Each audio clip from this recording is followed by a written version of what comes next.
Hey guys, how are you all beautiful people? And yes, this is the next part of live broadcasting spoilers in Marvel world. A dimensional live broadcast system has come to Asgard, Kamar Taj and other places. With the exposure of various spoilers such as Avengers 3, the entire multiverse of the Marvel is in chaos.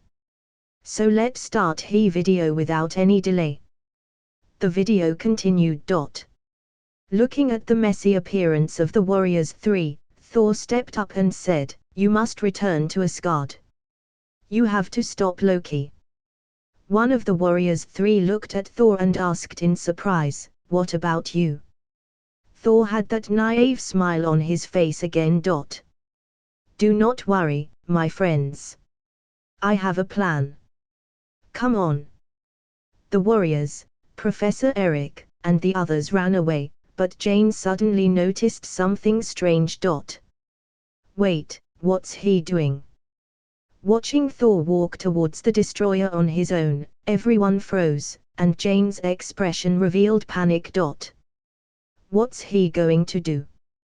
Getting closer and closer to the destroyer that seemed unstoppable, Thor's face looked bitter. "Brother, whatever I have done to wrong you, whatever I have done to lead you to do this, I am truly sorry. But these people are innocent. Taking their lives will gain you nothing." While Thor was talking, the visor on the destroyer's face was removed, and the horrible destruction beam lit up in the cavity of its head. It was about to blast out. Looking up at the destroyer, Thor revealed an expression of resignation. "So, take mine, and end this." At this time in Asgard, Loki was sitting on the throne with deep eyes. Immediately afterwards, the faceplate on the destroyer's face regenerated and the glow of the destruction beam faded away. Thor saw that. The corners of his mouth curved upward and a naive smile appeared on his face once again. Sure enough, his younger brother was still reluctant to lay hands on him. Thor, ha ha ha ha, yes. Loki, you still can't bear to kill me. Loki Odinson, shut up, fool. If you keep talking, I would really kill you. Thor, okay. I'll keep my mouth shut. Peter Parker, is this how you brothers usually get along? Loki Odinson, no, he seems to be getting worse after he arrived on Earth. Master Mordo, so, strange, you have to remember. Many practitioners stay away from the mundane world in order to gain inner peace. Stephen Strange, I think that is why Thor is like this. He went to a new place, where everything and everyone is completely new to him, and he was the one who needed to change himself. Tony Stark, are you kidding me? That's it. A powerful destroyer stopped, without a fight. Tony Stark, a brotherly fight is more interesting than this. Loki Odinson, no, if it were me, I would still teach that idiot a lesson. Thor, what? Winking smiley. The video continued. With a creaking sound, the destroyer turned around and seemed like it was about to leave. But suddenly, the metal giant twisted around again and backhanded a punch at Thor, sending him flying. No! Jane shouted and rushed up with a face full of panic. Thor was wounded, lying on the ground and looking at the terrified Jane Foster. He whispered, "It's over." Jane kept shaking her head, "No. It's not over. I mean, you're safe." After saying that, Thor closed his eyes and seemed to enter a deep sleep. Seeing that, Loki on Asgard turned around and sat back on the throne. The destroyer, who was under his control, also turned his head towards the distance. Thor, hey, what's going on? I am the mighty Thor, Odin's eldest son. How could I die from just one punch? Thor, and how could I say such a thing? What do you mean it's over? It is definitely not me. It's Loki's illusion. Loki Odinson, brother, so you understand yourself. Indeed, if you want to talk about endurance, there may be no one in the whole 9 realms who can match you. Thor, ha ha ha, sure enough, it's Loki. You know me so well. Since childhood, you would always try to stab me with a dagger. But so what, it only feels like a mosquito bite. Loki Odinson, sometimes I think the one with the monster blood between us shouldn't be me. Peter Parker, what's wrong? Is this the end? Thor is dead. Loki Odinson, don't be ridiculous. How is that possible? If the other me wanted to kill the other Thor, I would have used the destruction beam to ensure that there would be nothing left of him. Loki Odinson, this punch, at best, was just to teach him a lesson. Seeing Thor close his eyes, Jane looked grief-stricken. Darcy, who was standing aside, also looked sad. Just then, the scene shifted to Odin, who was in a deep sleep, covered with golden light. Then, in the S.H.I.E.L.D camp where the hammer fell, a group of scientists suddenly turned pale. We're spiking. Levels increase. They saw that Mjolnir, which was originally motionless, actually begin to vibrate. With a bang, it shot right up into the sky, and disappeared into the clouds. Bang. Bang. Bang. Because the hammer was too fast, a few sonic booms formed in the air, and the sound spread in all directions. Even in grief, Jane still heard the loud sonic booms. She instinctively turned to see, and her whole body froze. Only to see a hammer trailing a long trail of clouds and smoke behind it, just like a meteor falling from the sky, hurtling towards Thor's direction. Jane. Seeing that the situation wasn't good, Professor Eric rushed forward, pulled Jane Foster, and ran to the back. At the moment when Mjolnir fell, Thor, already unconscious, suddenly raised a hand and grabbed the hammer. Crack. Boom. From the dark clouds in the air, thunder from the sky, directly hitting the ground. Loki was going to sit on the throne, but at this time, his eyes turned back, and widened in disbelief. The destroyer, which was ready to leave, also turned around.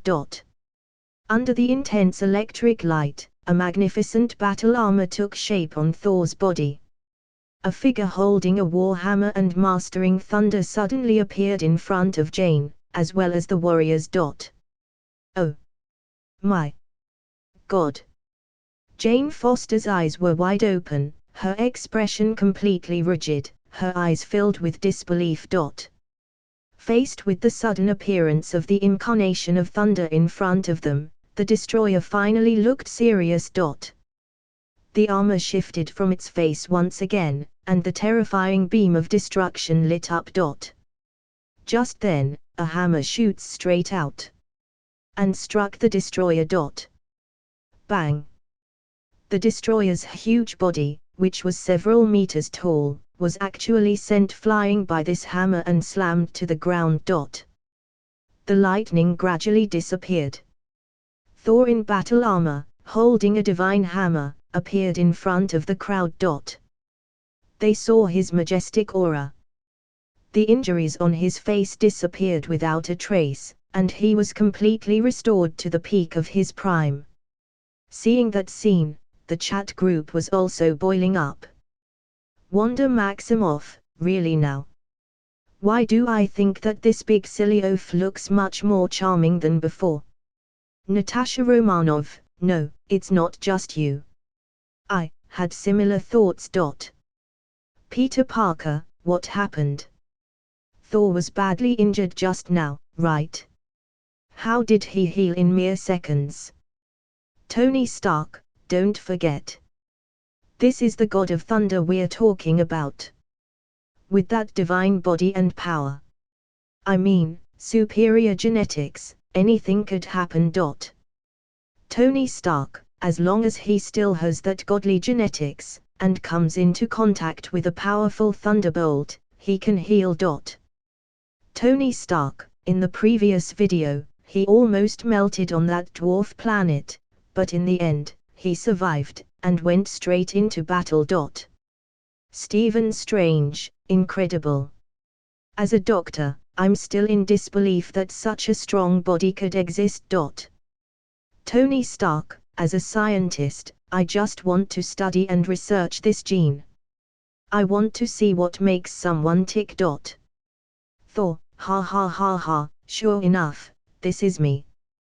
The mighty god of thunder has finally come back to life. Ha ha ha ha. Thor, how dare you hit me? I'm going to tear you to shreds.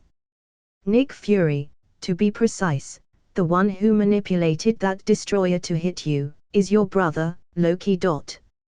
Thor, so what? Isn't it normal for brothers to fight each other? You shouldn't interfere, mortal. Nick Fury. In the otherworldly live streaming room, at this moment, Loki didn't say a word. He stared at the screen, with burning eyes. Come on, Thor, show me your greatest ability. That way, I can have a goal to catch up to.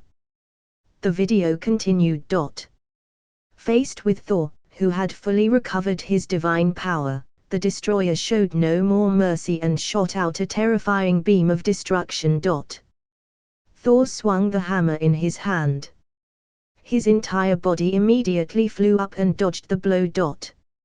Just after Thor flew into the sky, he spun Mjolnir in the air.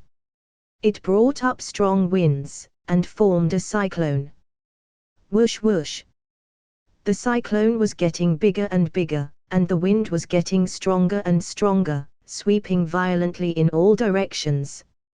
It carried all the cars from the ground. The sky turned dark, as the sun was blocked inside the cyclone. What? How is that possible? Looking at the video, where the huge destroyer was blown into the sky by this cyclone, everyone in the live streaming room was shocked. Tony Stark, are you kidding me? Aren't you the god of thunder? How could you control tornadoes?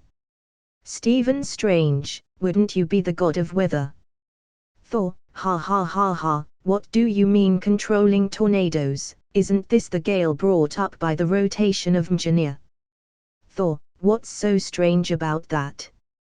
You mortals just haven't seen the world. Loki Odinson, I don't think I have seen that sort of world.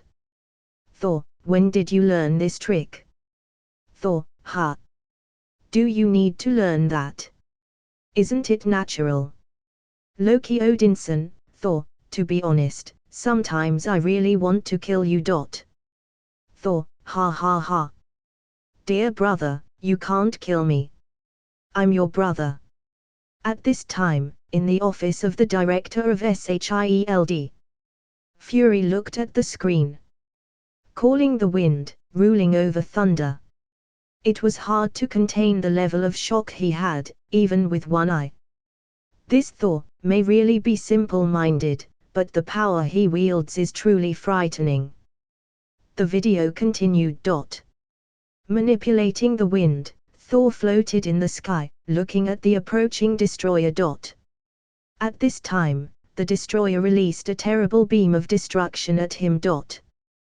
But this time, Thor didn't shy away, and swung Mjolnir. Bang! The destructive beam that seemed to be enough to annihilate everything, was deflected and scattered by a swing of his hammer.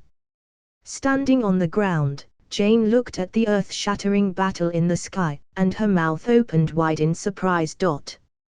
Just now the seemingly invincible destroyer, in the face of the fully revived Thor, seemed helpless.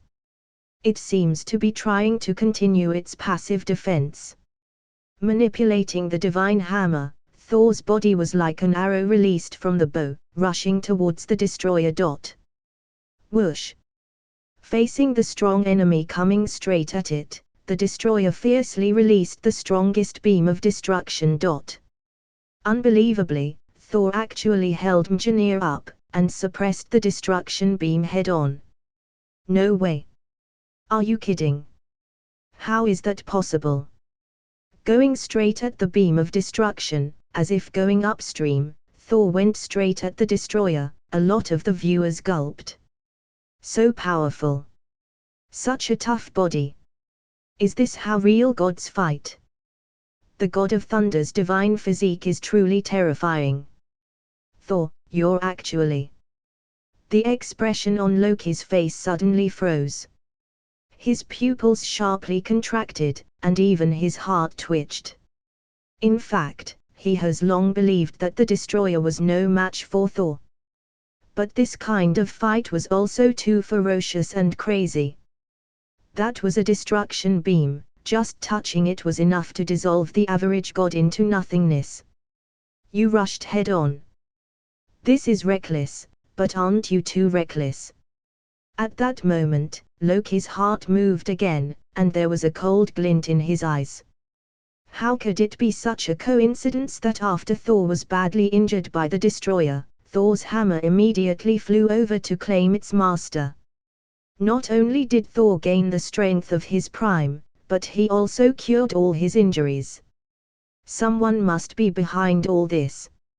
And that person can only be... Father. Did you really pass out? Was this your scheme? At that moment, the Thor on screen pressed down the destruction beam, and smashed the destroyer with his hammer. Boom! Deafening noise resounded through the sky, and a dazzling light burst out. Even the sun in the sky was also eclipsed. The sky covered by dark clouds suddenly became bright as day. Whoosh! Struck head-on by Mjolnir, the destroyer appeared as if it was a boulder falling from the sky and slamming hard on the ground, never to stand up again.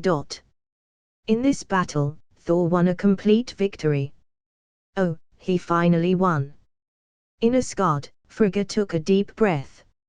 Although she had full confidence in her son, however, after seeing Thor finish the destroyer with a clean shot of his hammer, Frigga finally relaxed. Odin, who was sitting on the throne, also nodded gently. He saw very clearly just now, although Loki sent out the destroyer, at first, it did not lay a hand on Thor. Otherwise, in the face of Thor without Mjolnir, Loki could simply control the destroyer to shoot a beam over, and everything would be over. It could be seen that even in another universe, Loki still held a certain brotherly love for Thor. However, how long could such a bond persist in the face of the struggle for the throne? Odin's one eye slightly narrowed, and it looked extremely deep. He loved his two sons very much, even his adopted son Loki. But no matter what, he, Odin, was still first and foremost, the king of Asgard. The identity of a king was always above that of a father. At this time, the chat group was also bustling with activity. Tony Stark, are you kidding me? Such a powerful destroyer that could blow up several cars after coming to Earth, not even one person was killed. And it's all over. Tony Stark, what kind of Asgard's strongest weapon of destruction is this? Is it specifically designed to destroy vehicles? Thor, mortal. Watch your words. No one can slander Asgard's honor. Thor, the destroyer, is by no means weak. The reason why it was easily defeated wasn't that it was weak.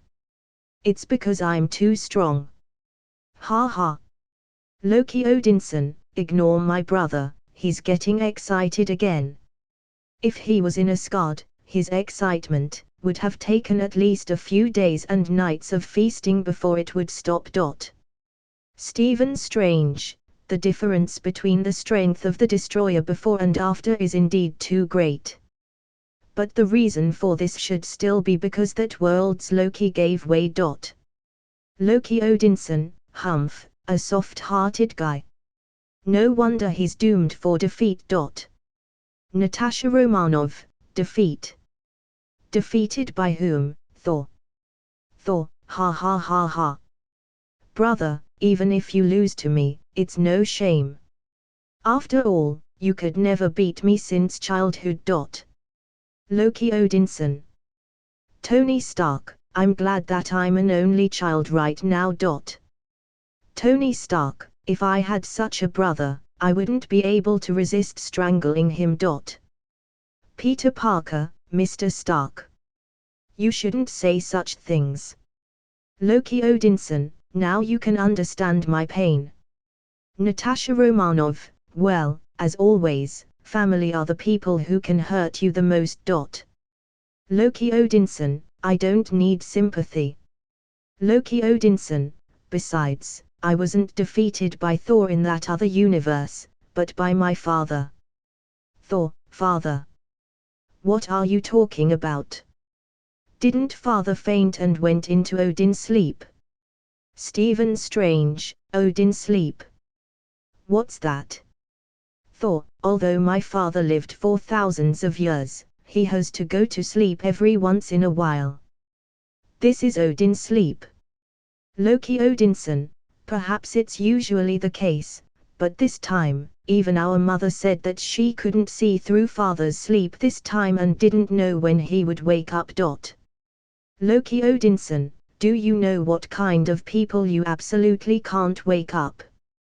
Wanda Maximoff, what? Can't you just get to the point? Nick Fury, it should be someone who is pretending to sleep. Peter Parker, pretending to sleep. Was Odin pretending to faint? Impossible, right? That's the God King, why would he have to do that? Tony Stark, is it necessary? That's overdoing it. Tony Stark, but, if people thought he was asleep, then he would only be a spectator and see everyone's true face. Tony Stark, he would be watching Thor and Loki. Stephen Strange, is this Odin's ultimate test? And the winner gets to be the king. Loki Odinson, there is no such thing. Father probably just wants Thor to grow up. No matter what the final result is, the throne would never be given to me. Thor, well, actually, I don't care much about the throne. But if my brother wins, where would my honor be? Ha ha ha. Stephen Strange, to let such a guy sit on the throne, the future of Asgard is really worrying. Master Mordo, what's to worry about? Strange, haven't you already seen the future of Asgard on the videos? Stephen Strange. Thor, mortal, I seem to feel deep malice from your words. Master Mordo, is there? I think you're mistaken. The video continued. In the midst of the dusty sky, Thor walked out with a face full of indifference. It was as if knocking down the destroyer with one strike was nothing to him. Looking at Thor, who was wearing armor and looking imposing, Jane's mouth was slightly open, and her face was full of wonder. So, is this how you normally look? Thor smiled, more or less. Jane's face had taken on a little fangirl-like look. It's a good look. Thor directly told the warriors, we must go to the Bifrost site. I would have words with my brother. Just then, a familiar voice sounded. Excuse me. They saw Dusty Agent Coulson getting out of a car. Donald. I don't think you've been completely honest with me. Not having any interest in talking to the mortal, Thor simply said. No, this son of Ko. You and I, we fight for the same cause, the protection of this world. From this day forward, you can't count on me as your ally, if you return the items you have taken from Jane. With the support, Jane immediately shouted, stolen. Coulson quickly corrected, borrowed. One look at Thor standing next to Jane, Coulson immediately turned sensible. Of course, you can have your equipment back. You're gonna need it to continue your research. Having solved the problem in the human world, Thor bowed his head to Jane and said, "Would you like to see the bridge we spoke of?" Hearing this, Jane got happy and nodded. Then Thor placed his arms around her, and they rushed into the sky like sharp arrows. Loki Odinson, Thor, I didn't expect your taste to have degraded after a trip to the earthly realm. Loki Odinson, how can you please a human woman with a rainbow bridge? Are you really living up to being a god of Asgard? Thor, Loki, as you said, this is obviously a matter of another universe. You can't accuse me of such things. Loki Odinson, humph. Thor, actually, I don't think there's anything good about mortal women at all, they're weak. When I regain my divine power, I'm afraid I could accidentally crush her to death. What did you say? In the room, Jane looked at the messages rolling below the big screen. She suddenly felt a chill run down her spine and couldn't help but take a couple of steps back. The way she looked at Thor had changed. In fact, she had already thought about it. She could consider using a honey trap to hook this powerful god of thunder. If she could get some information about the technology of the gods from him, she could gain a lot of things. Even if she couldn't, it wasn't a bad deal. But now it seemed. Playing the honey trap may be life-threatening. The video continued. At this time on the other side, at the hub of the Rainbow Bridge. Loki pulls out the Gungnir in the Rainbow Bridge, and with the colorful light, Laufey and several of his subordinates crossed countless light years and arrived. Looking at the ferocious monster in front of him, Loki coldly said, "Welcome to Asgard." Just after Loki led Laufey and the others away, the ice around Heimdall, frozen by the casket of ancient winters, suddenly began to crack. At this time, Thor took Jane to the traces left by Rainbow Bridge. Thor raised his head and shouted, "Heimdall, open the Bifrost." Heimdall. Seeing no response, Thor's face looked puzzled. "Heimdall. If you can hear me, we need you now." In Asgard, Thor's cry for help was heard far away. The hard ice on Heimdall suddenly exploded. Seeing that, the two frost giants standing behind him rushed up. But Heimdall, holding a huge golden sword, swung it and cut down the two frost giants, one after another. Heimdall staggered onto the center of the Rainbow Bridge and inserted the golden sword in his hand into the device. "Look. That's Rainbow Bridge." On Earth, Thor and others looked at the seven-color brilliance in the air, all beaming with joy. On the other side, the door of Odin's room was suddenly covered by frost. Frigga immediately pulled out a sword from the side. Then, two frost giants broke into the room. Frigga's sword cut down one of them, but it was soon knocked down by the ensuing Laufey. Laufey walked to Odin's bed, stretched out his hand and opened his eyes. He sneered and said, "It's said, you can hear and see what transpires around you. I hope that's true, so that you may know your death came at the hand of Laufey." As Laufey's words fell, ice condensed in his hand. It turned into a sharp dagger. Just as he raised his dagger to kill Odin, a golden light flashed from behind and instantly knocked Laufey to the ground. It turned out to be Loki who was behind them. Looking at Laufey lying on the ground dying, Loki looked gloomy and coldly said, "And your death came by the son of Odin." As soon as the words left his mouth, Loki raised the Gungnir in his hand. A golden blaze of light violently shot out. Bang! Struck by the golden light, Laufey's body instantly shattered and turned into countless fragments sprinkled all over the floor. Loki. You saved him. Watching her son arrive and save her husband, Frigga was pleasantly surprised and hugged Loki. Loki excitedly said to Frigga, I swear to you, mother, they will pay for what they've done today.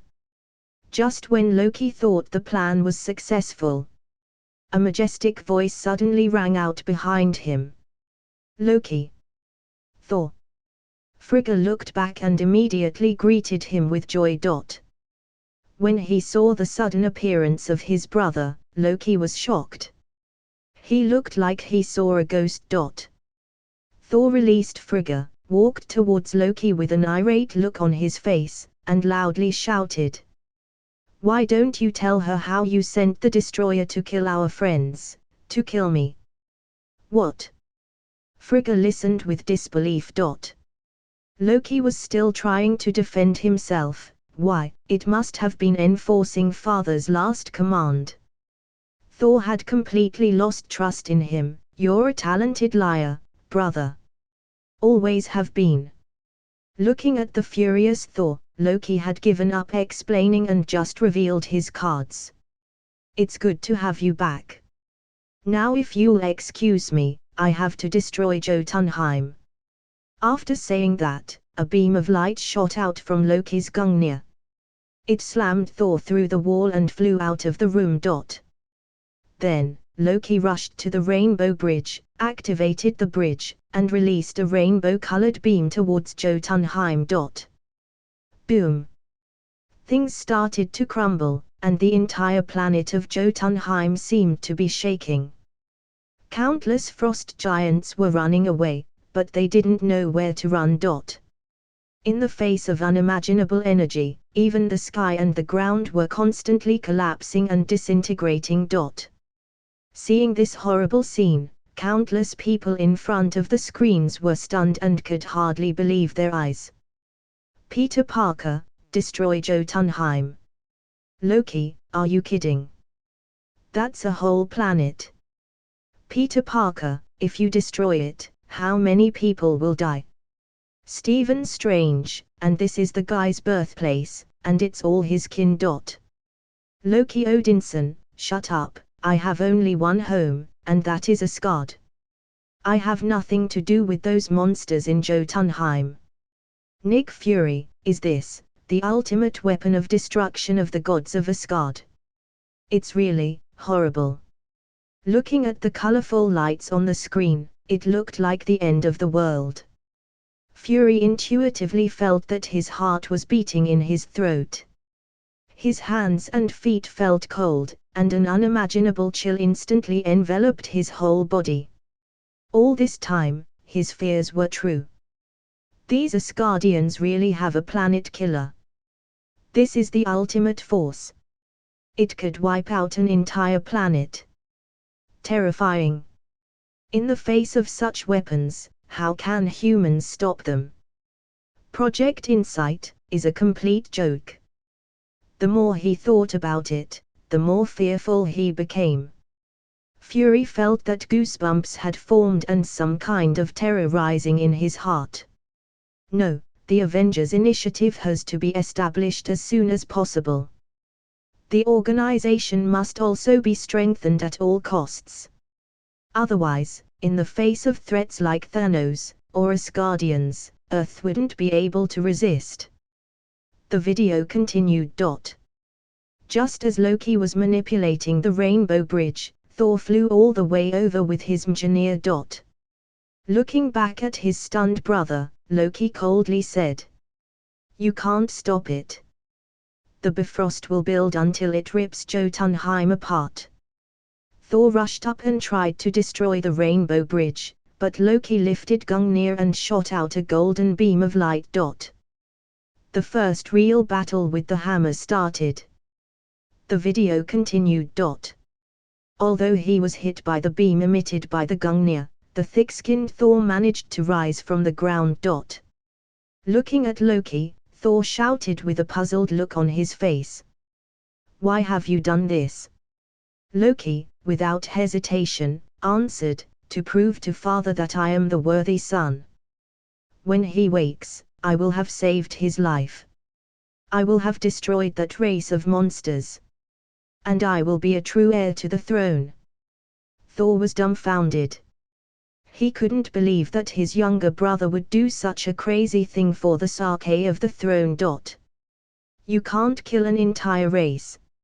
Looking at his horrified brother, Loki still showed a playful smile on his face. Why not? And what is this newfound love for the frost giants? Giggling towards Thor, Loki's tone was full of sarcasm. You could have killed them all with your bare hands. Facing Loki's ridicule, Thor's face suddenly turned serious. I've changed. The smile on Loki's face suddenly disappeared, and he coldly said, so have I. As soon as the words were out of his mouth, he swung the Gungnir in his hand and severely whacked Thor with the handle. Now, fight me. Loki hit Thor again and threw him far away. Although Thor was defeated, Loki seemed even angrier. He gritted his teeth and yelled, his voice full of anger and pain. I never wanted the throne. I only ever wanted to be your equal. Hearing these words, many people in front of the screens fell silent. Loki, what are you? Then, Frigga subconsciously extended her hand to the screen in front of her. But only halfway up, she pulled her hand back, with a look of distress on her face. Over the years, she asked herself if she had treated her two sons equally and never deliberately took sides between them. But when she heard Loki screaming at the top of his lungs on screen, Frigga also began to wonder. Did I really ignore Loki's feelings? Trying to be equal to Thor? Odin subtly shook his head, with a hint of pity in his one eye. Why should you suffer? Loki, you are pursuing something that you will never get. As a father, I can love you and Thor as equally as possible. But as a king, I can only have one heir. That person will never be you. The look in Odin's eye shifted. It was clear that thoughts were changing in his mind. However, to prove to me that he was better than Thor, he went out of his way to kill Laufey, his biological father, and destroy Jotunheim. It seems that Loki's loyalty to Asgard can still be guaranteed. Thor, Loki, so you're only trying to beat me after all the trouble you've caused. Thor, why are you doing this? Just fight me directly and be done with it. I'm always up for it. Loki Odinson, fool, what do you know? Shut up. Looking at himself screaming on the screen, Loki's heart was torn, and his fists were involuntarily tightened. Equal to Thor. This was something almost unthinkable for him in the past. Growing up, Asgard and everyone thought highly of Thor and looked down on him, Loki. But now Loki had Frostman and the world, two rewards with infinite potential. In time, even if he met the future Thor with his Stormbreaker from the previous videos, he could win. For him now, surpassing Thor wasn't some unattainable dream. So instead, Loki was able to sink his teeth into it very carefully. Why am I so obsessed with being equal to Thor? After a moment of contemplation, Loki's mind wandered, and the expression on his face suddenly changed. So, from the beginning, it wasn't Thor I cared about, it was. At the same time, the discussion in the chat group gradually became more and more lively. Stephen Strange, I've always found it a bit strange that Loki's character changed a bit too quickly in the videos. Stephen Strange, at the beginning of the video, he allowed 3 frost giants to sneak into Asgard. It could be said that he just wanted to mess up his brother's coronation out of jealousy. Stephen Strange, at this point, Loki's behavior was still on the level of pranks and mischief. Stephen Strange, but you see what he's doing now. He's trying to blow up a planet. Kill every living thing on that planet. Stephen Strange, is this still the same person? This is simply degenerating into. I'm sorry. Loki Odinson, you might as well say that I am a monster. Peter Parker, Mr. Loki, I don't think Doctor Strange meant that. Thor, I think it's a bit strange, too. Loki usually likes to cause mischief, but he's killed less than a fraction of the people I have on the battlefield. Why is he suddenly doing things like destroying planets? Thor, or the Loki on screen is just trying to trick us. Nick Fury, this isn't a trick.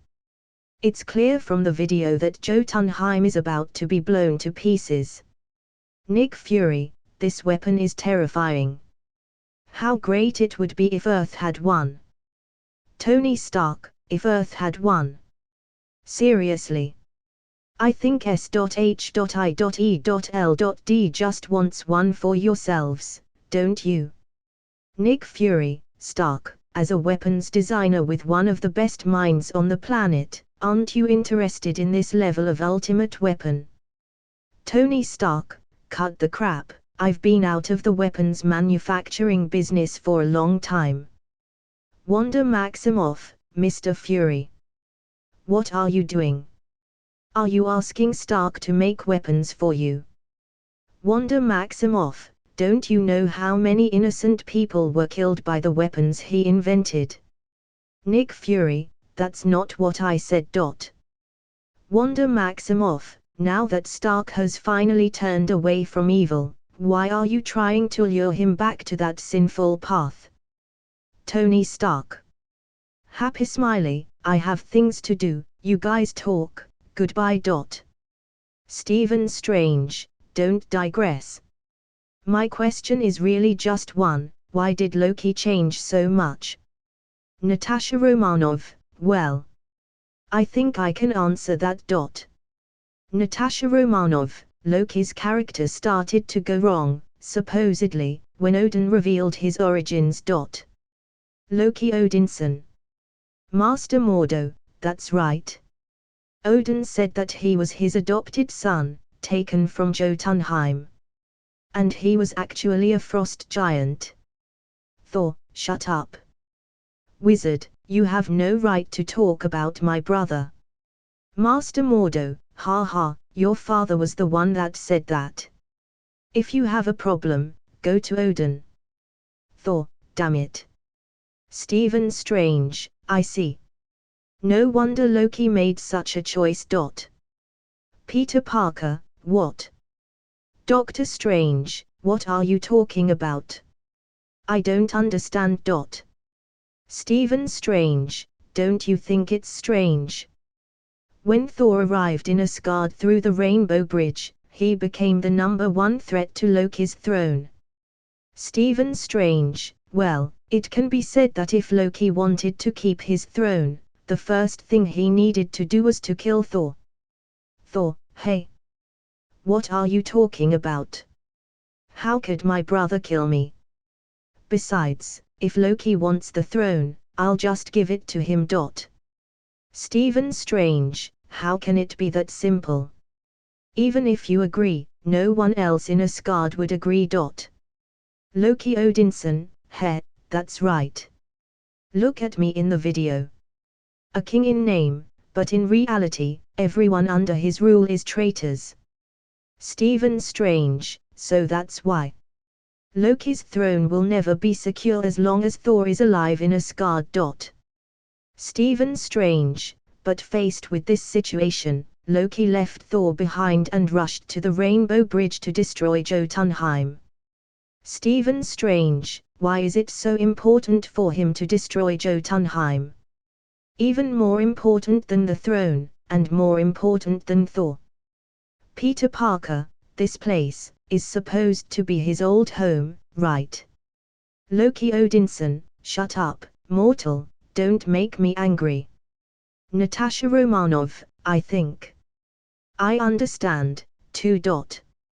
Natasha Romanoff, this poor guy is trying to prove his loyalty. Stephen Strange, yes. You are absolutely right. That's why Loki would do such a terrible thing. Loki Odinson. Natasha Romanov. This kind of thing was common among spies back where I came from. Members had to do some very difficult and extremely dangerous things to prove their loyalty to their organizations. Natasha Romanov, but I have never seen anyone as extreme as Loki. Peter Parker, prove it. Prove what? Natasha Romanov, he wanted to destroy Jotunheim, home of the Frost Giants, to prove that he, Loki, is a true Asgardian. Not a monster like the Frost Giants. Wanda Maximoff, that's crazy. How can blood change? Natasha Romanov, yes, it's crazy. But also, very sad. Natasha Romanov, for this, he even killed his own biological father. Master Mordo, what a terrible person. Thor, no way. Loki, he actually. In a small town in New Mexico. Looking at the constantly rolling messages at the bottom of the screen, Thor's eyes looked dull. His breathing was stagnant, and his mind was a mess. Having been exposed to a bunch of such appalling information in a short period of time, Thor, who was not very bright in the first place, simply felt that his mind was no longer enough and his mental capacity was even lower than he imagined. Prove. Prove what? Loki is the brother I grew up with. Does this need to be proven? At the same time as the heated discussion in the chat group, the battle between Loki and Thor on the screen also turned heated. The two fought their way from the hub of the Rainbow Bridge to the exterior. By accident, Loki slipped from the Rainbow Bridge, and he could only grab the edge with both hands, which prevented him from falling into the vortex below. Brother, please, help me. Loki, clutching the edge of the Rainbow Bridge, looked up at Thor on the bridge and let out a pitiful cry for help. Look at this image of his brother, Thor lightly sighed and crouched down to reach for him. But when he grabbed Thor's hand, Loki's body disappeared. Thor was surprised. Looking back, he saw Loki grinning behind him, holding up Gungnir and stabbing him. With a shout, Thor had been stabbed in the stomach with the Gungnir. It seems that the injury wasn't light. Thor helplessly collapsed on the Rainbow Bridge. Ha ha ha. With an arrogant laugh, Loki's body suddenly manifested into dozens, surrounding Thor from all sides. Ooh. In the otherworldly live streaming room, young Wanda let out an involuntary gasp. Is that big guy going to lose? At this point, Loki, who was standing on the side, sighed in a low voice. He could clearly see that the self on screen couldn't fully exert the power of Gungnir and was even subconsciously holding back against Thor. How can you win a fight when you're not as strong as you actually should be? The video continued. After changing forms again, dozens of Loki simultaneously raised their Gungnir and stabbed at Thor, who had fallen to the ground. Just then, he heard a roar. Enough. Thor didn't even stand up. He was just lying on the ground, holding up Mjolnir. The terrifying lightning surged in all directions like a mountain. The countless illusions of Loki were instantly swept clean by the thunder that swept in all directions. The only surviving body, which was struck by lightning, flew out and landed on the Rainbow Bridge in a mess. Thor stood up, holding Mjolnir, and walked towards Loki with ease. The wound from Gungnir's stab earlier didn't seem to have affected him at all. Seeing that, Loki's eyes dimmed. This was the divine body of the god of thunder. Even Gungnir couldn't fatally injure him. Truly terrifying. How in the world could there be such a strong body? The video continued. In order to prevent Loki from escaping, Thor placed Mjolnir on his chest. Unable to lift the hammer, Loki had to lie on the rainbow bridge and curse. "Look at you! The mighty Thor, with all your strength, and what good does it do you now, ha? Do you hear me, brother? There's nothing you can do." Hearing Loki's ridicule, Thor's expression looked determined. When the right hand was stretched out, Mjolnir automatically flew off of Loki and into his hand. Then, Thor raised Mjolnir with all his might and smashed the rainbow bridge. There was no longer any way for him to stop the Bifrost. In order to save Jotunheim from being completely destroyed by the colorful ray of the Bifrost, he could only destroy the rainbow bridge. Seeing that, Loki loudly exclaimed and even rushed up while holding up Gungnir. But just as Loki charged up behind Thor, he swung the final blow of the hammer, just in time. Boom! Deafening roar sounded, and the sky and earth turned white in silvery brilliance. A bright light pierced the heavens, shining so brightly that one could directly look at it. At the place where the rainbow bridge crumbled, countless raging streams of energy condensed together, turning into a huge silver ball of light that expanded wildly within moments.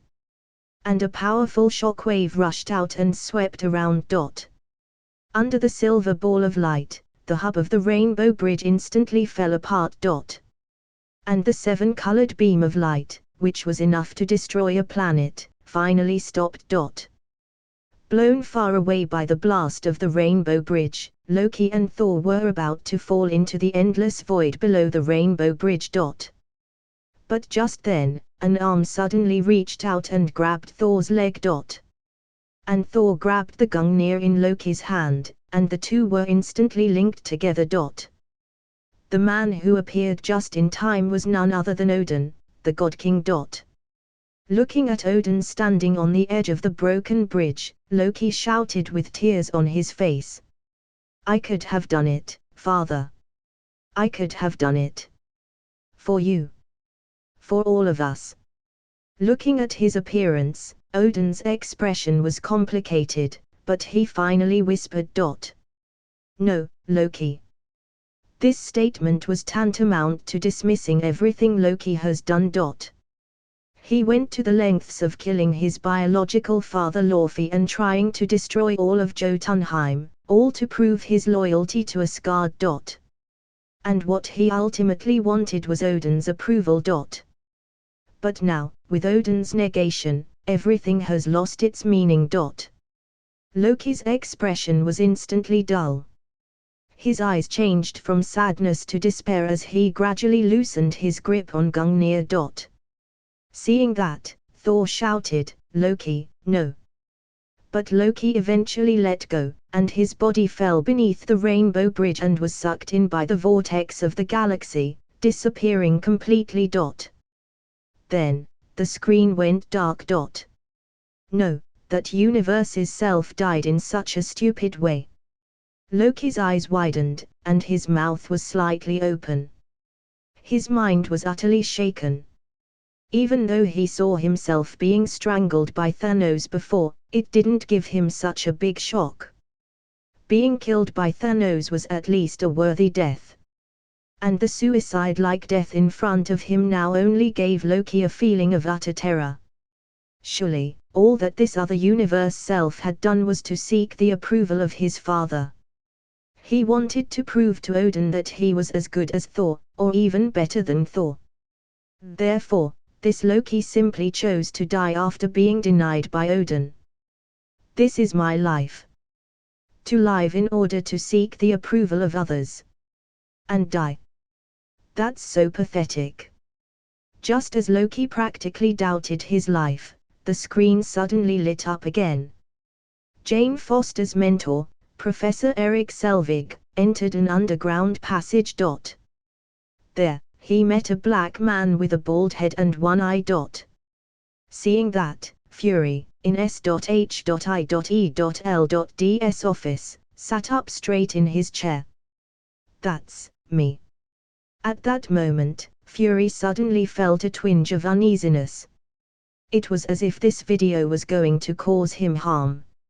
So you're the man behind all this? Professor Eric walked towards Fury with a self-deprecating smile on his face. I was thinking, they're taking me down here to kill me. Fury calmly said. I've been hearing about the New Mexico situation. Your work has impressed a lot of people who are much smarter than I am. Professor Eric spreads his hands. I have a lot to work with. The Foster theory. A gateway to another dimension. It's unprecedented. Suddenly, he noticed a slight change in Fury's expression. Professor Eric doubtfully asked. Isn't it? Fury walked back to a suitcase, talking as he walked. Legend tells us one thing, history, another. But every now and then, we find something that belongs to both. Looking at Professor Eric, Fury gently opened the suitcase. Inside, there was a blue magic cube, which constantly glowed with a strange light. Seeing that, several people in the otherworldly live streaming room exclaimed. Isn't that the Tesseract? Looking at the glittering Tesseract on the screen, Tony Stark, Stephen Strange and others all stared in surprise. When they first entered the live streaming room, what the system played was the image of Thanos seizing the Tesseract from Thor and Loki. So, these people had long known that the interior of this Tesseract contained the Space Stone, one of the 6 Infinity Stones. However, Tony and others never dreamed that this stone could shake the universe. Was hidden on Earth. At this moment, Tony's breathing turned heavy. He remembered he had won an Infinity Gauntlet from the system before. If he could get this Tesseract, take out the Space Stone, and then embed it onto the Infinity Gauntlet, then maybe, he could also control the power of the Space Stone. Thinking of the powers contained in the Infinity Stone, Tony was so excited that he almost shouted out loud. At the same time, Loki's pupil contracted. He couldn't help shouting. Who is that black man? He remembered that in the future, shown by the system, Loki died in Thanos' hands because of the Tesseract. Therefore, Loki was also determined to get the Tesseract. Director. This is terrible. Natasha said nothing but secretly bit her lips. No one else in the studio could recognize who the bald black man was, but she did. Looking at the eyes of Tony, Loki and others staring at the Tesseract, Natasha vaguely felt uncomfortable. These people seem to know a lot about the Tesseract, and they all seem determined to get it. If this continues, will they be against Fury? In the office of the director of SHIELD. Seeing the image on the screen, Fury's brow suddenly wrinkled up. The Tesseract was actually exposed. Ever since Captain Marvel's incident, Carol Danvers, and the events happening to the Kree Empire, Fury knew that this Tesseract was significant. Therefore, he stored this treasure in S.H.I.E.L.D's warehouse. However, from the video in front of him, in the near future, he should have taken out the Tesseract and was ready to find someone to study it. Fury wasn't surprised by that. After all, originally, Red Skull used the Tesseract to create a terrifying energy weapon, which almost destroyed the entire battlefield. If Captain America hadn't defeated Red Skull, America wouldn't have won World War II. Seeing the image on screen, Fury's heart also stirred a little. Should I really lift the restrictions on the Tesseract and let people study the secrets inside? Moreover, this system had already helped me find people to be in charge of the research. Professor Eric Selvig. At this time, Fury noticed that the picture on the screen had changed again. Fury smiled and spoke to Professor Eric. If we can figure out how to tap into it, maybe unlimited power. At this moment, Loki's image was actually reflected in the glass next to Professor Eric. But at this moment, he not only lost his horned helmet, but he also looked wretched, as if he had suffered a serious injury. Loki, in the mirror, suddenly turned his head and smiled. "Well, I guess that's worth a look." Just as Loki said that, Professor Eric's expression suddenly turned dull. Then he looked at Fury and repeated Loki's words, exactly the same. "Well, I guess that's worth a look." Seeing that scene, countless people were shocked. "Thor, Loki, you really didn't die." "I knew. How could my brother die so easily?" "Ha ha ha ha." "Loki Odinson, you fool, that's me from the other universe." "Loki Odinson, besides, if what was played before was also from the same multiverse, then this me would die in Thanos's hands eventually." "Thor, damn it. That purple potato monster. If only I aimed my axe towards his head." Stephen Strange, this surviving Loki's eyes look dangerous. They seem full of ferocity and violence. Natasha Romanov, if all our previous guesses about him are correct. Then, after this, Loki lost his home, father and brother, so to speak, he had lost everything. Natasha Romanov, in my impression, such people, I'm afraid they would do way more horrible and bad things. Natasha Romanov, and look at Professor Eric's appearance, I think Loki is controlling him. Thor, no, my brother could never do that. He mostly makes mischief. Nick Fury, mischief? Are you kidding me? Before your brother disappeared into the vortex, he almost blew up a planet. Thor, mortal, don't always talk about the past. The most important thing now is to find the one-eyed black man in the image and snatch the Tesseract from him. Nick Fury. Excuse me. Tony Stark, that's right. It seems that this man is definitely an American, and he may have something to do with the government. Tony Stark, moreover, this guy also appeared in the previous images. I remember him getting snapped into dust by Thanos. Tony Stark, after I leave this space, I'll definitely use all my connections and means. Even if I have to search all over the world, I will find him. At the thought of getting an Infinity Stone and with the Infinity Gauntlet in his hand, Tony felt his blood boil with excitement.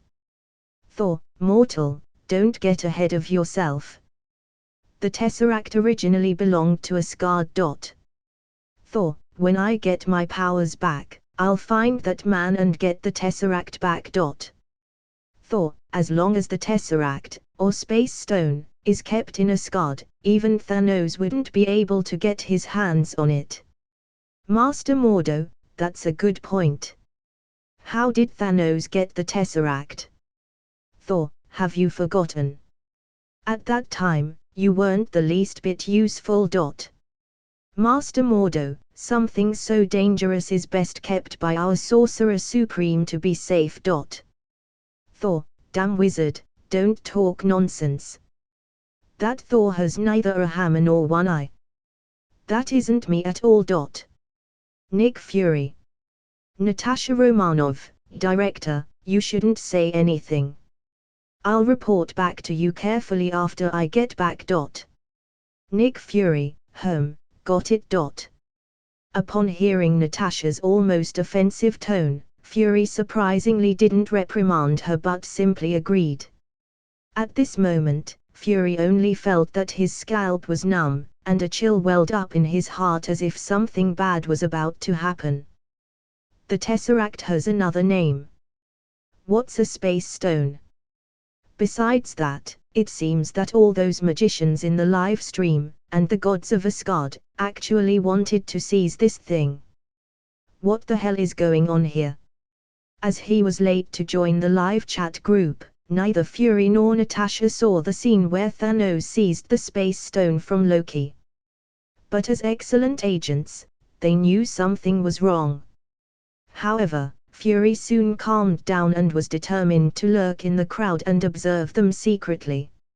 Since these people knew the value of the Space Stone, maybe he could get relevant information by sidetracking their discussions. But that being said, the thought that he might soon become a sorcerer's, or an alien godly race's target. Fury felt a headache coming on. At that moment, the screen went dark again, and the emotionless voice rang.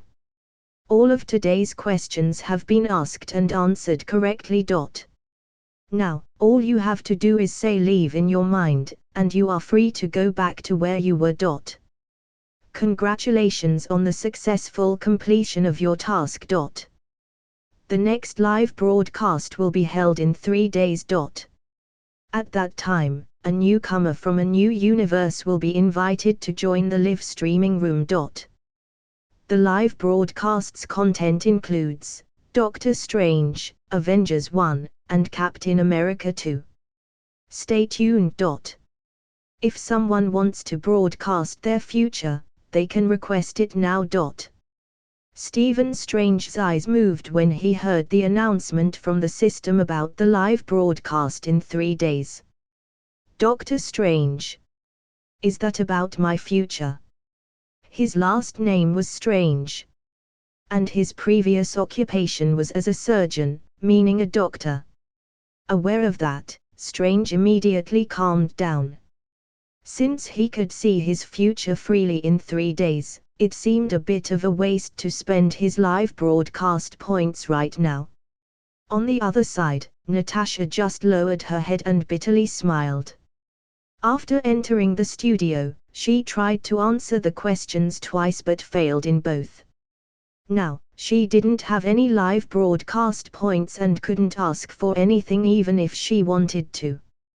Just then, Tony, Loki, and Wanda's voices all rang out at the same time. I want to request a broadcast of my future. I also want mine.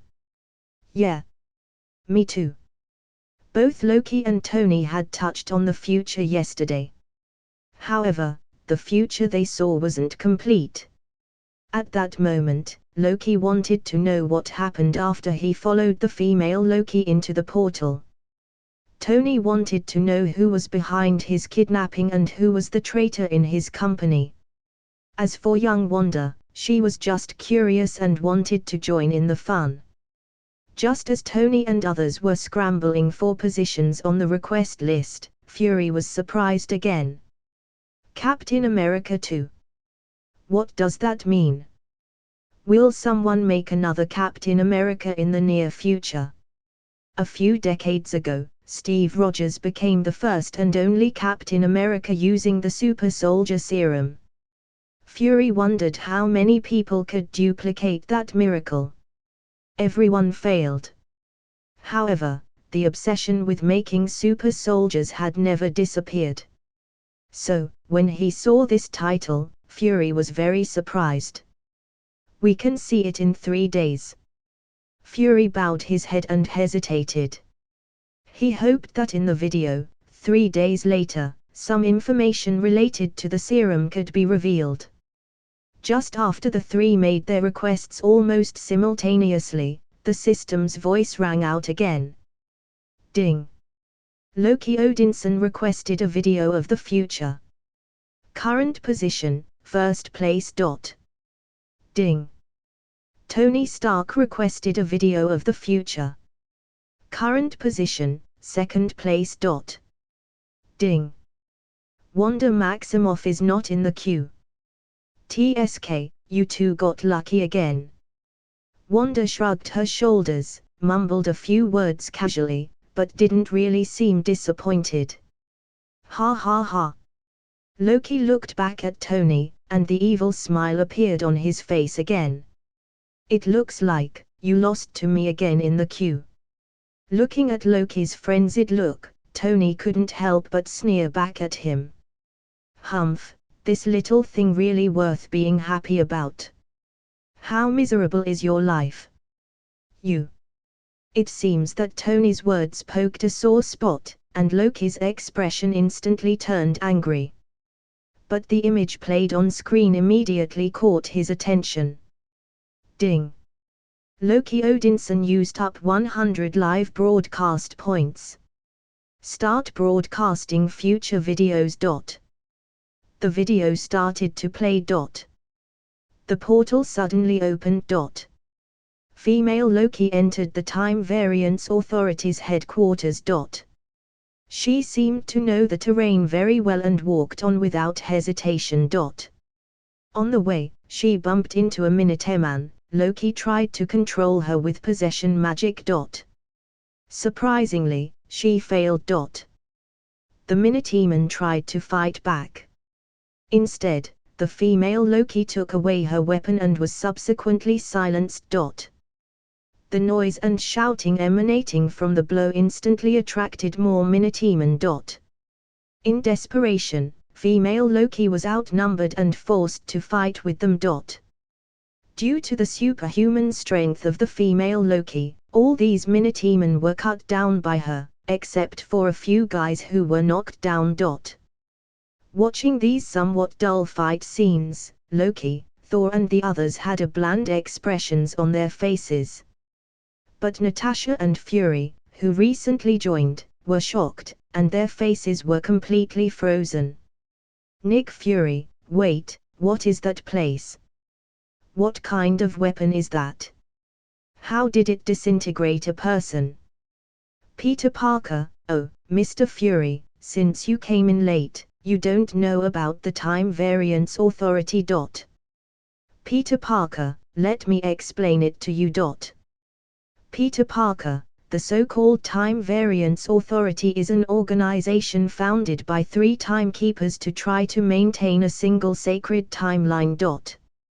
Peter Parker, however, from the situation right now, the so-called single sacred timeline may be fake, and those timekeepers don't have the ability to destroy all the multiverses.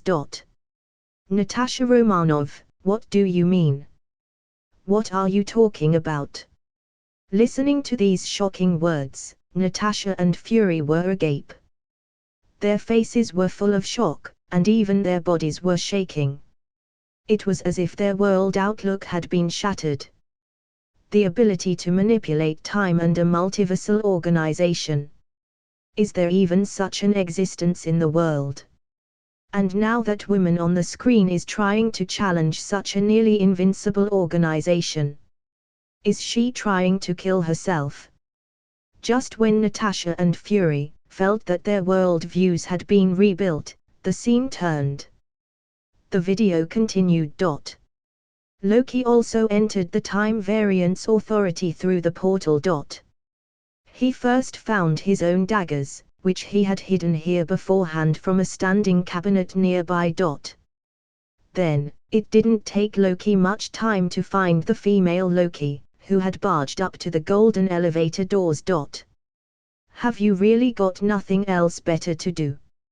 Looking at Loki holding daggers and pointing them at her, the female Loki revealed a contemptuous smile on her face. The battle between Loki and Loki was about to start. That's rude. Facing the provocation of female Loki, Loki frowned. Are you sure you're a Loki? Female Loki sneered, you're in my way. Loki didn't flinch and replied, you are my way. Without a word, the two Loki instantly started to fight, and for a moment, the clash of blades resounded through the hallway. I thought perhaps we could work together. But now I see you lack vision. Shut up.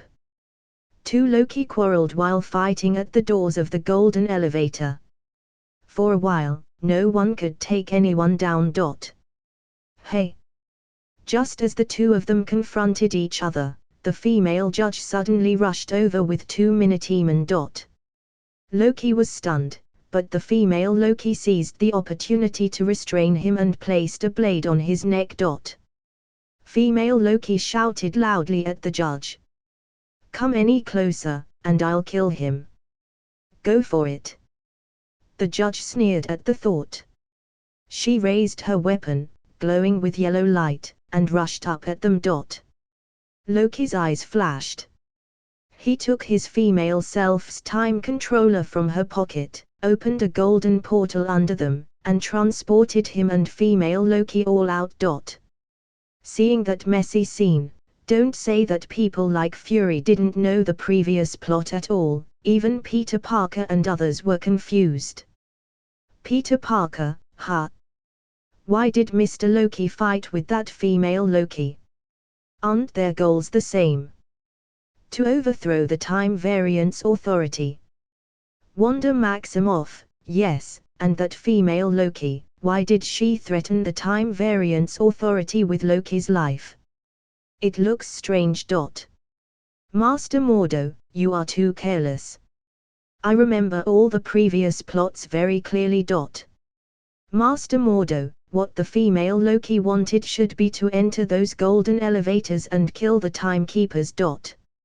Master Mordo, but what Loki wants is to join hands with this female version of himself and rule the Time Variance Authority.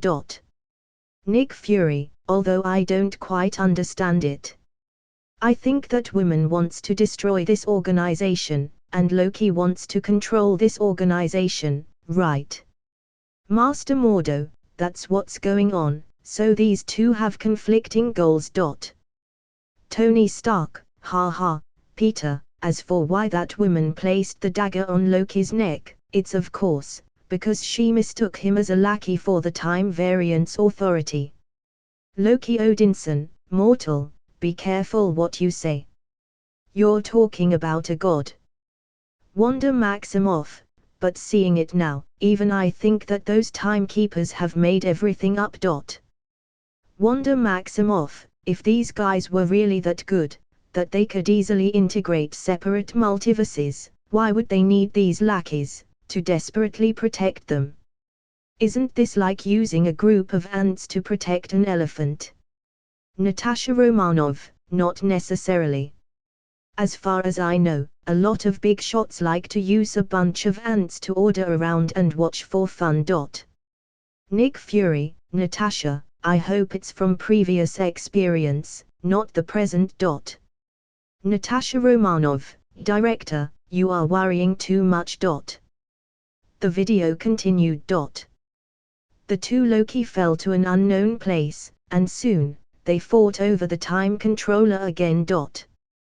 Female Loki grabbed the controller first, but she found that the power supply was exhausted. Next, Loki used his best illusion to rob the controller back. Female Loki angrily said, "Just give it back to me, you don't even know how to recharge it." Loki responded with a proud look, "Of course I do, you're not the only tech-savvy Loki." Hearing that, the expression on the female Loki's face instantly changed. "Don't ever call me that again. Tech-savvy?" Loki cocked his head and asked. "No, a Loki." Female Loki seemed to have been provoked into a bit of a frenzy. In the face of female Loki's struggle, Loki reached out and used magic to hide the time controller out of his hands. Thor, I remember. Loki, that's how you hid the casket of ancient winters and then used it to freeze Heimdall, right? Loki Odinson, humph, I did something to the protector of Asgard and tried to destroy a planet. As Thor, aren't you angry at all? Thor, well, you're my brother. Even if you make a big mess, I'll just clean it up for you. Thor, I can't help it. Isn't that what my brother is like? Ha ha. Loki Odinson. The video continued. Just as the two Loki were fighting again, a tiny meteorite suddenly fell from the sky and smashed between the two of them. When the two went out to have a look, they found that they were taken to a purple planet by the portal, and meteor showers of all sizes kept falling from the sky. Originally, this was one of the standby doomsday bases for female Loki. In the future, 2077, this satellite colony will soon collide with another planet and be completely destroyed. You idiot. This is Lamentis 1. Female Loki, while frantically avoiding the meteorite from the sky, angrily cursed. Of all of the apocalypses saved on that tempad, this is the worst.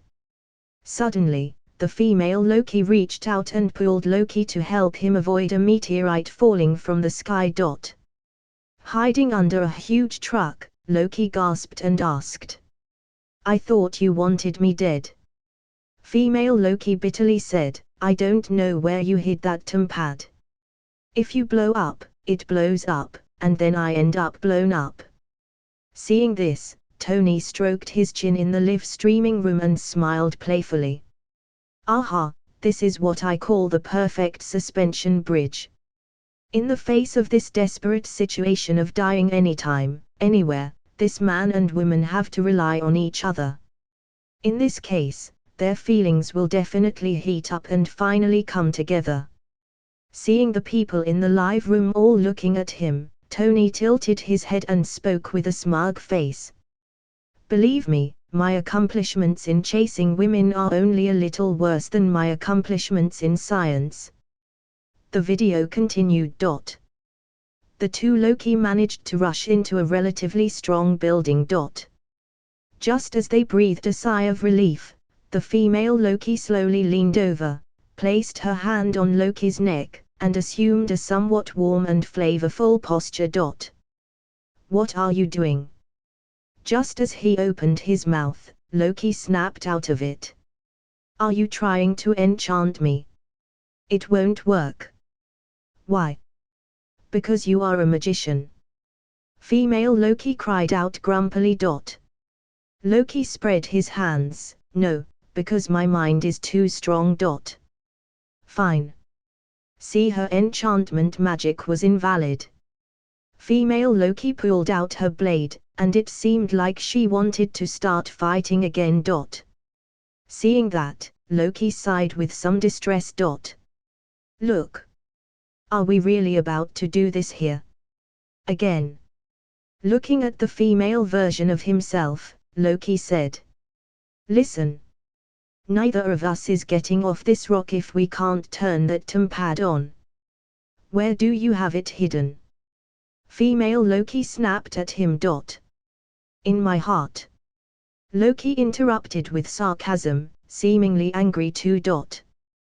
The female Loki raised her blade and pointed it at Loki, speaking in a stern voice. Well, then I'll cut it out. Thor, brother, this woman is really fierce. It seems that you have to show her who's boss, or you won't be able to convince her. Master Mordo, are you kidding me?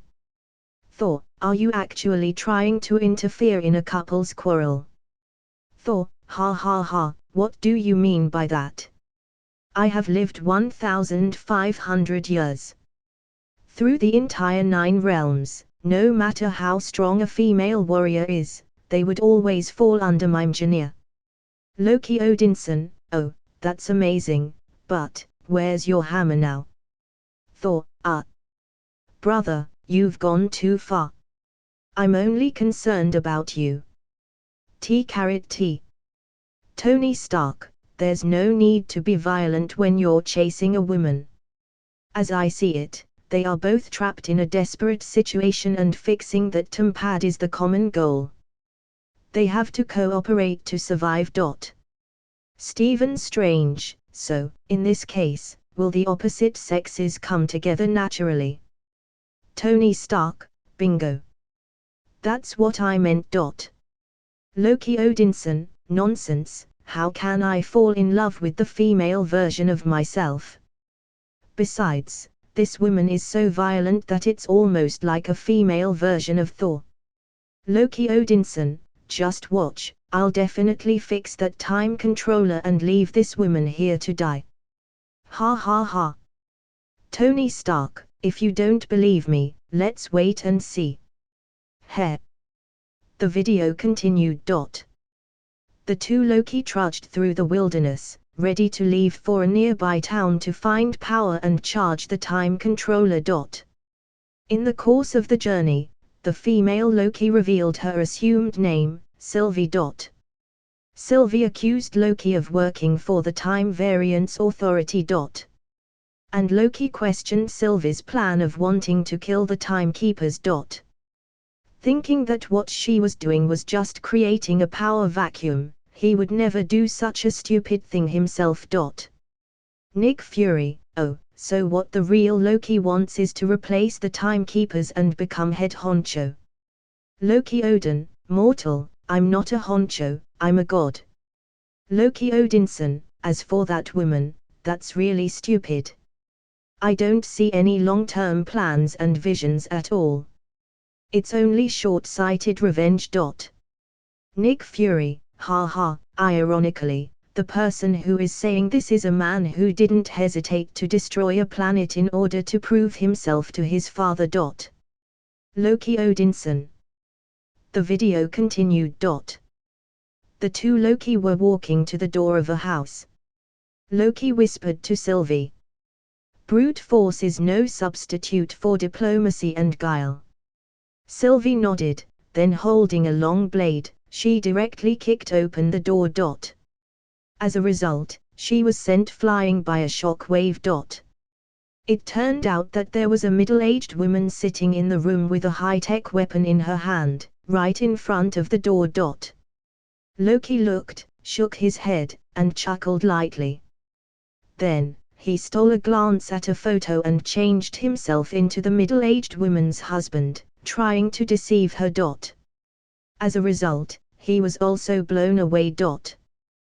The middle-aged woman shouted, "Patrice never said a thing that nice in 30 years.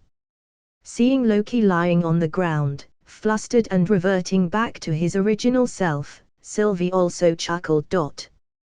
Tony Stark, millimeter home. Nice work. This is called she smiled. She has me in her heart. Tony Stark, it seems that it won't be long before we see a Loki couple. Carrot carrot. Loki Odinson, shut up, shameless mortal. Gods are not something you can make fun of. They learned from the middle-aged woman that there was an Ark spaceship nearby. The two Loki traveled a long distance again, trying to board the spaceship and escape from the planet. Finally, Loki led Sylvie to board the high-speed train, leading to the spaceship by changing himself into a guard. On the train, the two Loki could finally relax and chat. Loki told Sylvie that his magic was taught by his mother, and he also told her that he was actually an adopted son. Sylvie bluntly said, "I knew I was adopted." Loki was shocked. "What? They told you?" "Yeah. Did they not tell you?" Sylvie was curious. Seeing that, Loki secretly clenched his teeth. Sometimes he thought if Odin had told him his life story from the beginning, would he still grow up like this? The two Loki continued to chat. Speaking of magic, Loki simply raised his hand and cast a small magic illusion for Sylvie. Looking at the fireworks blooming in Loki's hand, Sylvie's expression changed. Next, Sylvie asked Loki if he had a lover. "You're a prince. Must have been a would-be princess." The smile on Sylvie's face suddenly turned a little weird, "Or perhaps another prince." Loki looked calm and leisurely said, "A bit of both." Seeing that, almost everyone in the live streaming room was shocked. To say that it's a prince, besides Loki. It seems, there's only one person, right? Cough cough. No way, right? Tony looked at Loki in disbelief and almost exclaimed. "You can't really have that kind of thinking for that, silly guy, can you?" Gulp. Peter Parker swallowed and took a step back. Even Natasha's eyes widened and were full of amazement. Although she had teased Loki about Thor before, it was just a joke. "I didn't expect that this guy would be like that." Loki's face flushed bright red when he felt the strange gazes of everyone around him. He suddenly clenched his fist and bellowed. "Bastard, I'm just being perfunctory. No. It's to confuse that woman. You actually believe it? I think your intelligence is even worse than frogs." The video continued. After the two Loki chatted for some time, Sylvie fell asleep on her seat. Before long, she was awakened by a burst of singing and dancing. Opening her eyes, Sylvie was instantly surprised. Loki actually took off his disguise, changed back to the Time Variance Authority jacket, and was singing and dancing in the hall. Seeing Sylvie wake up, Loki simply sang to her, putting on a romantic appearance.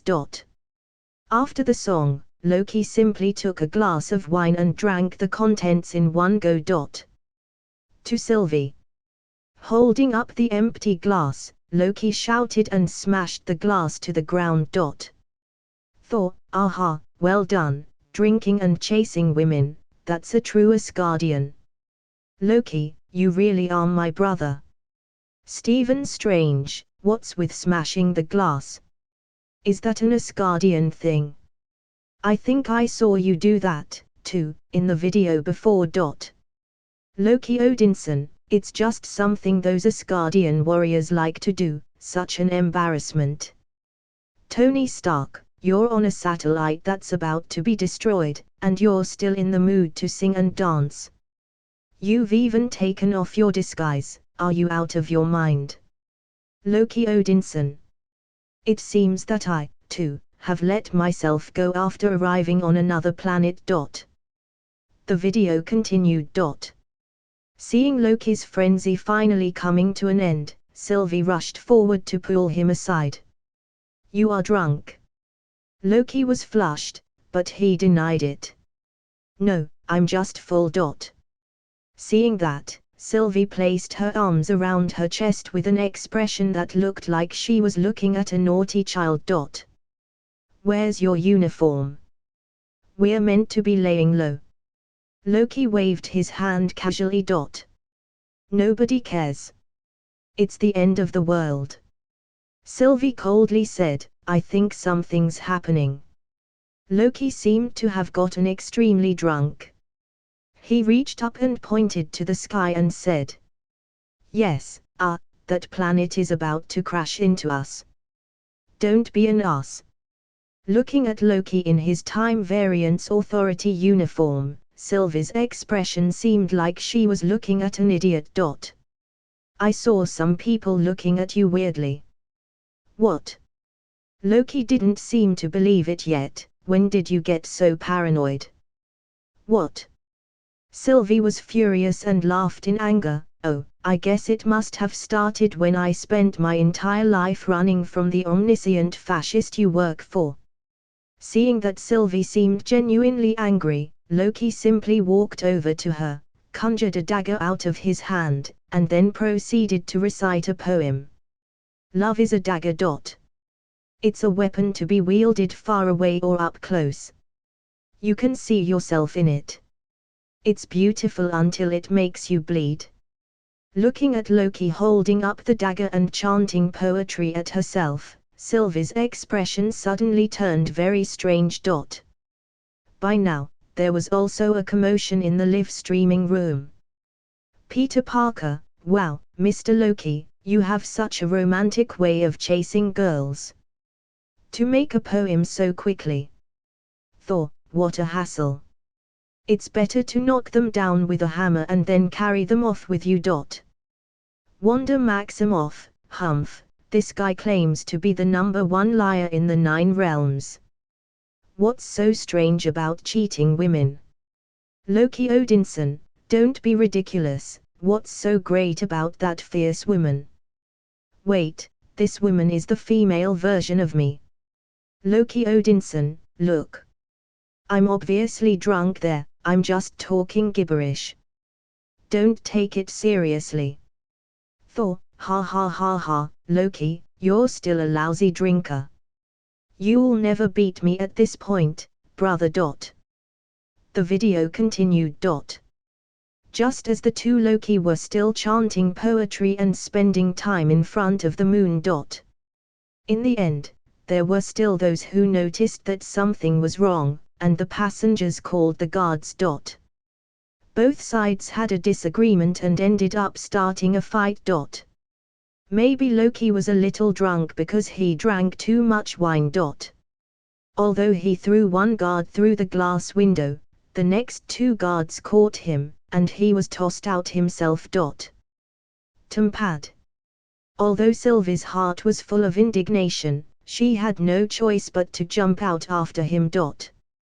After such a farce, Sylvie's patience finally ran out. She pulled out her blade and pointed it at Loki, trying to retrieve the time controller device. Having been thrown off the train, Loki's mind seemed to sober up a little. He had used magic to conjure up the time controller. However, perhaps due to the impact of the previous landing, the device had emitted blue smoke and was obviously broken by the fall. Sylvie was furious. "You asshole, you killed us." Loki frantically tried to repair it. "Maybe we can fix it." "Okay. The time controller was so severely damaged that Loki pushed a little too hard and actually crushed it into pieces. Looking at the scattered pieces of the controller, Loki turned stiff. "You're not serious, man, are you?" Sylvie coldly said. Loki said, "You're right. I'm a god. You are a clown." Sylvie huffed, "You got drunk on the train." "I've got drunk before, but never at the expense of the mission." "Oh, the mission. The mission." Loki seemed embarrassed, so he shot back. "What, your glorious purpose? Give me a break. You can't beat them." Looking at the unrepentant Loki in front of her, Sylvie slowly shook her head, turned away and suddenly let out a shocking roar. A green magic power was seen condensing in her hands and exploding out, sending dust flying all around her. "Thor, for Odin's sake. Loki, you really haven't changed at all." Loki Odinson. "Thor, I told you that you should practice your drinking more. It was just a bit of wine, and you let yourself go to that extent." Loki Odinson, shut up. Brother, just stop talking. Wanda Maximoff, what? Get drunk. Thor, my brother is a terrible drinker, but he likes to drink like me. But in the end, when he gets drunk, his personality would change, and he would do all sorts of stupid things. Wanda Maximoff, wow, ha ha ha. I didn't expect Loki to have such a side. I think I'll die of laughter. Loki Odinson, that's enough. This is just publicly embarrassing me. I don't want to watch anymore. Master Mordo, if you want to talk about publicly embarrassing, look at that female Loki. She looks like she's going crazy with anger. Thor, well, if we're talking about the ability to make a person angry, Loki is definitely the number one person in Asgard. The video continued. A hint of regret appeared on Loki's face at the sight of Sylvie, sitting on a mound of dirt and sulking.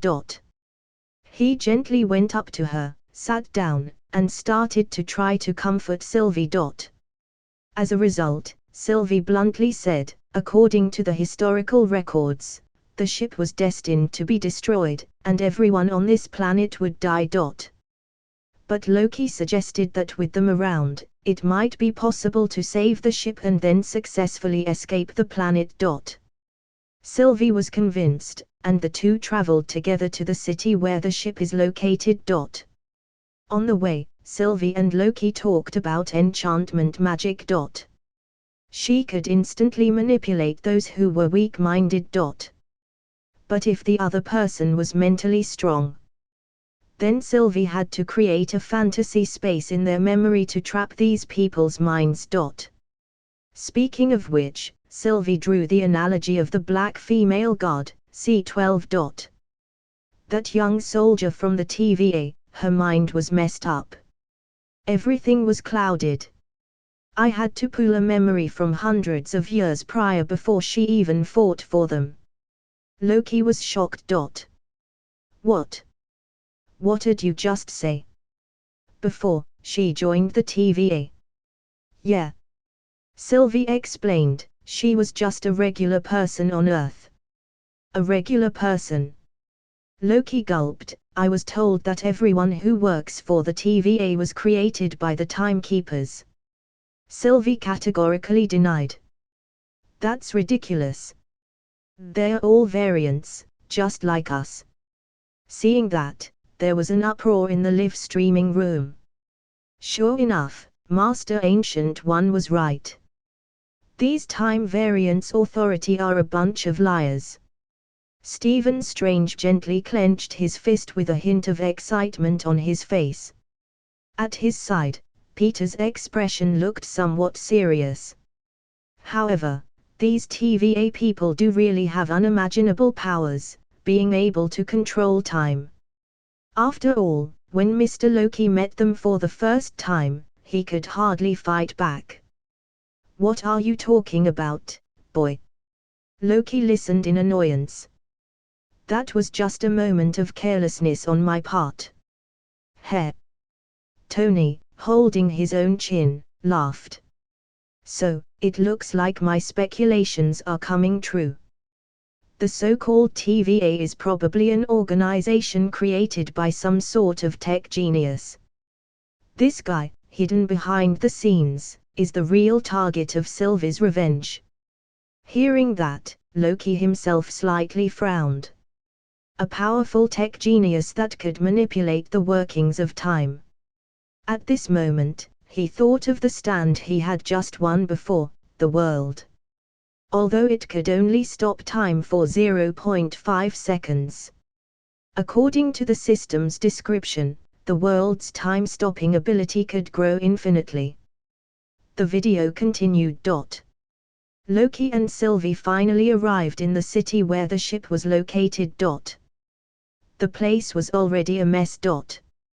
Soon, a large number of meteors and meteorites fell from the sky, turning the city into an inferno. In the face of such a catastrophe, the two could only try to escape. And just then, there was a violent boom. The ship, the Ark, which carried the hopes of everyone on this asteroid, was hit by a huge meteorite and broke in two. Seeing that, Loki's pupils suddenly shrank. No way. The time controller is ruined. Now, the only ship was destroyed. Was this self going to die on that asteroid? The video continued. Countless asteroids fell from the sky, and the whole world seemed like it was going to end. Sylvie sat on a rock, her expression indifferent. Seeing that the end was approaching, Loki also came over and sat down, apologizing to Sylvie. I'm sorry. Sylvie glanced at him with a trace of sadness in her eyes. I remember Asgard. Not much, but I remember. My home, my people, my life. Then, Sylvie told him an unbelievable truth. The universe wants to break free, so it manifests chaos. Like me being born, the goddess of mischief. But when I was a child, I didn't want to be a villain. I wanted to be the kind of heroine who saved Asgard. And this, in turn, goes against the so-called sacred timeline. Next thing I knew, the TVA showed up, erased my reality, and took me as a prisoner.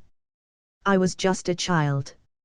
Meeting Loki's eyes, Sylvie continued. I escaped. I stole a TemPad, and I ran for a long, long time, which really sucked. I've been running away for so many years. At this point, a bitter smile appeared at the corner of Sylvie's lips. Everywhere, and everywhere I went, it caused a Nexus event. Sent up a smoke flare. because I'm not supposed to exist. Until, eventually, I figured out where to hide. Looking at the approaching asteroid in the sky, the wry smile on Sylvie's face seemed more and more obvious. And so, that's where I grew up, and now, that's where I'll die.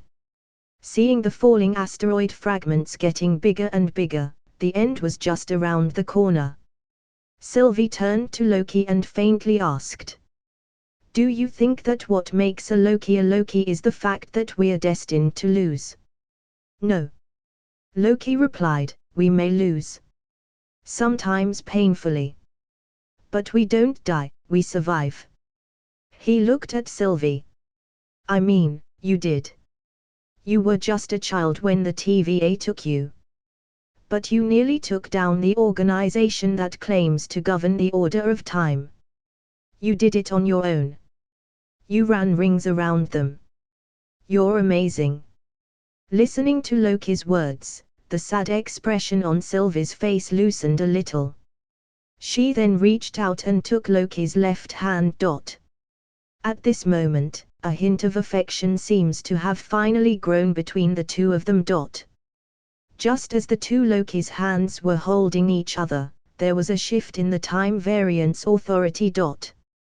Mobius and others were frantically searching every time node, trying to find the two Loki. Originally, they couldn't find anything. But suddenly, there was a surprising change in the instruments. Okay, that's not someone stepping on the wrong leaf. Staring at the screen in front of them, Mobius looked horrified and turned to the black female guard. "Have you ever seen a branch like that?" The female guard shook her head with a shocked expression. "No." At this moment on the satellite, the two Loki held hands, prepared to face the impending doom. At this moment, an incredibly large asteroid crashed to the ground. Boom!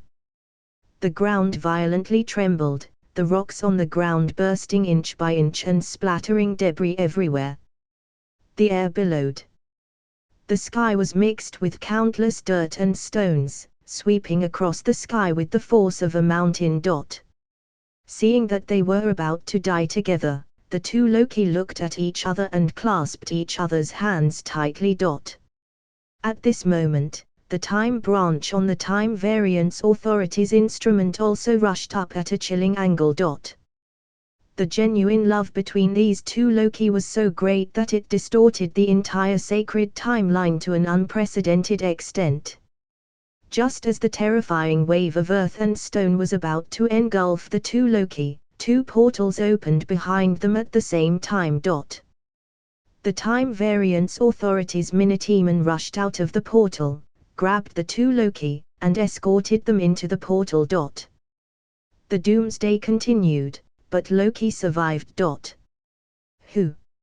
Seeing both himself and Sylvie being arrested by a group of Minitemen on screen and even getting strapped with time collars around their necks, Loki exhaled a long sigh of relief instead. So far, he had seen his own two tragic deaths on the screen in front of him. The first time was being choked to death by Thanos, and the second time was when he let go of his own accord and fell into the vortex. Loki didn't consider himself a particularly strong-willed person, so he really didn't want to see the image of his own tragic death again. At that moment, the image suddenly turned, and a magnificent building complex appeared. The architecture of this building was peculiar and not at all Earth-like, but it gave the impression of being solemn and elegant, almost awe-inspiring. As soon as he saw the buildings and the towering palace in the very middle, Loki's expression changed to a faint smile. Asgard. Why is it here? At this point, Odin's eye also seemed grave. The video continued. A little girl in a green robe, holding dolls in both her hands, was playing a game. The dragon swoops towards the palace. The little girl held up the dragon doll in her right hand and made a downward dive, followed by stopping the dragon with the Valkyrie doll in her right hand. The Valkyrie flies over, defeats the dragon, and saves Asgard. Just as the little girl was having fun, a golden portal opened behind her, and several Time Variance Authority Minitemen emerged from the portal. The woman in the lead was none other than the female judge. However, at this point, she appeared to be just an ordinary low-level Miniteman. The female guard picked up the time controller in her hand, took one look at it, and then reached out and pointed at the little girl. "There's our variant." Several people rushed forward and grabbed the little girl while the female guard read out beside them. "On the authority of the Timekeepers, I hereby arrest you for crimes against the sacred timeline." The female guard took the screaming little girl into the portal, leaving only one sentence when she left: "Reset it." When ordered, a Minuteman took out a reset charge from his pocket and placed it on the ground. Soon, after being activated, the reset charge turned all the toys left by the little girl into nothingness. The little girl was brought to Time Variance Authority by the female guard. Here, she went through everything that Loki had gone through before, being changed into prison clothes, being forced to register, and finally being brought to court. But in court, the little girl bravely resisted. She mercilessly bit the hand of the female guard and grabbed the time controller from her. Watching the little girl open the golden portal in front of her, the female guard suddenly widened her eyes in disbelief. "Are you kidding me? So many terrifying, multiverse-based monsters have failed to escape from Time Variance Authority. This little girl, how can she?" Staring hard at the female guard, the little girl turned around and rushed into the golden portal. Seeing that, even Odin's expression changed. "Who is that little girl?" Looking at her familiar clothes and the robe draped over her back, does that mean? At this point, the live streaming room, as well as the chat group, had exploded into a frenzy. "Thor, what's going on? Isn't that Asgard?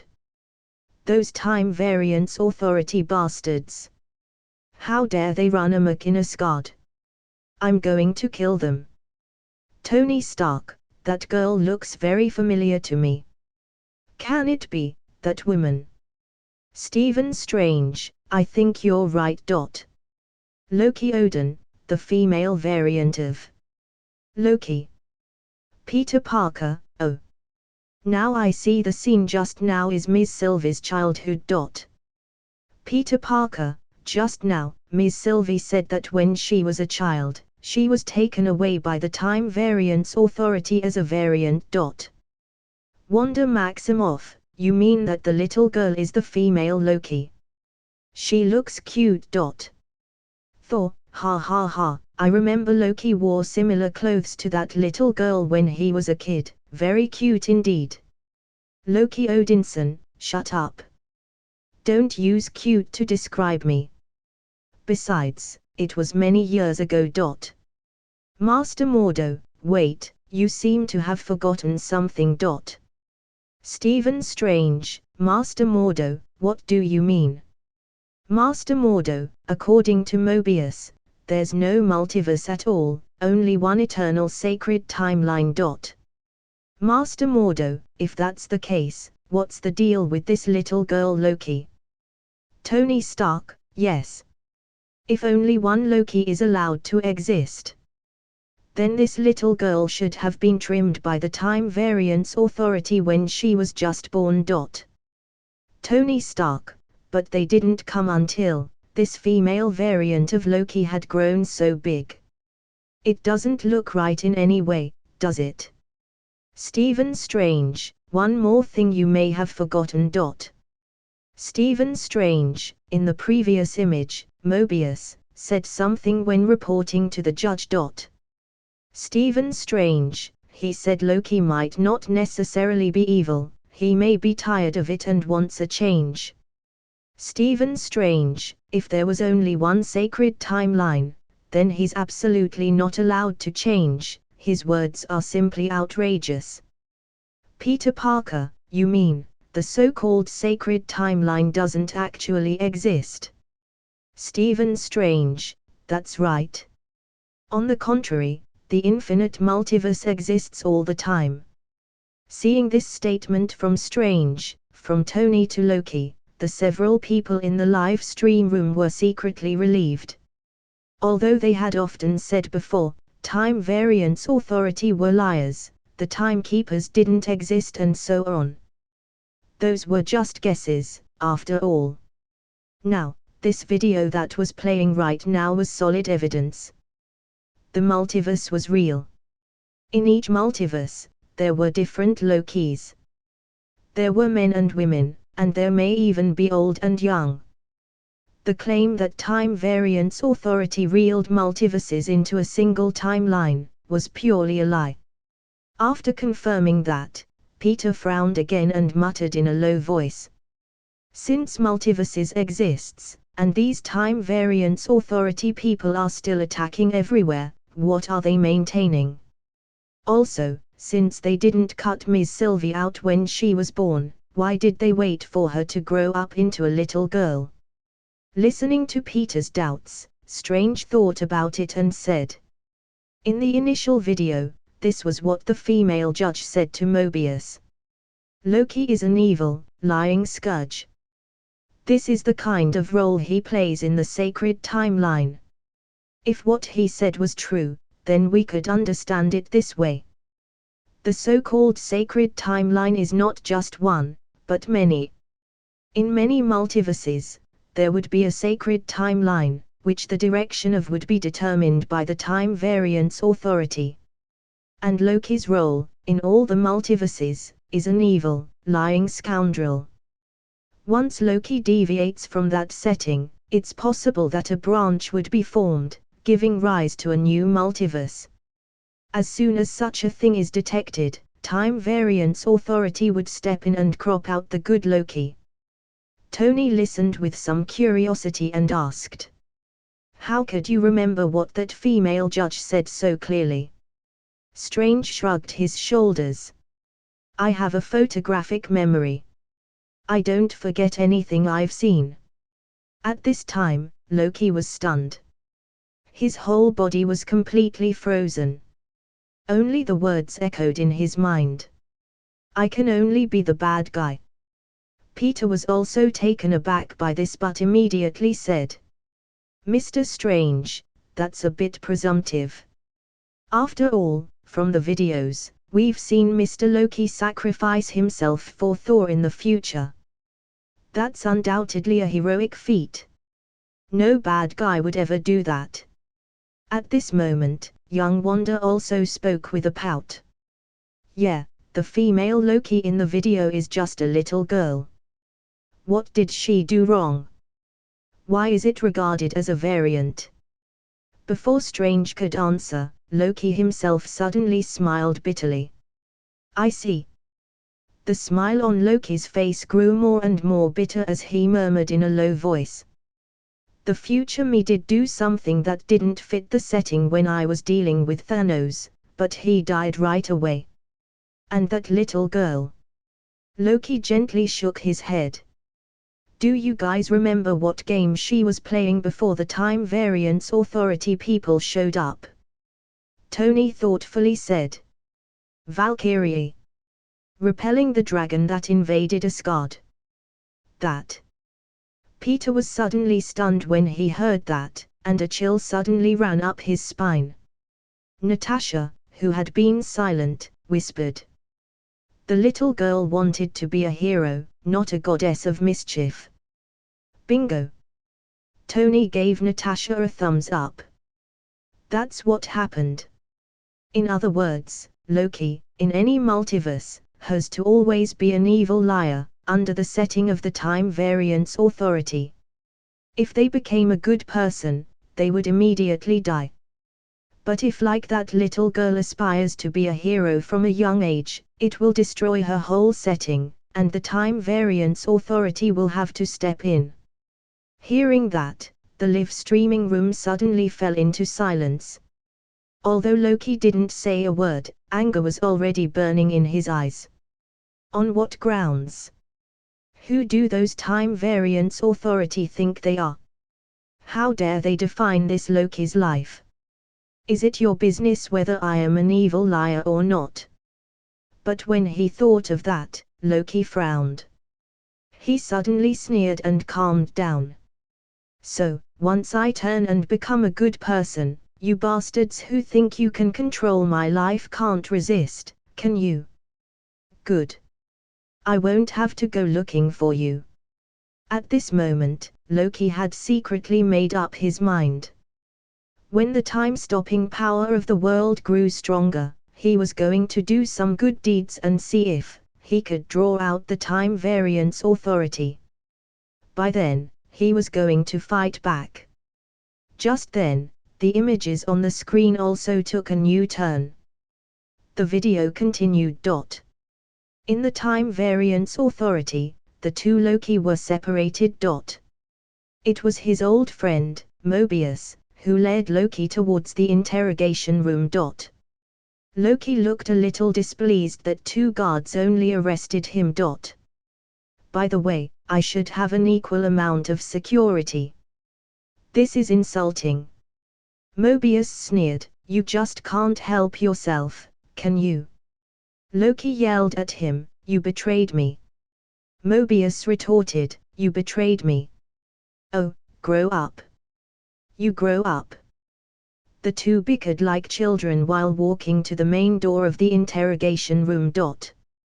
Pushing open the door, Loki discovered that this was the room where the videos of his future were shown. At this point, Mobius smiled coldly, you know it occurred to me that you're not really the god of mischief. Oh, here it comes. Loki looked up and laughed. The folksy, dopey insult from the folksy dope. What am I? The god of self-sabotage, yeah. The god of backstabbing. Mobius lifted the time controller in his hand and coldly said. Just kind of an asshole and a bad friend. Yeah, chew on that for a little bit. Mobius pressed the time controller in his hand, and a red portal immediately appeared in front of Loki. Seemingly aware that something terrible was about to happen, Loki struggled violently and shouted as he struggled. What is this? Mobius, you'll see. Feeling that there was no way that anything good was behind this door, Loki struggled desperately, shouting as he did so. Mobius. Okay, let him talk. One last desperate trick from the desperate trickster. Go ahead. Loki calmed down, looked at Mobius, and said. The TVA is lying to you. That's it. Mobius smiled sarcastically and ordered, throw him in. No. Despite the attempts to resist, Loki was pushed into the red portal by the two Minutemen. After passing through the red portal, Loki looked left and right, and the expression on his face suddenly turned strange. He had seen this place before. What? He. Seriously? With his hands spread out, Loki laughed. Isn't this in Asgard's palace? What's the point of Mobius sending him here? At that moment, a woman's voice suddenly sounded behind him. You. Loki turned around with a look of surprise. Sif. The female warrior Sif was there, with half of the hair on her head cut off. She came walking over, full of anger. Scolding while walking. You conniving, craven, pathetic worm. You did this. What? Looking at Sif's short black hair, tightly held in her left hand, Loki finally felt something was wrong.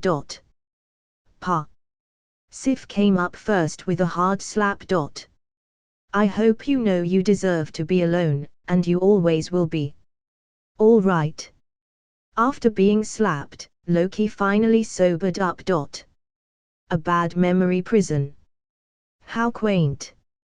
Listening to Loki's nonsense, Sif, without saying anything, came up with a knee attack and kneed Loki's vital spot. Then she punched him in the face and knocked him to the ground. After the beatdown, Sif didn't even look at Loki and directly left. Ow! Loki knelt on the ground and twitched for a while before he could barely look up. That kind of pain really hits a man right in the heart. Same punishment. I remember exactly what I did after that. I went and had a nice, hot bath and a glass of wine, and I never thought about it again. Just when Loki thought it was over, Sif's voice sounded behind him again. You conniving, craven, pathetic worm. You did this. What? Looking at the angry Sif, walking over with clenched fists. Loki's mouth opened wide. An expression of disbelief filled his face as if he had seen the most absurd and overwhelming thing in the world. Hang on. Loki tried to defend himself, but he was only greeted by Sif with a slap. I hope you know you deserve to be alone, and you always will be. And then there's the severe knee that seems to have been rehearsed 1,000 times. And a hard head-on punch. Kneeling on the ground for a long time, Loki looked up. Only then did he understand what had happened. Time loops. How lovely.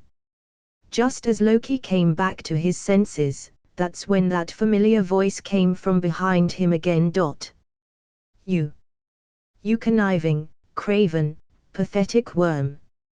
Looking at Sif's murderous sprint, Loki hastily held out his hands. Okay, Sif. Hang on. Bang. No, you hear this? You deserve to be alone. Getting a slap in the face. Loki didn't even have time to shout in pain, so he went on with what Sif said. And I always will be. All right, I get it. Next, he tried his best to explain what had happened to Sif. Listen. You're a reconstruction of a past event. Created by the organization that controls all of the time. So you need to trust me, and you need to help me escape. Yeah. After listening to Loki's words, Sif nodded her head and placed her hands on Loki's shoulders, watching Loki's heart flutter. Okay, good.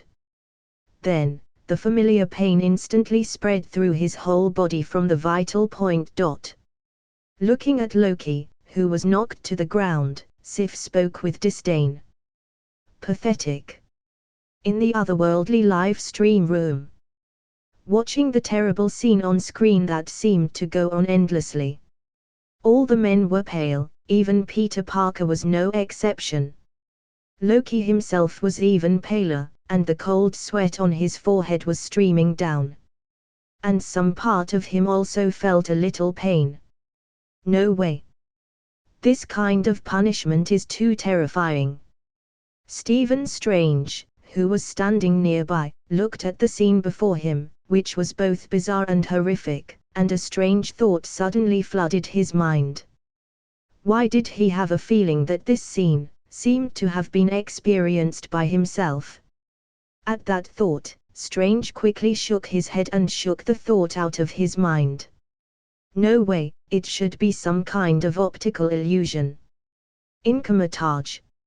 Looking at the scene on screen, Master Ancient One showed a faint smile on her face. Interesting that someone other than a time stone wielder would know how to use such a time loop. It was so much fun. This.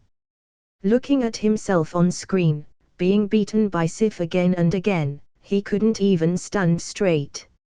All the hairs on Loki's body stood on end, and a chill ran up his spine. As a man, what punishment could be more terrible than this kind of infinite torture? How dare he trap me in this infinite hell?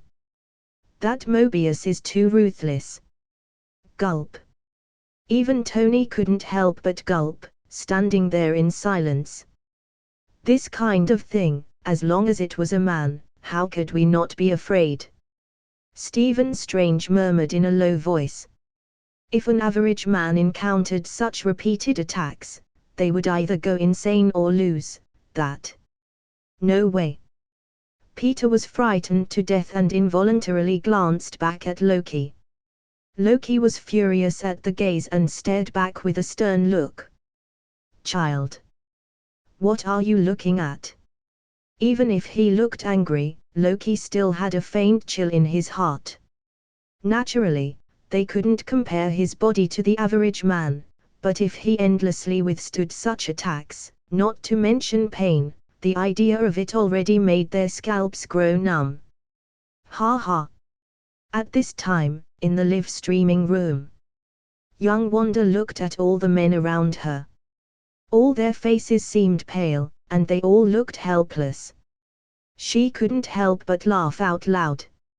Master Mordo, to be honest, this is really remarkable. Master Mordo, I don't know how those time variance authority people did it. Even in our world, this kind of time manipulation magic belongs to the upper tier. Stephen Strange, what? Can spells still do such a thing? Master Mordo, of course, but this kind of spell is extremely dangerous. If it's poorly controlled, it could create branches, unstable half-dimensions, or even space-time paradoxes. This isn't a spell that an apprentice could get their hands on. Loki Odinson, can you tell me how to escape from this kind of time loop? Master Mordo, sorry, I can't help you. Once an infinite loop is formed, it would be difficult for outsiders to break unless the person who made it takes the initiative to terminate it. Master Mordo, I can't think of anyone who can do that, except for Master Ancient One. Having said that, Master Mordo involuntarily turned back and looked at the eye of Agamotto, hanging around the Ancient One's neck. The video continued. Finally, after God knows how many cycles, Loki seemed to have given up the struggle and collapsed to the ground with a miserable look on his face. You conniving, craven, pathetic. When Sif's voice rang out again, Loki didn't even have the strength to stand up. He just reached out and weakly shouted. Sif, please, please. No more. Please, I beg you. Trying to support his body, Loki really couldn't stand up and simply kneeled towards Sif. I'm a horrible person, I get it. I cut off your hair because I thought it'd be funny. And it's not. Seeing that Sif didn't punch him like before, Loki took a deep breath and continued. I crave attention. Because I'm a narcissist. And I suppose it's because I'm scared of being alone.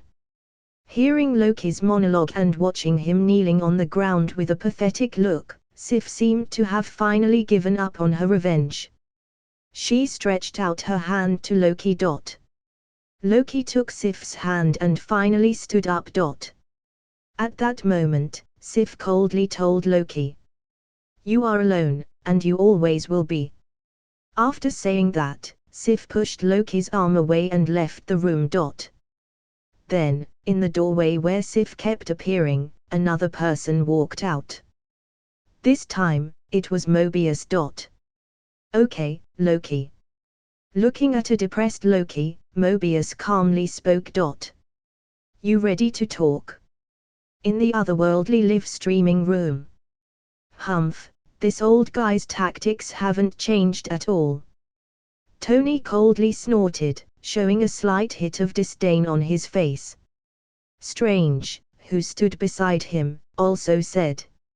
Last time, when Mobius faced Loki, he also attacked his heart with those unfortunate and dark futures, trying to break his psychological defenses.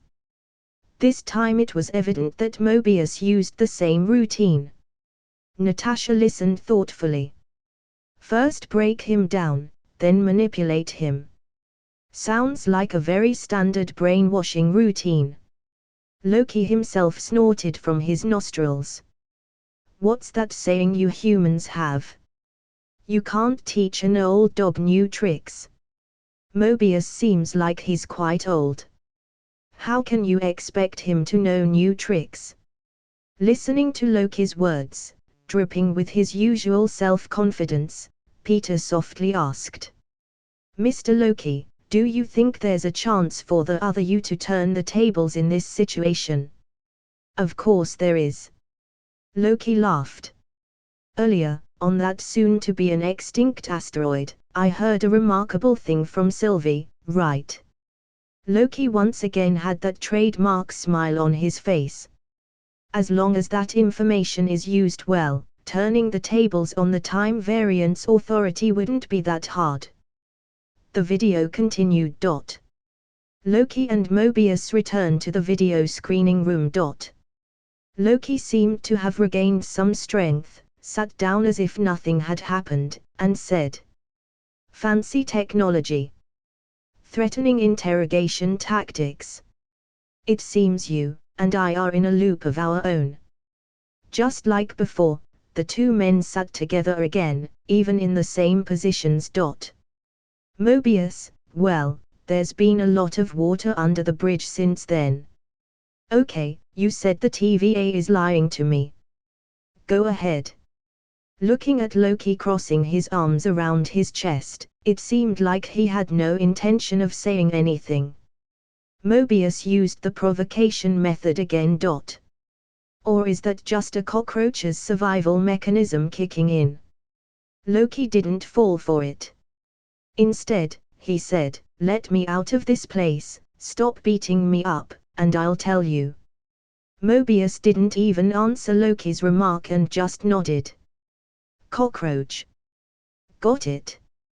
Mobius noted it down, then asked, "How long have you been working for the variant?" Me. Loki looked stunned. Working for her? Please? Mobius, if you're not working for the variant, what is it? Your partners? Absolutely not. Loki recalled with disgust, she's difficult and irritating, and she tried to hit me all the time. No. Not partners, no. Mobius seemed to agree with this extremely well. Yeah, I guess you don't do partners. Unless, of course, it benefits you, and you intend to betray them at some point. Listening to Mobius's sarcasm, Loki finally seemed to break. It was a means to an end, Mobius. Welcome to the real world. Down there, we're awful to one another to get what we want. Ha!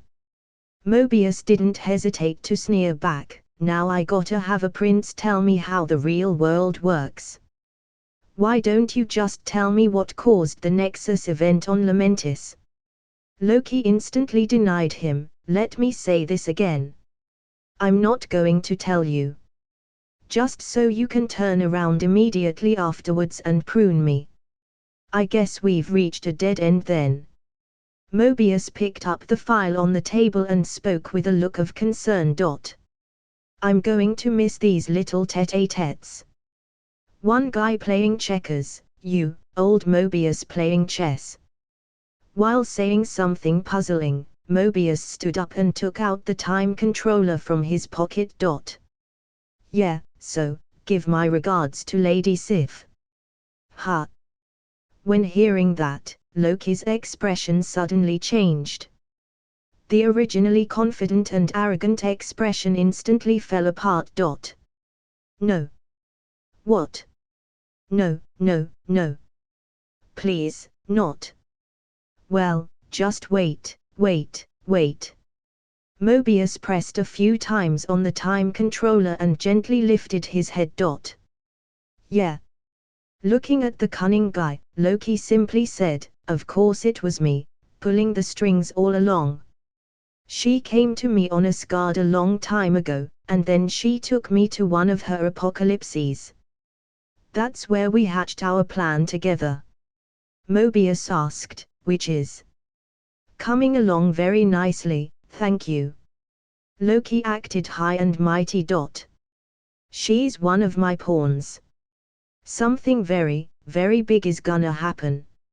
And when it does, I'll dispose of her. Looking at Loki's confident smile, Mobius suddenly threw down a heavy bomb that blew Loki's mind. Well, we saved you the trouble there. She's already been pruned. So, assume I do set you free. As if he was struck by lightning, all of a sudden, Loki's eyes seemed dull, and his face paled. Hang on, wait. Hang on, what did you just say? Mobius spreads his hands. Assume I do set you free. No, the variant. She's gone. Loki asked incredulously. Yeah. Not before she took out 2 of ours. Mobius said with some resentment. Yeah, she was going to her time cell, broke free. Hunter B-15 stepped in, popped her. So, you might want to fire off a thank you note to Hunter B-15. Because it looks like you're the superior Loki. Listening to Mobius's ramble, Loki pretentiously shrugged. Good riddance. But although Loki tried his best to suppress his expression, his eyes still revealed waves of shock, fear, sorrow, regret, and many other emotions. Anyone could see it at a glance. Mobius glanced at Loki and couldn't take his eyes off of him. Soon, he chuckled, he. Loki, what's so funny? Ha ha ha, come on. Just look at your eyes. You like her? Mobius burst out laughing. You like her? Does she like you? Loki followed up a bit eagerly, is she really pruned? No wonder you have no clue what caused the Nexus even on Lamentis. Mobius laughed, both of you were just swooning over each other. It's the apocalypse. Mobius spoke in agitation. 2 variants of the same being, especially you. Forming this kind of sick, twisted romantic relationship. That's pure chaos. That could break reality. Mobius laughed again, it's breaking my reality right now. What a incredible seismic narcissist. You fell for yourself. Hearing that, Loki finally couldn't help asking, is she alive? Mobius looked at Loki and fell silent for a moment. He coldly said, for now.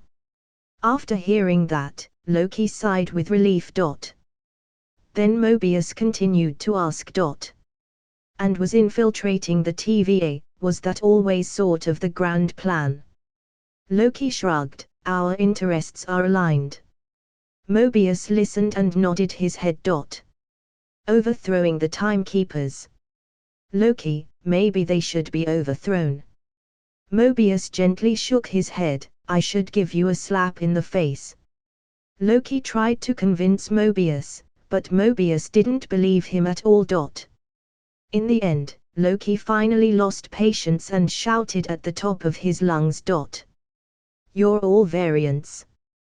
This sentence finally silenced Mobius, leaving him stiff in place, unable to speak for a moment. Loki continued to shout. Everyone who works at the TVA. The timekeepers didn't create you.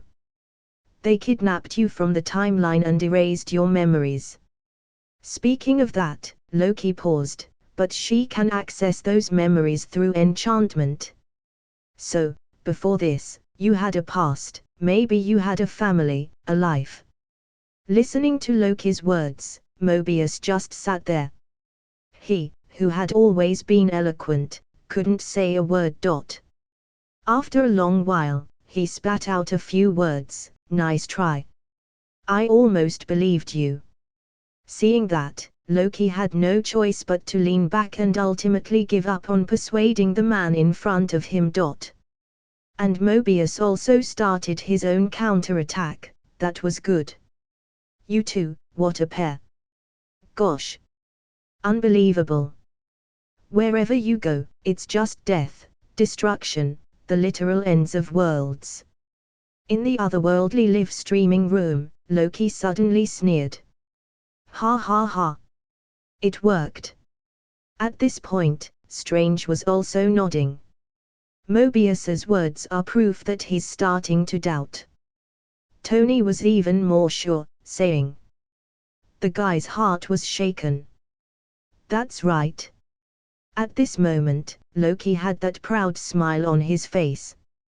The rebellion in the TVA has started. The video continued.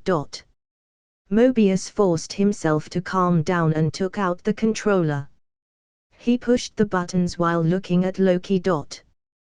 Well, I'm gonna have to close this case now cause I don't need you anymore.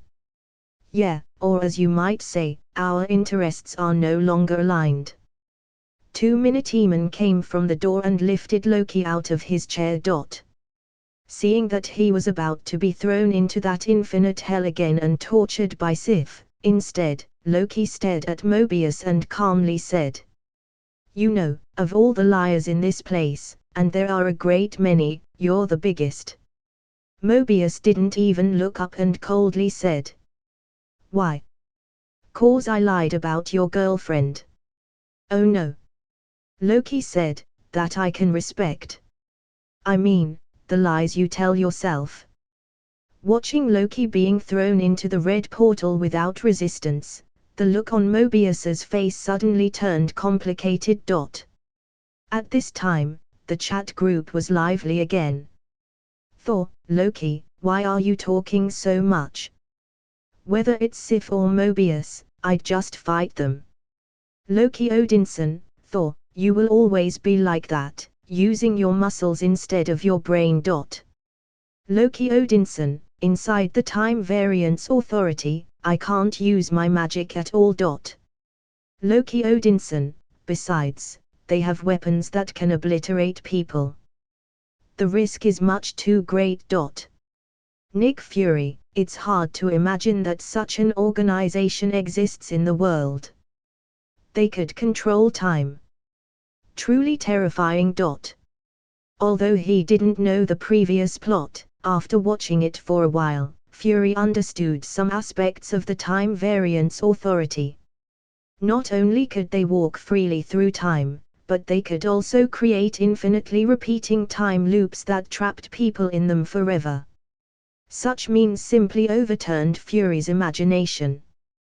Before, Fury thought that SHIELD, which he controlled, was the #1 secret organization in the world. But now, he really knew how a frog in a well felt. At this moment, Fury simply felt his worldview take another huge hit, and his body went stiff. Loki Odinson, truly terrifying. Ha ha ha. Maybe it is. However, the more powerful an organization is, the faster it would perish once it starts to crumble from within. Loki Odinson, just wait and see. The seed I planted in Mobius's heart will soon sprout. The video continued.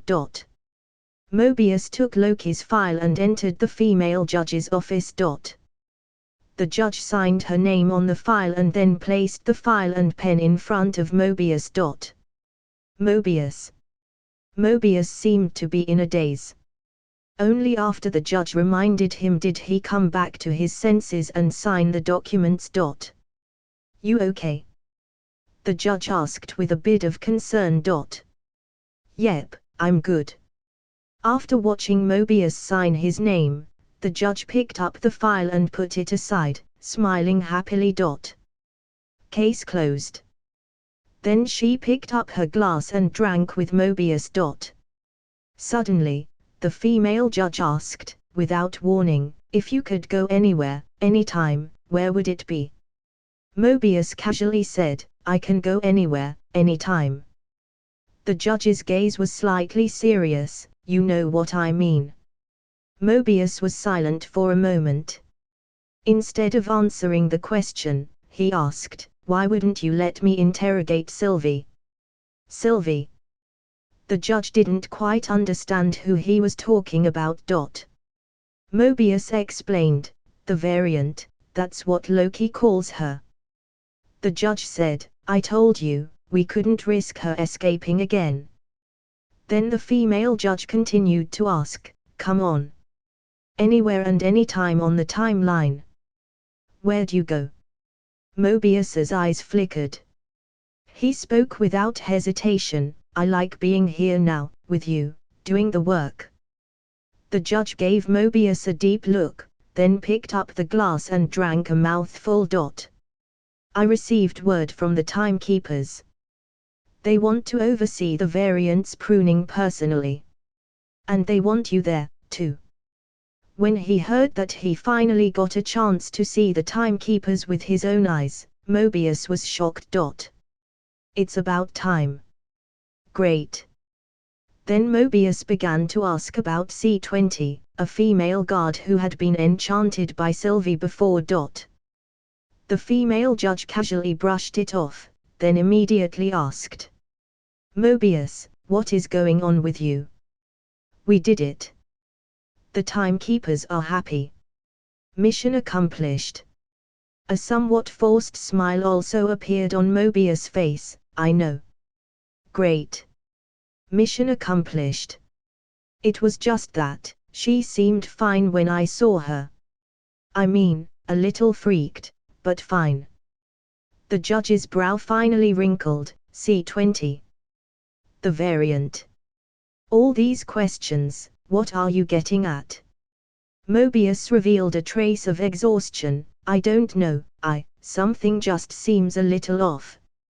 Seeing that, the judge hesitated and finally said, "Fine, you want the truth. I'm trying to protect you. The variant scares the hell out of me, and I didn't want to see anything happen to you." The female judge revealed a terrified look. C-20 lost her mind. She couldn't even form words by the end. "I just couldn't deal with that happening to you or anyone else." "Is that what you wanted to hear?" Mobius gently nodded, "Yeah, if it's the truth." "The truth?" The judge rolled her eyes. "You've been spending too much time with Lokis." "Yeah, I definitely have been." Mobius nodded his head. Looking at Mobius's somewhat depressed appearance, the judge quickly cheered him up. "What we do here matters. When we're out there fighting for the fate of the sacred timeline, we're also fighting for this. For us." Looking at Mobius, the judge's face revealed a trace of sadness. "Friends against time, allies to the end. Friendship like ours is uncommon and worth fighting for. Same as the sacred timeline." After listening to the pep talk from the female judge, Mobius nodded. It was a good speech. The two laughed. At that moment, Mobius pointed to the blade on the table and asked, "What are you gonna do with that trophy?" "Oh, that's right." The judge picked up the blade and went to the opposite bookshelf.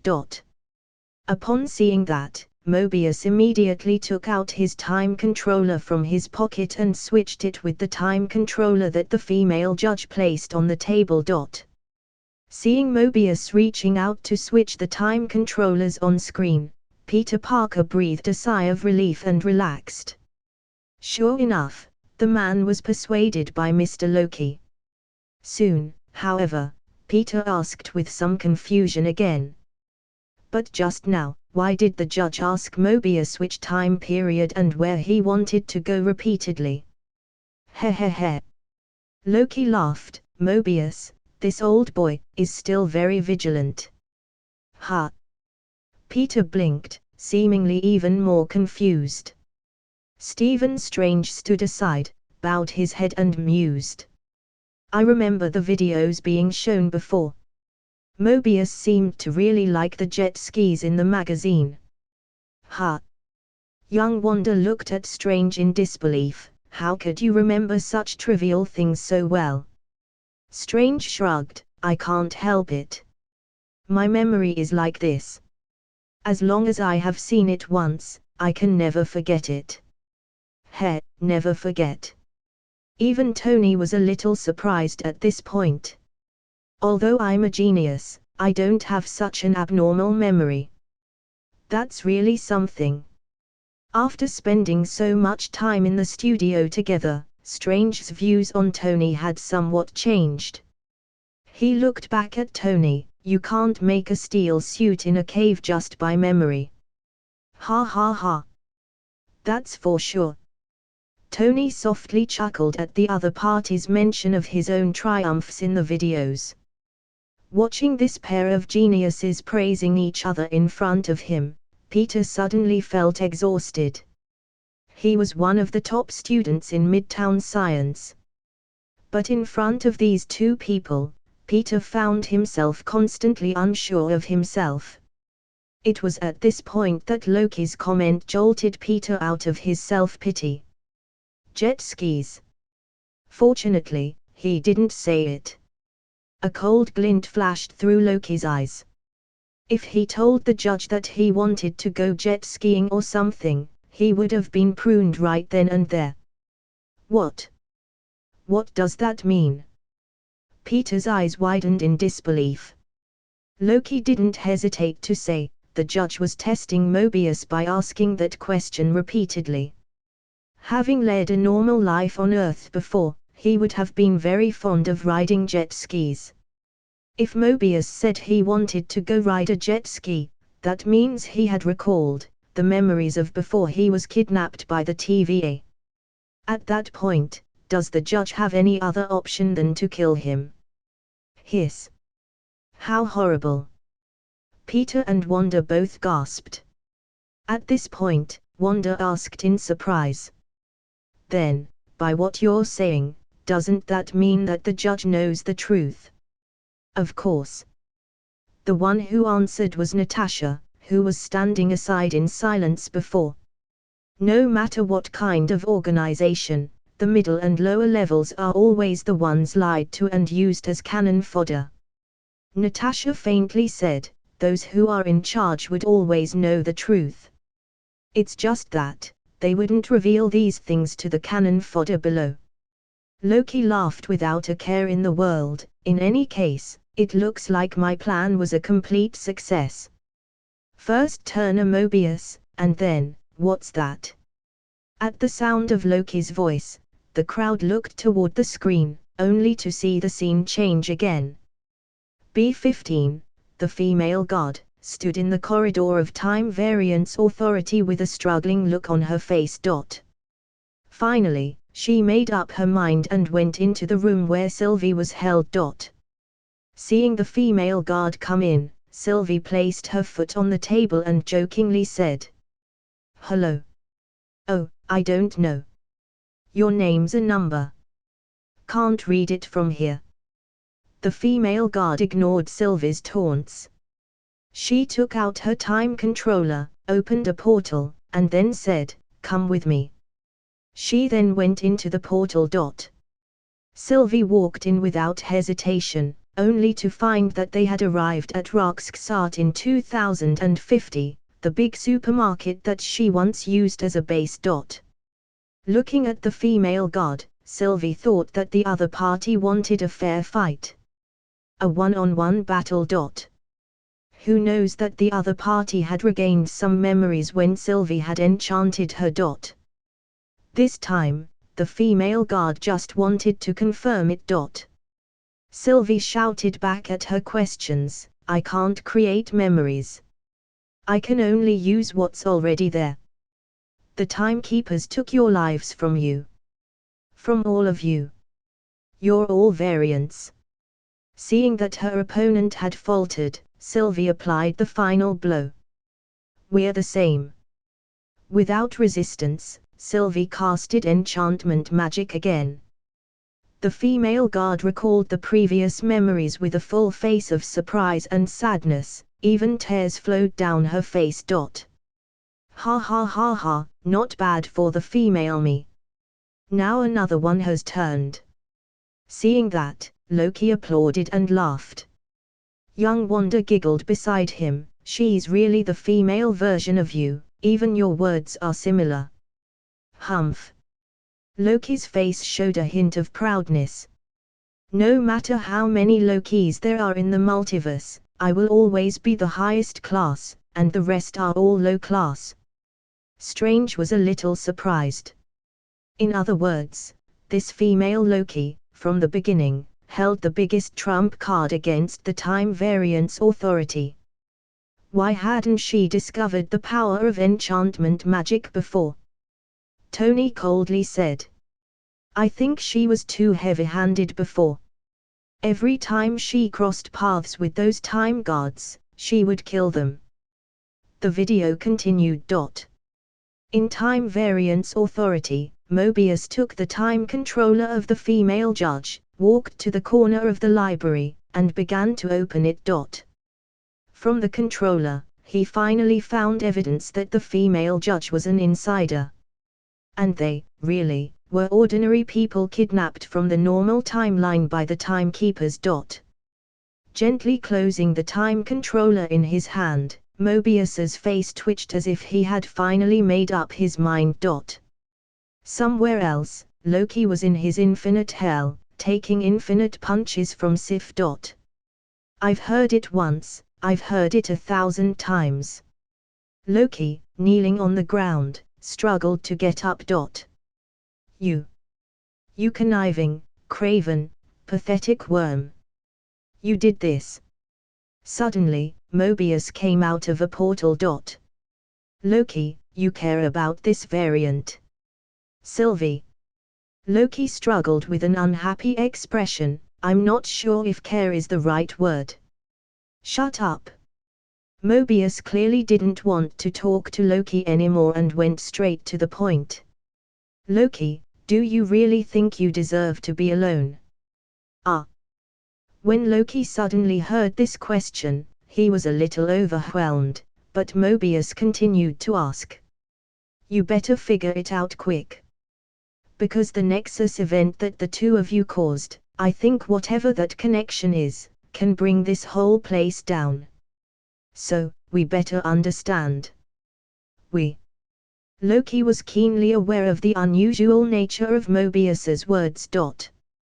Mobius gulped and, in the end, simply said. You were right about the TVA. You were right from the beginning.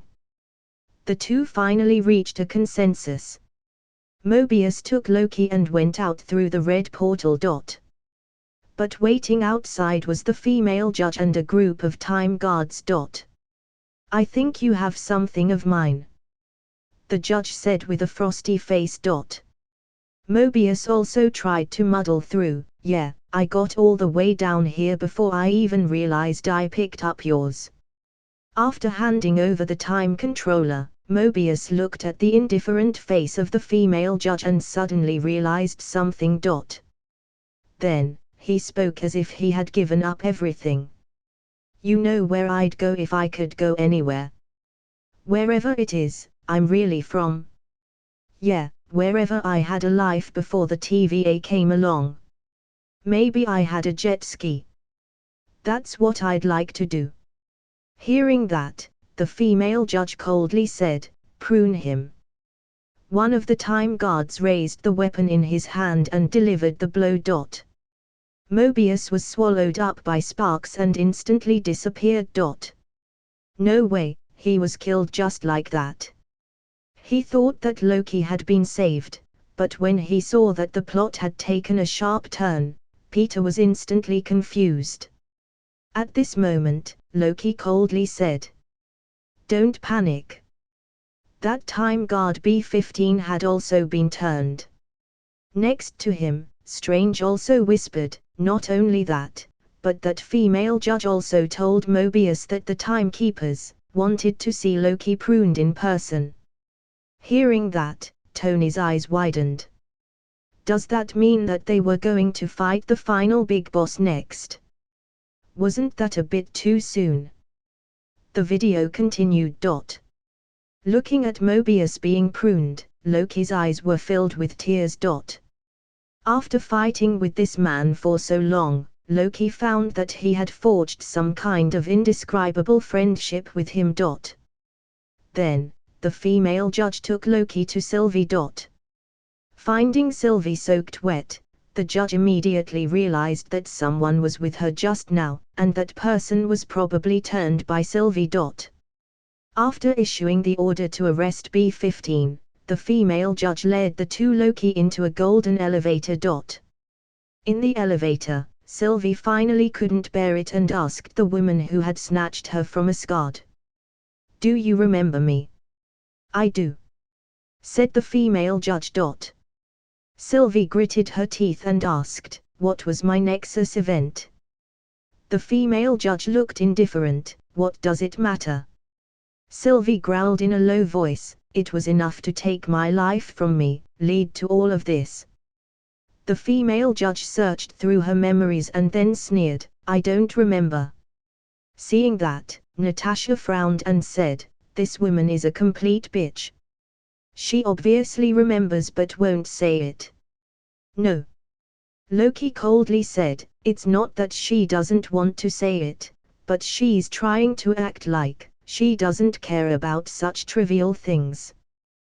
The kind of thing that ruined Sylvie's life didn't seem to be worth anything to her." Tony thoughtfully said, "Is she enjoying the feeling of being above others, controlling their lives?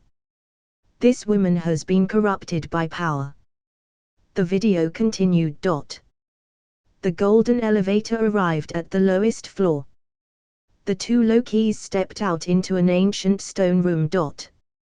There, on top of the high platform, sat three strange-looking lizard men with scaly faces.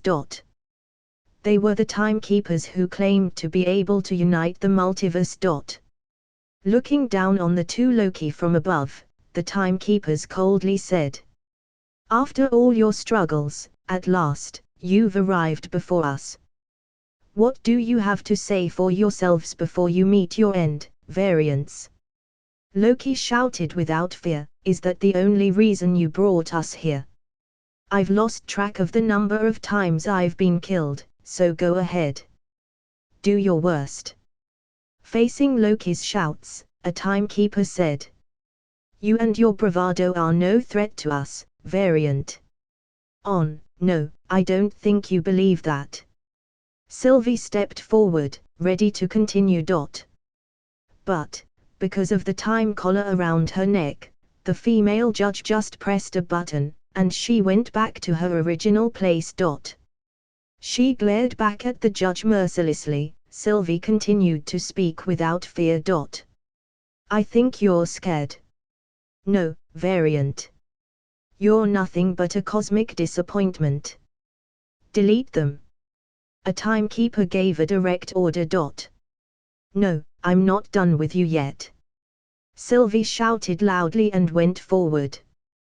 The female judge took out the time controller to reverse her time, only to find that the instrument didn't work. Just as the female judge was shocked, the golden elevator door suddenly opened up. B-15, the rebel female guard, rushed out. B-15 pressed the button in her hand, and the time collars around the two Lokis' necks instantly came off. Seeing that, the female judge yelled, "Protect the timekeepers." But after gaining freedom, the combined might of the two Lokis was simply not something that the few time guards were able to resist. Soon, all the time guards, including the female judge, were overthrown. Seeing that, the timekeeper sitting in the highest position actually began to beg for mercy. "You're a child of the timekeepers too, Sylvie. We can talk." "Oh yeah." Sylvie didn't hesitate to throw her weapon out and cut off the head of the timekeeper. Thump thump thump. The sparking head rolled all the way down the steps. At the same time, the remaining two timekeepers laughed. Ha ha ha. After laughing for a while, their bodies suddenly collapsed in their chairs. They were like toys that had run out of batteries. Sylvie picked up the head of the timekeeper that rolled to the ground, noticing that it was the head of a robot. Fake. Sylvie's face was full of disbelief. Mindless androids. Loki was also shocked. Then who created the TVA? I thought this was it. Sylvie tossed the robot's head aside with anger. Robots. Tony and others also looked at each other. What a huge joke. The legendary big boss that could toy with the multiverse was actually a couple of robots. No. Strange firmly said, the real mastermind must still be hiding behind the scenes. People that are controlling the robots. Tony nodded silently, his mind suddenly flooded with incredibly wild thoughts. The ability to build robots and to manipulate time by scientific means. This person who created the TVA couldn't be a parallel universe self, could it? With that though, Tony secretly gasped. If so, is that multiverse's Tony Stark, the evil boss these two Loki will fight next? The video continued. At this moment, Loki hesitated and approached Sylvie. I have to tell you something. At this point, Loki had a very nervous look on his face. As if this was the first time he had ever done something like this. Well, back on Lamentis. Loki seemed anxious. This is new for me. What? Sylvie seemed to be baffled by him as well. Loki reached for Sylvie's shoulder and seemed to summon up the courage to confess finally. What is it? With her female instincts, Sylvie seemed to sense something too. Loki had just opened his mouth when the expression on his face suddenly froze. Hearing a sizzling sound, Loki's body was surrounded by sparks and gradually disappeared into thin air. It was the female judge. After being knocked down, she didn't faint. Instead, she found the right moment to strike from behind and pruned Loki. Seeing that scene, there was an uproar in the live streaming room. Are you kidding me? I finally got here, but I still died. Loki froze in place, his eyes full of horror and disbelief. Next to him, Tony and the others were all disappointed. The Timekeeper's origins hadn't even been figured out, and Loki actually died. The future of another parallel universe was truly awful. In the presence of a great enemy, he lost his vigilance because of a woman. Natasha shook her head helplessly, looking sympathetic. You're a god that has lived over 1,000 years. It's not like you've never seen a woman, right? Mewling. What are you talking about? Loki was already upset. When he heard her words, he became furious. Just then, a new development appeared on the screen. Sylvie angrily knocked the female judge down, ready to ask the truth about the timekeepers from her. Suddenly the screen went dark and lit up again. In a strange place, Loki was lying on the ground. His eyes opened. Is this hell? Am I dead? Just as he was still a little confused, an unfamiliar voice rang out. Not yet. But you will be unless you come with us. Loki sat up from the ground and saw a child, a burly black man and an old man looking at him. The child was actually holding a crocodile in his arms. In the otherworldly live streaming room. Are these guys Loki too? Loki's gaze flickered at the sight of the broken horn crowns worn on the heads of the old man and the child. To be honest, after seeing the female Loki, he was mentally prepared for other Lokis to appear on the screen as well. But soon, Loki's eyes widened as if he had seen something incredible. For, he saw the alligator in the boy's arms was actually wearing Loki's trademark horned crown.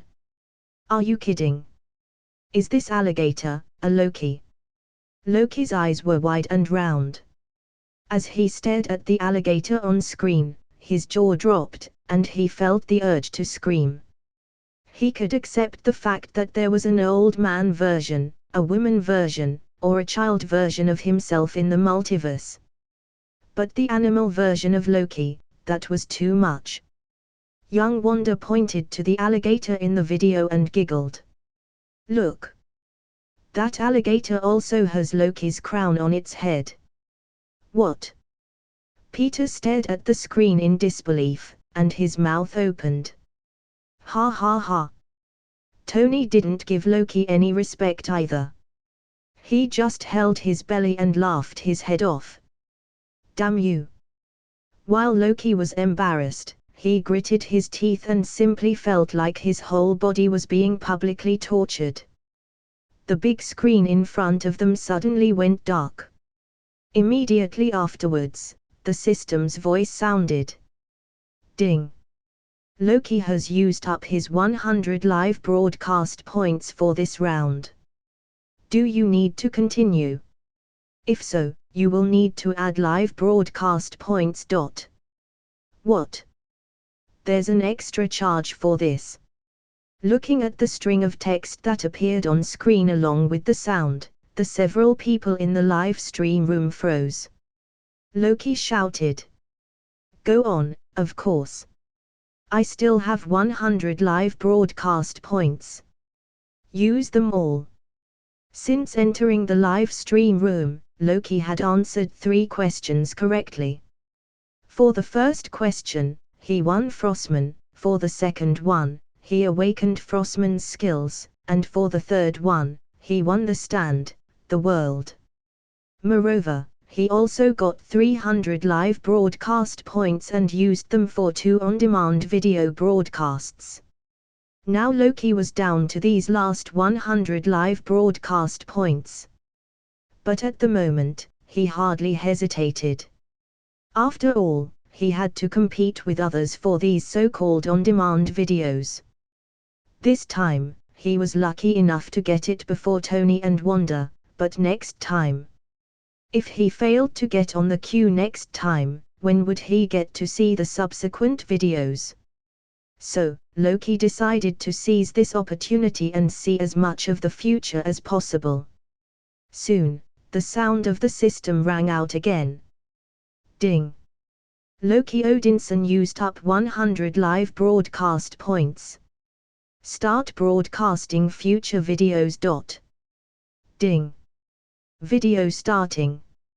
A new image appeared on the screen. In the middle of nowhere, Loki looked at the few weirdos in front of him and nervously asked. What is this place? Where are we? Who are you? The elderly Loki, wearing a pointy hornet helmet on his head, walked up to Loki and spoke with some urgency. This is the Void. That's Aliath. And we're his lunch. Come on. Loki was a little overwhelmed by the series of rapid words and instinctively looked back. He saw the overwhelming blackish-purple fog, like an avalanche, sweeping down at an alarming rate. And in this fog, there was actually a faint sound of horrific roaring, as if there was some kind of monster roaring in the fog. Just after Loki followed the 3 weirdos and fled in disarray, a beast's head appeared in the fog. All that could be seen was a scarlet glow in the creature's eyes and a large mouth. Purple lightning was flashing in the mist behind it. Roar! Suddenly, the horrible monster opened its mouth and gave a scalp-tingling roar. Holy shit, what the hell is this? A fog monster. How could that thing be real? Is this place, seriously not hell? Watching the monster that seemed to fill the sky, most of the people in the live streaming room looked dumbfounded. Tony and Strange looked at each other. They could both see the horror in each other's eyes. Loki's eyebrows were tightly knitted at the moment.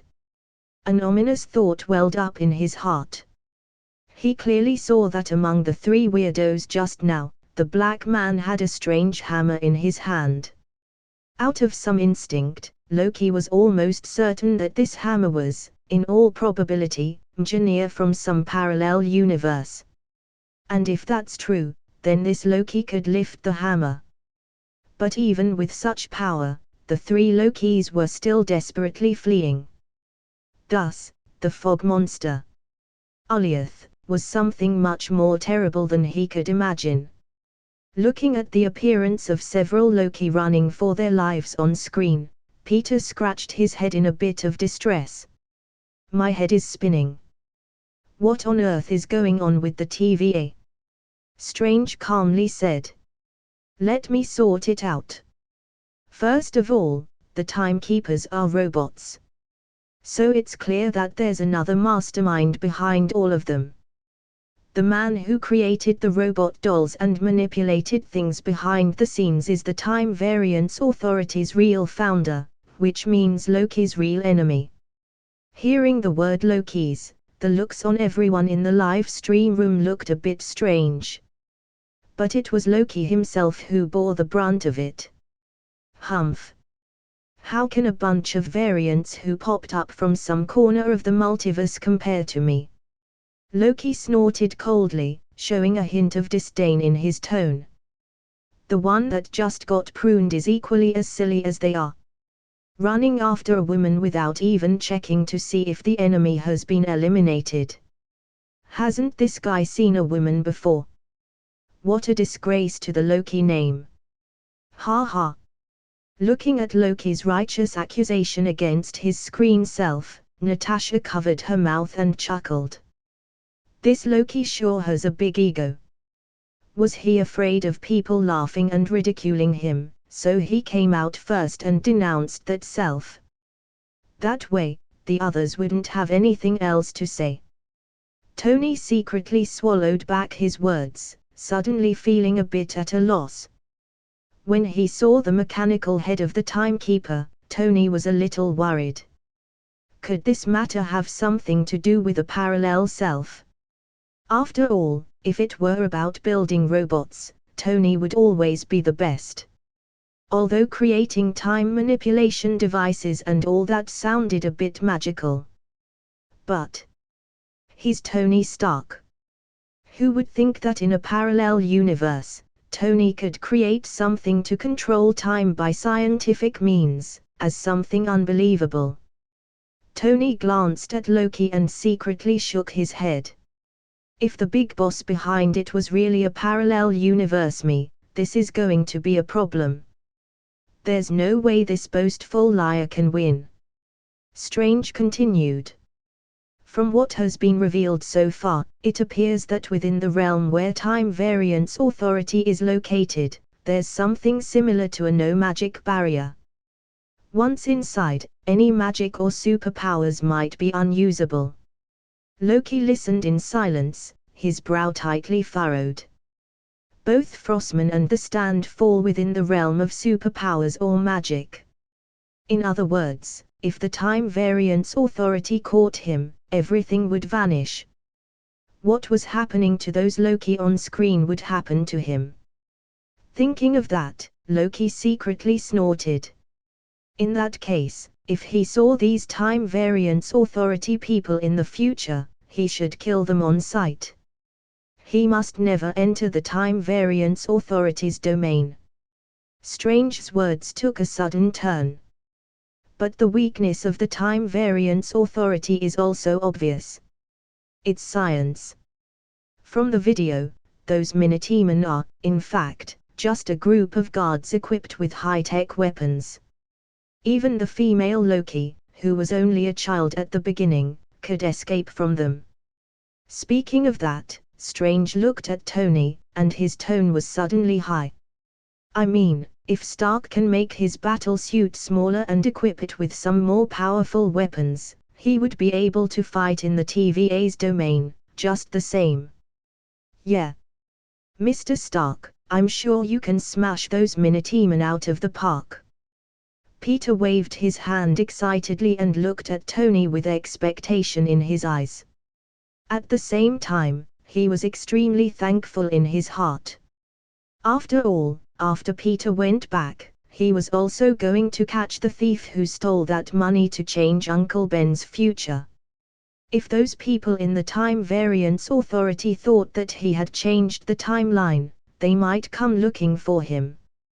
But now Peter had figured out what to do if these people came. Well, you're right, I am not afraid of some Time Variance Authority. Feeling the expectant gazes of the crowd, Tony awkwardly chuckled a few times, suddenly feeling a little weak inside. Really? The boss of that Time Variance Authority couldn't be a parallel universe me, could it? Just as Tony's mind was wandering, the Lokis on screen finally stopped running. Looking at those three selves ahead, Loki seemed to have lost his patience and shouted. Will someone, please explain to me what the hell is going on? Looking at the old Loki, the child Loki, and the black Loki staring at him, Loki took a deep breath and forced himself to calm down. Look, it's been a very, very, very trying past few days. Or a few months. I don't even know how long it's been since New York. Loki's expression looked like someone who was doubting his life. All I know is, I got pruned and woke up here. And now, I'm surrounded by variants of myself, plus an alligator. Which sadly I didn't find all that strange. Loki seemed to be having a little meltdown. He opened his arms wide and shouted. And now we're running from God knows what, to God knows where. But I need to be trying to find a way back to the TVA. Listening to Loki's voice growing louder and louder, young Loki glanced back, only to be horrified by the sight of the purple fog in the air that seemed a little closer. Young Loki suddenly conjured a sword, pointed at Loki and whispered. Stop wailing, or you'll signal Alioth. Loki was shocked by the sudden appearance of the sword and involuntarily fell to the ground. He looked at the sky. You mean the monster in the sky? Seeing that, young Loki sighed, hid his sword with magic, and reached out to pull Loki up from the ground. Young Loki opened his arms and pointed in all directions. This is the place where the TVA dumps its rubbish. Everything they prune. And Alioth, he ensures none of it ever returns. Young Loki pointed to the purple fog in the sky. It's a living tempest that consumes matter and energy. Black Loki interjected. They send entire branched realities here, that are devoured in an instant. Old Loki added, we're in a shark tank. Alioth is the shark. Loki, the alligator, lying on the ground, suddenly gave a low growl, seemingly displeased. Old Loki looked down to reassure the alligator. He looked up and said, he's overly sensitive like the rest of us. Hang on. Loki looked at the alligator on the ground with an incredulous look on his face and noticed the helmet on the alligator's head. That thing's a Loki too. When he got an affirmative answer, Loki closed his eyes and took a deep breath, as if his whole worldview had been turned upside down once again. But he seemed to recover quickly. Okay, fine. Willing to accept that. Why are there so many of you? Old Loki laughed, because Lokis survive. That's just what we do. Loki asked, great. So how do we escape? We don't. Old Loki calmly answered. All of us were arrested by the TVA and pruned, just like you. Loki asked, still undeterred, but have you thought of using a TemPad? Oh, the one thing that could get us out of here, yes. Black Loki said with an exaggerated expression. They're all over the place, right, guys? Hearing such sarcastic words, the several Lokis laughed. Loki spoke with some exasperation, fine, what about causing a Nexus event? Loki, the black man, looked at him like he was mentally ill. The TVA doesn't care what happens here. But surely there's something to do. Loki helplessly asked. There is. Old Loki spoke with a heavy tone. Survive. That's all there is. All there ever was. The video continued. Looking at the purple clouds in the sky getting closer and closer, young Loki flatly said, "We're done talking. Let's go." He looked at Loki and said, "Just do what you want, I guess." Seeing the three Lokis gradually leaving, Loki, who was alone, looked around and chased after them. However, after only walking for a while, Loki couldn't help but look at the oldest Loki and ask, "Why do you wear the horns? You let a child command you." Old Loki looked back and said, "You'll do well to respect the boy. This is his kingdom." Loki's face looked doubtful. "Right. What was your Nexus event, Your Majesty?" Hearing the sneer in Loki's tone, young Loki turned back with his head laid high. "I killed Thor." Hearing that, Loki's sneer suddenly disappeared. In the live chat group. "Thor, are you kidding me? How could a child kill me? This kid must be lying." Loki Odinson, brother, calm down. You have to remember that you and I are the same age. Loki Odinson, I mean, the Thor that this child killed should also be a child. Thor, even if I'm only a few years old, I won't die so easily. Thor, besides, when you were a child, you were much weaker than you are now, and you couldn't even do magic. Even if I stood there motionless, you wouldn't be able to kill me. Ha ha ha. Loki Odinson. Natasha Romanov, Thor must have been powerful since childhood. Thor, oh. How did you know? That certainly is true. Ha ha. Natasha Romanov, no, I mean, with a character like yours, if you weren't powerful, you would have been killed a long time ago. Thor. Peter Parker, everybody, actually, I have another question about Loki and Thor. Peter Parker, according to our previous discussion, the settings the time variance authority placed on everyone should always doom Loki into being a villain.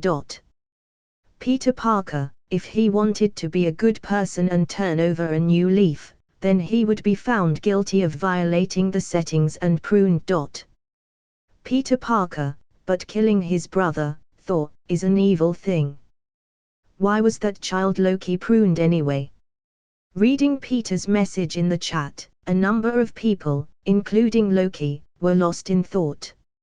Stephen Strange, well, that kind of interesting. Killing Thor would certainly be deemed evil. It wouldn't be something prune-worthy. Thor, wait, what kind of rude things you mortals are discussing? Thor, with Loki's strength, he wouldn't be able to kill me. Why are you all questioning such a simple truth? Wanda Maximoff, no, wait. Did that kid Loki get pruned because he violated the setting by doing something impossible? Loki Odinson, what does this mean? Does a Loki have to fail in everything? Thor, brother. Failing to kill me is nothing to be ashamed of. Loki Odinson, shut up, you big oaf. If you keep talking nonsense, when I get out of here, I'm going to kill you first. Thor. How can you talk to me like that? Loki was angry, but his heart was also extremely depressed. How many of my multiverse self had been pruned? Is my fate so strictly set that I can't go beyond it? Just then, Strange suddenly burst into laughter in the chat group. Stephen Strange, ha ha ha, well said, Wanda. You actually got the point. Wanda Maximoff, what? What did I say? Stephen Strange, do you remember? The female Loki. Sylvie. What did she say to Loki when they were facing their last moments, when they were almost killed by the asteroid impact on Lamentis? Peter Parker, home, I'm sorry, Mr. Strange. She said so many things that I can't possibly remember them all. Stephen Strange, it doesn't matter. I remember every word. I couldn't forget anything even if I wanted to. Tony Stark, not photographic but eidetic memory. Strange, you're making me jealous. Stephen Strange, anyway, what Sylvie said to Loki was, what makes a Loki is the fact that we're destined to lose. Loki Odinson, what? Tony Stark, in that case, I thought of that too. In the video of Thor that was shown earlier, the Loki in it had a lot of preparations and plans, but he still failed in the end. Stephen Strange, that's right, he tried to deceive Thor, to make Thor stay on Earth forever, but he failed. He tried to kill Laufey, the king of the Frost Giants, to become a hero, but he failed. He tried to destroy Jotunheim to prove he wasn't a monster like the Frost Giants, but he failed. Loki Odinson. Heh. You have a good point, but you forgot to mention that I tried to win Father Odin's approval and, after failing, took it upon myself to jump into the vortex and kill myself. Wanda Maximoff, then. What was the point in all that? Peter Parker, he's doomed for failure. Stephen Strange, Loki's fate is set up in such a way that throughout his life, he will always experience failure. He's not allowed to achieve success. Stephen Strange, so, when he faced Thor, he should have lost. Stephen Strange, that kid Loki not only avoided failure, but he was also able to kill Thor. Stephen Strange, such success was obviously a violation of the settings. Because of that, the Time Variance Authority sent people out to prune him. Thor, mortal. What are you babbling about? I'm the older brother. Isn't it natural that he wouldn't be able to beat me?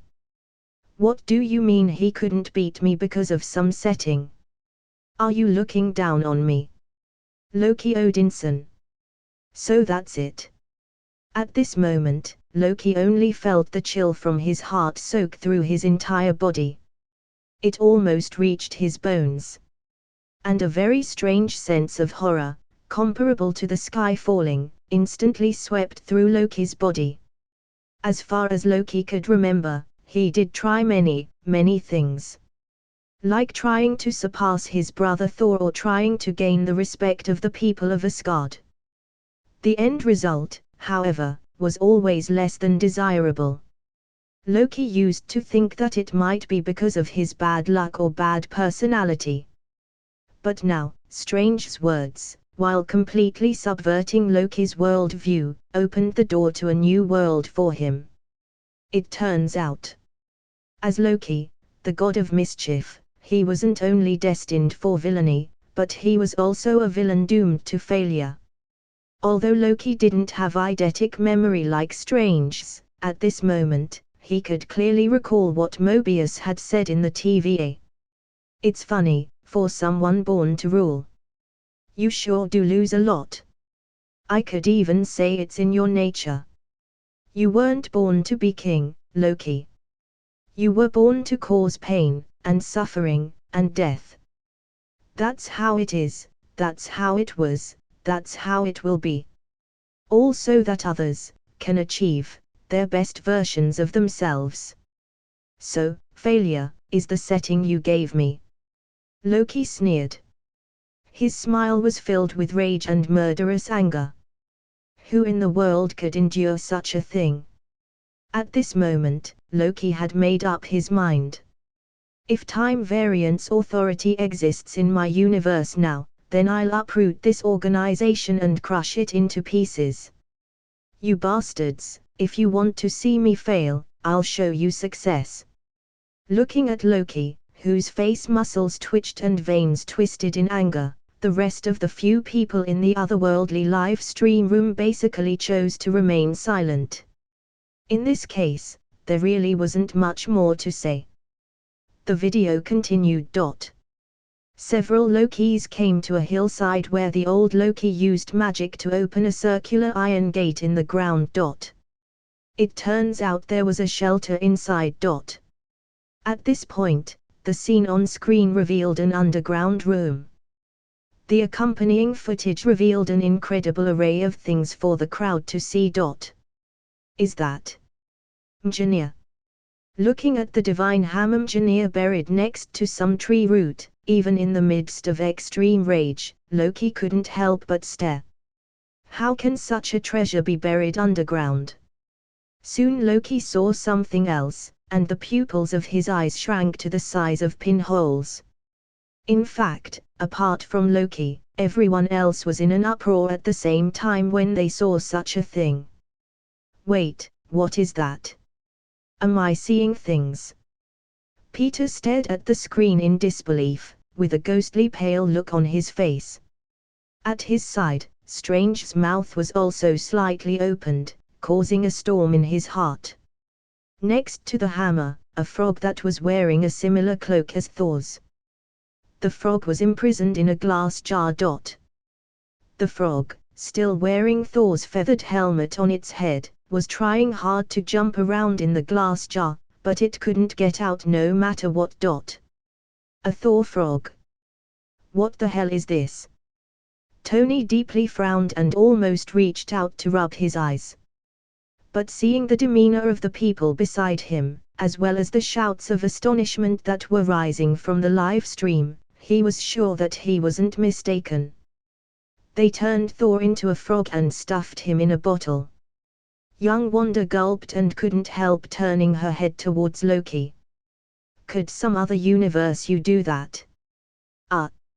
Hearing that, Loki's head was covered with black lines. At that moment, Thor also made a scene in the chat group. Thor, Loki, is that one of your tricks? Hurry up and change me back. Loki Odinson, fool, what are you talking about? I don't have such powerful magic to influence other people's divine body. We've been together for so many years, when have I ever turned you into a frog? Thor, when I was a child, you once turned me into a frog and said you would throw me into the river. Loki Odinson, that's an illusion. My illusion just made you look like a frog. Your size and strength hadn't changed at all. Thor, illusion. You actually fooled me for that long. Stephen Strange, was that just an illusion? That's really unbelievable. Master Mordo, the Thor on screen just now was actually transformed into a frog by magic and then placed in a glass jar. Master Mordo, what kind of magic could actually transform a divine body? Could it be a dimensional demon? Stephen Strange, dimensional demon, what's that? Master Mordo, this is something too early for you to know right now. Tony Stark, I don't know if it's demonic or not, but according to what Loki said earlier, this place should be the TVA's dumping ground. Anything they prune would end up here. Peter Parker, so, the Frog Thor and the Mjolnir next to him, were all pruned by the Time Variance Authority. Loki Odinson, that makes it easier to understand. Something as big as turning Thor into a frog would, of course, drastically alter reality and cause a branch in time. Wanda Maximoff, oh, if that's the case, then there should be a lot of amazing treasures hidden in this pile of trash. Stephen Strange, of course, don't you remember? Casey, the clerk from the TVA, had a drawer filled with infinity stones that ended up getting pruned by that female god, B-15. Stephen Strange, I think that desk and all its items should have ended up here as well. Wanda Maximoff, come on, do you think everyone has an eidetic memory like you? Tony Stark, not everyone. But, I would never forget the Infinity Stones. The video continued. At this time, the Lokis entered the underground shelter. Old Loki looked at the last Loki who entered and softly asked, "So, why did you want to return to the TVA so badly, anyway?" The video continued. Faced with old Loki's question, Loki hesitated for a moment. There was no answer. Seeing that, boastful Loki, the black man standing on the side, asked, "You leave your glorious purpose there?" Loki looked at the situation of this shelter and casually replied, "Something like that." Loki saw that the shelter was a mess, filled with things such as video games and so on. But in the most conspicuous center area, an incredibly gorgeous-looking throne was actually placed there. At this moment, the scene suddenly turned back at the Time Variance Authority. Sylvie escorted the female judge to the TVA's courtroom. Looking at the familiar place, Sylvie spoke with a cold expression. "This is where you dragged me after you stole my life. A fitting place, then, to take yours." Seeing that Sylvie was about to kill her, the female judge quickly said, "And what if I said Loki wasn't dead?" "Not yet, anyway." Sylvie didn't believe it at all. "How is he still alive? And how will saving him get us closer to who's really behind the TVA?" The female judge replied, "It's complicated. When we prune a branched reality, it's impossible to destroy all of its matter. So we move it to a place on the timeline where it won't continue growing. Basically, the branched timeline isn't reset. It's transferred." "To where?" Sylvie asked. The female judge spread out her hands, "A void at the end of time." Sylvie thought about it and decided to believe the female judge's words. Then, the female judge took out a TemPad and summoned Miss Minutes. Miss Minutes claimed to be able to reach the void at the end of that time through the void spacecraft. But all of this was actually a tactic to delay her. Soon a group of Minutemen broke into the room. Sylvie, in her current state, reached out and grabbed the female judge's TemPad and jumped to the high platform of the courtroom. Seeing that Sylvie was outnumbered, the female judge shouted triumphantly, "Sylvie! Not thinking of going on the run, are you? Sooner or later, we'll catch you." After some bickering, the female judge said, "Tell you what, you come out, and I'll put you in a time loop. Something not so bad. You can live out your days in a good memory. Do you have any good memories?" Hearing that, Sylvie stared at the pruning weapon in her hand for a moment. She whispered in a low voice, "Just one, really." With that, Sylvie took the TemPad, snatching it from the female judge, reached out and powered up the pruning weapon in her hand.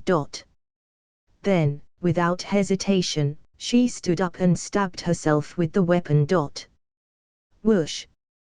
There was a flash of sparks. Sylvie's body completely disappeared from the courtroom, leaving no trace. Clang clang! A pruning weapon fell to the judge's chair. Seeing that strange and horrible scene, the several Minutemen froze. One of them turned around and spoke to the female judge. She, self-pruned.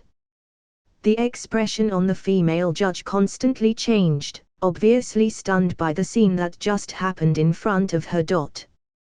But she still tried to stay calm and said, "Good, then she's dead too." Complete silence. Watching the screen, everyone saw Sylvie killing herself. The otherworldly live stream room suddenly fell into this silent atmosphere. Almost everyone's eyes turned to Loki. "That's amazing." Tony Stark spoke with a sigh. "I never thought that." I would actually see someone sacrificing themselves for love in my lifetime. Stephen Strange also shook his head. She was kidnapped by TVA from an early age. Although she successfully escaped, she had to live in hiding for the rest of her life. Such a life would be unimaginable to an average person. Natasha had a bitter smile on her face. I guess, because of her terrible life, she never got the opportunity to meet a good man. That's why she was so easily attracted to the liar. Hey, hey. Who are you all talking about? Ha. Because of the crowd's gloomy words, Loki's cheeks twitched as he grumbled. Who said Sylvie pruned herself, because of me? Maybe. Maybe she recalled her happy life in Asgard. Even Peter Parker shook his head gently. He looked at Loki and said, Mr. Loki, if she wants to go back to Asgard, why would she be in that of a hurry to prune herself? You know, Miss Sylvie wasn't even sure if what the female judge said was true, right? If what she said was a lie, then Sylvie would be committing suicide. There's only one reason for her to take such a risk, and that's you. She wants to find you in the void. Peter's voice suddenly turned firm as he looked Loki in the eyes and said, The beautiful memories Sylvie was talking about are surely the end of days spent with you on that planet colony before. The happy memories. Looking at Peter, who was embarrassed because of his words, Loki opened his mouth. But he couldn't say anything in the end. At this moment, the god of mischief's heart also tumbled like the waves at sea. His emotions went up and down, and he couldn't calm down for a while. Really? Is there really a woman in another multiverse who would risk suicide just to see me? This kind of thing sounds too surreal. Looking at Loki's dull face, Strange shrugged his shoulders and casually said to Tony. Speaking of which, that Sylvie is a really smart girl. Tony nodded his head, yeah. Before she escaped, she stole the time controller from the female judge. The two seemed like they had a good understanding of each other. Peter was once again puzzled and shocked. Was this how geniuses talk to each other? They could understand each other with only a few words. Young Wanda was also very excited to hear those words, that thingy. With that thing, doesn't that mean Loki and the others would be able to escape the void? Stephen Strange and Tony Stark looked at each other and shook their heads at the same time. It's not that simple. Did you hear the conversation between the female judge and Sylvie just now? It seems that the real mastermind behind the TVA may be hiding somewhere around or within this void. The video continued. In the underground shelter, several Lokis sat in a circle, and even the alligator Loki was placed in a kiddie pool filled with water. So, after I vanquished Captain America and Iron Man. Boastful Loki was bragging about his past achievements. I claimed my prize, all 6 Infinity Stones. Hearing that, alligator Loki opened his mouth and gently growled. Classic Loki nodded and laughed. That's alligator for growling and saying lair at the same time. Boastful Loki stared at alligator Loki in the pool. At least my Nexus event wasn't eating the wrong neighbor's cat. Alligator Loki was furious and climbed out of the pool, biting at boastful Loki's hand. Seeing the man and an alligator were fighting each other, classic Loki quickly stepped forward to take down alligator Loki and threw him into the pool. Beside them, Loki was dumbfounded. At this moment, Kid Loki was sitting at the throne, pointing to classic Loki and saying, "Tell them your story, Loki." Me. Leaning back in the chair, classic Loki looked disinterested. Nobody wants to hear about that. Loki, I would, actually. It's just. I've been wondering because I'm. Loki's expression became a little more serious, and he surveyed the few Lokis around him. We're supposed to die, right? Thanos kills us after Ragnarok. Thanos. Classic Loki mulled over the name for a while. It seems that he finally felt interested. In my timeline, everything proceeded correctly, my entire life. Until Thanos attacked our spaceship. Loki was shocked when he heard this and quickly asked, "So, you didn't try to stab him?" Classic Loki laughed, "Certainly not." Looking at the few Lokis around him, Classic Loki said, "Take no offense, my friends, but blades are worthless in the face of a Loki's sorcery. They stunt our magical potential. However, boastful Loki, who held a hammer, but they look awesome." "Oh, yes." Classic Loki sarcastically said, "Especially when they clatter to the ground, just before your neck is snapped." Then he looked at Loki and spoke with a serious face. "I cast a projection of myself, so real, even the Mad Titan believed it. Then, hid as inanimate debris." Hearing that Classic Loki had actually escaped from Thanos with magic, Loki's eyes also turned serious. When he was at the Time Variance Authority, he saw his own future. If there was a choice, Loki wanted to avoid it dying at Thanos' hands. "After I faked my death, I simply drifted in space. Away from Thor, away from everything." Classic Loki's expression changed, his mood was obviously complicated. "I thought about the universe and my place in it. And it occurred to me that everywhere I went, only pain followed. So I removed myself from the equation. I landed on a remote planet and stayed there in isolation, in solitude. For a long, long time." In the live streaming room, Loki's face turned extremely gloomy. "Wherever you go, only pain follows. Idiot. That's because your fate was set up by someone else." Loki gritted his teeth and grumbled to himself. "If your life deviates from this path of suffering, then those TVA people would instantly show up, prune you, and send you to the void." Seeing Loki gnashing his teeth, Tony and Strange looked at each other and could see the helplessness in each other's eyes. Being bound to such a horrible sacred timeline was indeed a depressing thing. "Well, this old guy's life had some twists and turns, but it doesn't seem so tragic." Tony murmured a few words in a low voice and gently shrugged. The video continued. Loki asked, "How did the TVA find you?" Classic Loki lightly replied, "I got lonely." Having said that, a bitter smile suddenly appeared on his face. "To tell you the truth, I missed my brother. And I wondered if he missed me if anybody else did.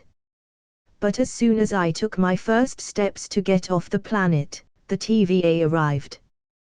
The expression on Classic Loki's face turned somewhat helpless. "Because we, my friends, have but one part to play. The god of outcasts." Speaking of that, Classic Loki raised his goblet. "To the god of outcasts." Boastful Loki raised his glass, and even the kid on the throne raised his box drink. Seeing the look on their faces, Loki shook his head and directly stood up from his seat.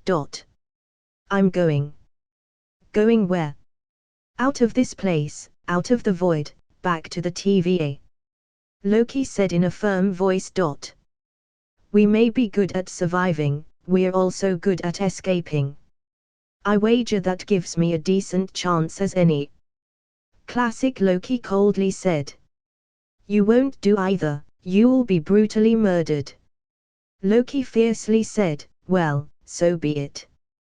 That was my destiny, to begin with." Kid Loki, sitting at the throne, looked a little surprised. "You're different." "Why?" Snorting a bit, Loki turned back and spoke to the few Lokis around him. No, I'm not, you see. I'm the same, really. I'm the same as all of you. Have any of you met a woman variant of us?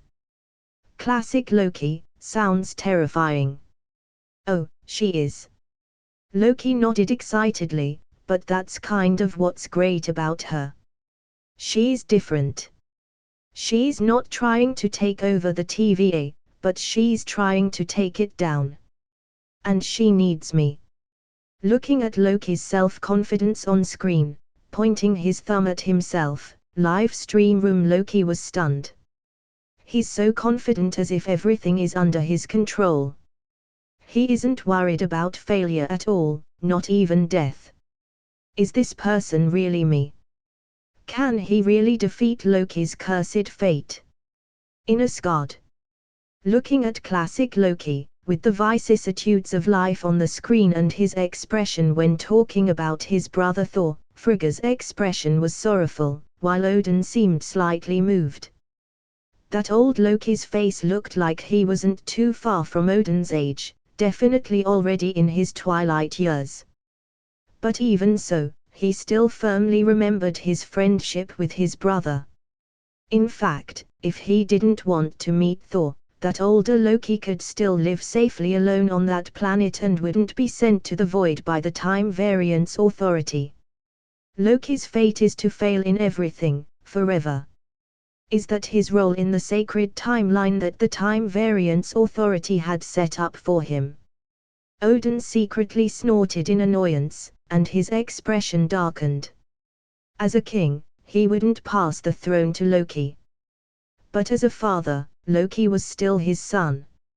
His own son's fate might be controlled by an organization that came out of nowhere. And in another multiverse, Odin had a daughter that was kidnapped by that Time Variance Authority. Thinking of these things, Odin felt an uncontrollable rage rising in his heart. And when he remembered that the Time Variance Authority claimed that they could block all magic and divine power, his mind moved again. A large area magic cancelling field. Is Time Variance Authority's technology a nemesis of magic? Narrowing his one eye, Odin's eye slightly glinted as he fell into contemplation. On the surface, Asgard seemed to be a mythical civilization ruled by divine power and magic. But in fact, the Asgardians, led by Odin, had mastered a very high level of technology. The Bifrost, which was used to travel through the universe, was made by such technology. The Destroyer, the strongest weapon in Asgard that Odin used to protect the treasury, was essentially a super high-tech armor. As long as Odin gave an order, the destroyer could shoot out its destruction beam and turn everything in front of it into dust. In a sense, right now, the destroyer was the strongest combat armor of 9 realms. The video continued. Loki pointed to the several Lokis in turn and asked, "You said Alioth is what keeps us here. You said it's a living thing. You said it's a shark. Well, if it lives, it can die. So, I'm gonna kill the shark. I'm gonna kill Alioth, and I could use all the help I can get." After listening to Loki's impassioned speech, classic Loki and boastful Loki looked at each other and then burst into earth-shattering laughter at the same time. Ha ha ha ha. Kid Loki laughed and sat down on his throne. Even alligator Loki lying in the pool seemed to show a trace of ridicule in his eyes.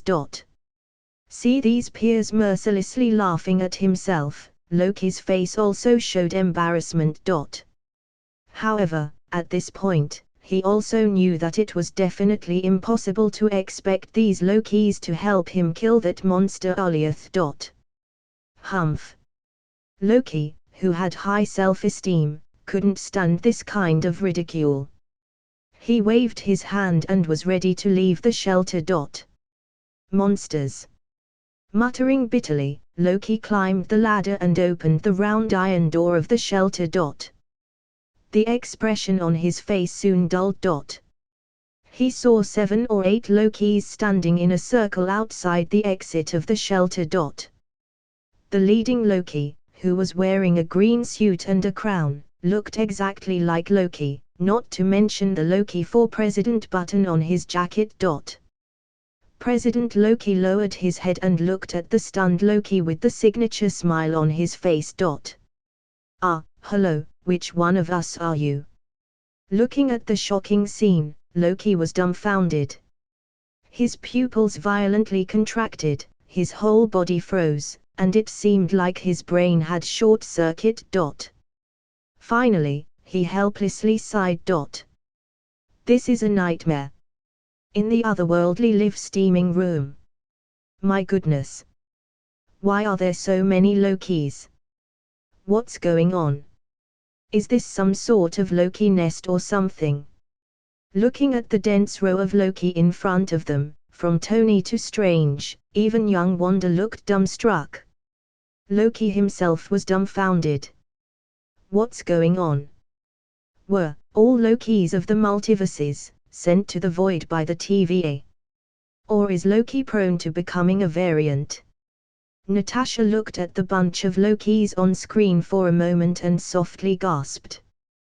That button, is he running for president? That leader of the Loki group? Is he a president? Listening to that, everyone in the live streaming room was shocked. Are you kidding me, President Loki? Strange looked at Loki in disbelief and finally at Natasha. If we really let this liar become president, then our country would be ruined. Hey! Watch your words, mortal. Loki was quite fierce. Then he proudly said, although I don't know what savage tribe you're from, if a god like me can rule your country, your people should all kneel down and thank me. What did you say? Hearing these arrogant words, even Strange was a little angry. At this point, Tony, who was standing beside him, laughed out loud. President Loki. That's amusing, ha ha ha. Tony seemed to have thought of something and stood there laughing his head off. Anyway, our current president is also an idiot. Let Loki try, maybe he could do better than him. At the very least. Loki's level of deception is definitely much better than that fool's. Listening to Tony's reckless words, Strange suddenly deflated. He shrugged his shoulders and turned away, ignoring them. Nick Fury, hey, can you guys be more serious? What about our president? At least he is an American. Nick Fury, and what is this Loki? An Asgardian? Or a Jotunheimer? Loki Odinson, shut up, I'm a god of Asgard, of course. Loki Odinson, I don't know who you are, but if you dare to slander the gods again, when I come to Earth, I'll show you what divine punishment is. Nick Fury. Upon hearing that, Fury immediately remembered the scene in the video when Loki appeared in the mirror when he recruited Professor Selvig and suddenly felt a chill. Although according to the setting of Time Variance Authority, this scheming god's plot would surely fail in the end. Will he manage to change it now that he knows all about it? Also, what should we do with Thor's hammer, that was now New Mexico? Sitting at his desk, Fury's expression looked uncertain. The fingers of his right hand were constantly tapping on his desk. He was obviously upset. The video continued. At this moment, the scene suddenly changed. Sylvie woke up in an old broken-down car. Sure enough, through self-pruning, she also arrived in the void.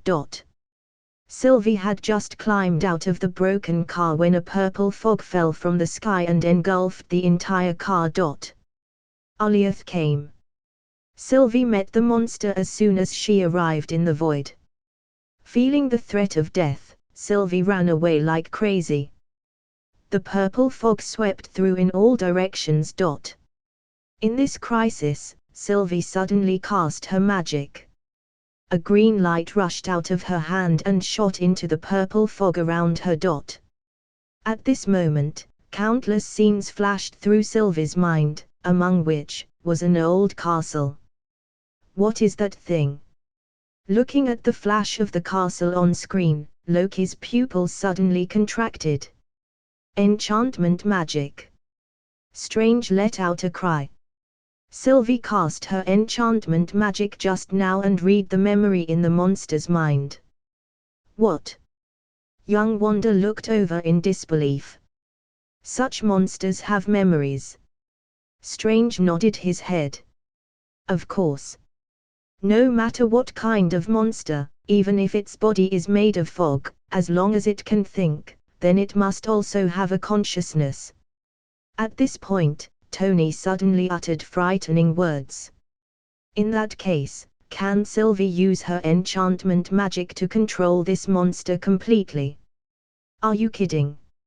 She can do that. As soon as Tony's statement came out, everyone else was shocked. They all looked at each other and saw the doubt, horror, and panic in each other's eyes. That's amazing, so they can defeat it. Young Wanda jumped up, feeling excited. If she could control a monster that could eat everything up, then she would be invincible, no one can stop it. Is something like that really going to work? Strange gasped, deeply disturbed. That monster could kill anything it touched. To get close to such a creature, and try to enchant it, was simply a suicide mission. Peter asked with disbelief, Mr. Stark, is that really going to work? Tony shrugged his shoulders, how should I know? I just think that it's something they could try. Speaking of that, Tony's eyes narrowed. Now, let's see if that woman could think of it. And have the courage to try it. Loki was staring at Sylvie at the moment, his eyes couldn't move away. The video continued. Sylvie, who was chased by the purple fog, was on the run, but a car suddenly opened in front of her. The man in the car was Mobius. Seeing Sylvie successfully getting into the car, Mobius stepped on the accelerator, and at the same time, he didn't forget to tease. You should be careful just jumping into a stranger's car like that.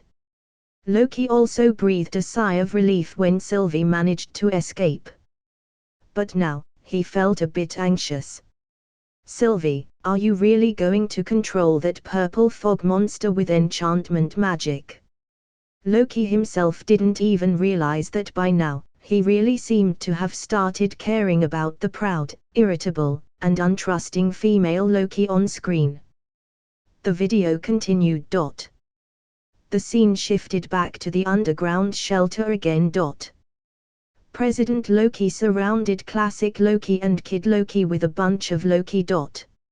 Seeing that, classic Loki looked at Loki, who was standing to the side, swearing. You bastard! You led the wolves to our door. It turned out when Loki wanted to leave just now and opened the door to the shelter, it gave President Loki and his party the opportunity to march in. President Loki listened with a sneer. We prefer snakes to wolves. Kid Loki finally took on the stance of a king at this point, stepping forward and shouting. I've eaten both. They die just the same. It's a pity that Kid Loki's brave front only lasted 3 seconds. Boastful Loki, next to him, placed his hammer next to Kid Loki's neck. I'm sorry, my liege. I betrayed you, and now, I'm king. Speaking of the word king, boastful Loki had an enigmatic smile on his face. About that. President Loki stepped forward, and the dozens of Lokis behind him raised their weapons at the same time as if they were going to rush up and all fight all at once. You can't be serious. Seeing the scene, boastful Loki was completely confused. Come on. What did you expect? President Loki spread his hands out while he had that cunning smile on his face. Boastful Loki was furious. That was not the bargain. I gave you our location. In exchange for shelter and supplies, you give me your army, and I take the throne. Ah yes. Not so good a bargain. President Loki said with a smirk. How about this one? My army, my throne. Just as President Loki spread out his hands, thinking that he was done and had reached the peak of his life, all the Lokis behind him raised their weapons and pointed them at him. About that. The arrogant smile on President Loki's face instantly vanished and was replaced by surprise, anger and disbelief. Why, you beef-witted, half-faced scrubs. We had a deal. Seeing this, Loki, who was shrinking aside, reached out and held his forehead. He had an extremely helpless expression on his face. Alligator Loki, on the ground, let out a low growl and slowly climbed up. Seeing that, President Loki shouted. Why the hell is there an alligator in here? Before his voice fell, Alligator Loki jumped on President Loki and bit down on his right hand. Damn it. You bastard. President Loki forcibly pulled Alligator Loki off his arm. But he never expected that he would lose his right hand to the bite. Looking at his missing hand, President Loki stood there for a moment, his eyes showed an uncontrollable horror, and then he let out an earth-shattering scream. Ah! The scream was like a call to war, sparking an unprecedented melee. In the shelter, dozens of Lokis attacked each other, causing chaos. Wow, ha ha ha ha. Looking at what happened between Lokis on screen, every Loki was attacking the other Lokis. Tony laughed out loud. Is this Loki's nature? It's terrifying. Strange shook his head and glanced at Loki. Damn, you idiotic, weaker fools. Loki stood where he was, feeling the eyes of all around him. He felt like he was being judged by everyone again and was falling into disgrace because of those Lokis. What's wrong with you all? You haven't even won the war yet, and you're actually starting to implode. Was betrayal engraved in every Loki's bones throughout the multiverse? The video continued. For a moment, dozens of Lokis were fighting in the shelter. Even Loki himself could only dodge left and right, carefully avoiding getting involved in the battle. For the glorious purpose. A Loki shouted and rushed over but was knocked down by classic Loki's green sorcery. Looking at the messy situation in front of him, classic Loki shook his head. He balled his right hand into a fist and raised it violently. A flash of green light was seen. Visions of classic Loki, Kid Loki, and even Alligator Loki instantly sprang up. The illusion of Kid Loki threw Alligator Loki at one of the enemies, and it bit their hand off. The illusion of classic Loki constantly threw magic blasts, sending several Lokis scurrying for cover. Seeing that the enemy had been attracted by the illusion he summoned, classic Loki waved to Loki and others, then cast a portal beside him. Come on! Classic Loki, and Kid Loki, that was carrying the alligator, passed through the portal. They fled the underground shelter that had been reduced to a battlefield. In Kamar Taj. No, how could that be possible? Master Mordo's eyes were wide open, staring at the vivid Loki illusions on screen. He couldn't believe his eyes. Master Wang, standing beside him, frowned. His expression turned serious. Those illusions didn't only fight as if they were solid, they could also cast spells. The most incredible thing is that these spells actually caused damage. How can there be such powerful illusion magic in the world? Looking at the screen, Master Ancient One's always calm eyes also revealed a slight ripple. Almost veritable illusion. Truly remarkable sorcerer. Gently nodding her head, Master Ancient One spoke with a tinge of admiration. This old man has reached the pinnacle of illusion magic. With one more step, he will be able to break through the barrier between reality and illusion. Break through the barrier between reality and illusion. Master Mordo and Master Wang looked at each other, seeing shock and horror in each other's eyes. Does that not mean that it's possible to transform an illusion into reality? That's the realm of altering reality. What a powerful illusion. In the live streaming room, Loki also saw that, and his pupils instantly shrank as his body shook. As a master of illusion magic, of course, he could see the power of classic Loki's spells. At this moment, Loki felt a sense of pride. It turns out that, this kind of illusion magic that was belittled and ignored by the people of Asgard could be so powerful. Just as Loki's heart was surging with excitement, other people's voices rang in the live streaming room. Mr. Stark. Peter frowned and looked puzzled. Why are all the Lokis there fighting each other? It feels as if they're all a bit. The thin-skinned Peter was too embarrassed to go on, while Tony just laughed and finished the sentence for him. A bit crazy. That's right. Exchanging a look with Strange next to him, Tony slowly said. Although these guys are all variants, people who deviated from the boundaries that the TVA had set, since they are all Lokis, their personalities should all be pretty much the same. Strange added. That kind of distrust and the impulse to betray should also be part of Loki's character. No way, so he's expecting others to do what he won't do. Young Wanda caught the point and was immediately greeted with an angry glare from Loki. Tony said, "It's much more complicated than that." He pointed to the screen. "Do you remember the kid? In my opinion, that boy must be the first person to discover the underground shelter, so he sealed himself as the king there. He even made himself a throne." Strange listened thoughtfully and looked back at Loki. No wonder that old Loki, and that burly Loki, were respecting this little Loki's self-proclaimed monarchy. The two of them must have arrived later on and were taken in by child Loki into his kingdom.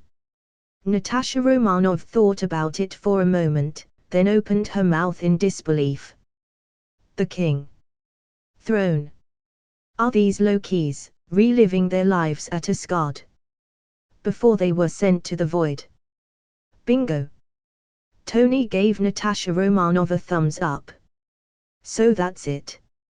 Peter glanced back at Loki, whose face was clouded and seemed a little embarrassed, and softly sighed. Even though I was exiled to the end of time, I still haven't forgotten my home. Looks like these Lokis didn't either. The video continued. Damn it. Animals, animals. Classic Loki led Loki and the others through the portal and growled in annoyance. We lie and we cheat, we cut the throat of every person who trusts us, and for what? Classic Loki had a self-deprecating smile on his face. Power. Glorious power. Glorious purpose. We cannot change. We're broken, every version of us. Forever. Kid Loki got excited when he heard that. And whenever one of us dares to try to fix themselves, the TVA sends us here to die. Hearing these words, almost everyone in the live streaming room gasped. They had hit the nail on the head. Although they had all made various predictions before, thinking that the TVA had set Loki's fate as someone always evil, always defeated, and so on. But now, since it was actually said by Kid Loki himself, it was indeed Loki's predetermined fate, in every universe. The video continued. Hearing the complaints of the other two Lokis, Loki quickly spread his arms and passionately said, "That's why I need to get out of here. Nothing can change until the TVA is stopped." Classic Loki looked back and asked, "And you trust her?" Loki nodded solemnly. "She's the only one I do trust. And right now, I believe she's our only chance of stopping the TVA. Kid Loki, who lost his little kingdom and had nothing left, also changed his mind and nodded his head. "That's good enough for me." Seeing that, Classic Loki also agreed. Okay. We'll help you. But Classic Loki's face showed hesitation again, but approaching Alioth is a death sentence. "We'll get you to it, but that's as far as we go." By implication, Classic Loki was making it clear that he would never risk his life for Loki. Then, all three Loki walked towards where Alioth was. On the way, Classic Loki asked, "Do you have a plan of action?" Loki spread his hand, "Get inside, find its heart or brain or whatever. And then, do it in." Feeling the suspicious gazes of the two people beside him, Loki defended. "Okay, just because it's not complicated doesn't mean it's bad."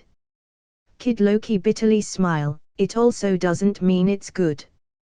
At this moment, Alligator Loki, that was crawling on the ground, opened its mouth. He let out a growl.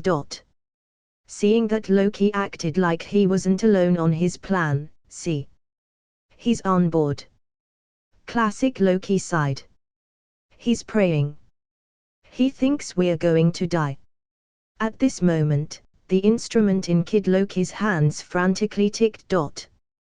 This was a device the Lokis had made.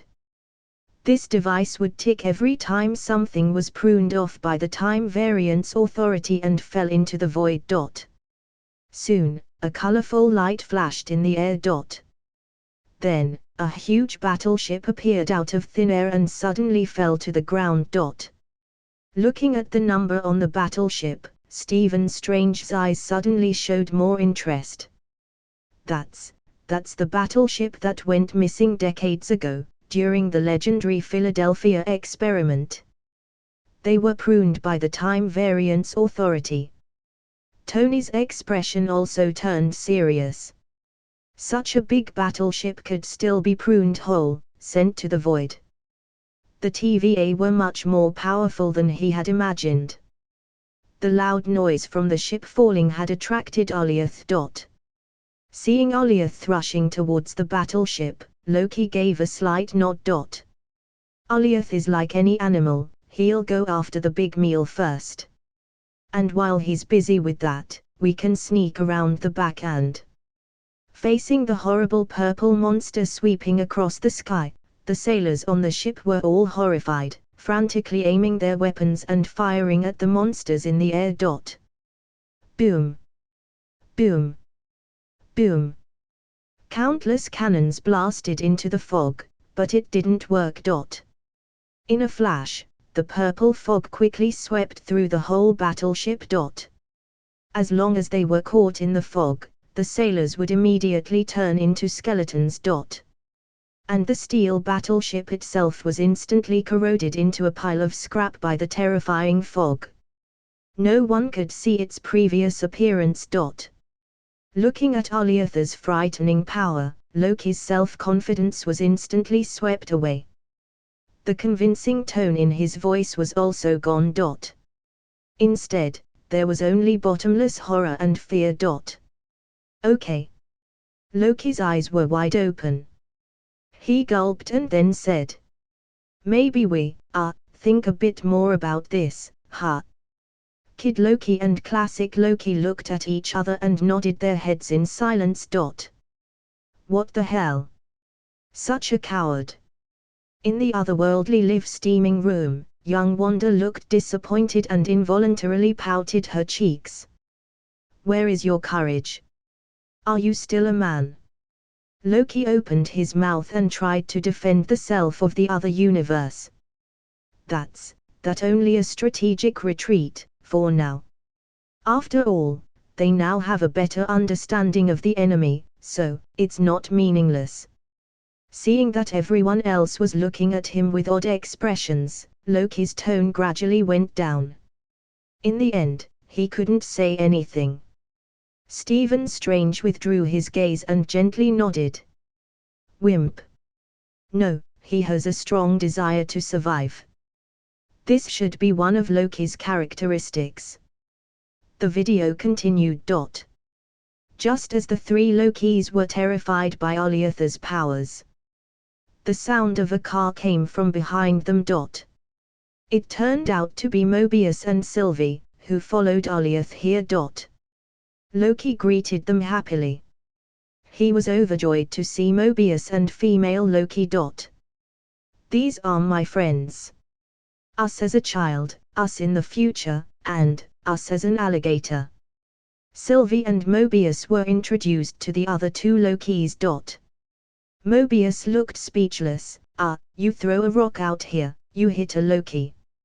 Sylvie, on the other hand, cut to the point, so you're all after the giant cloud monster, too, then.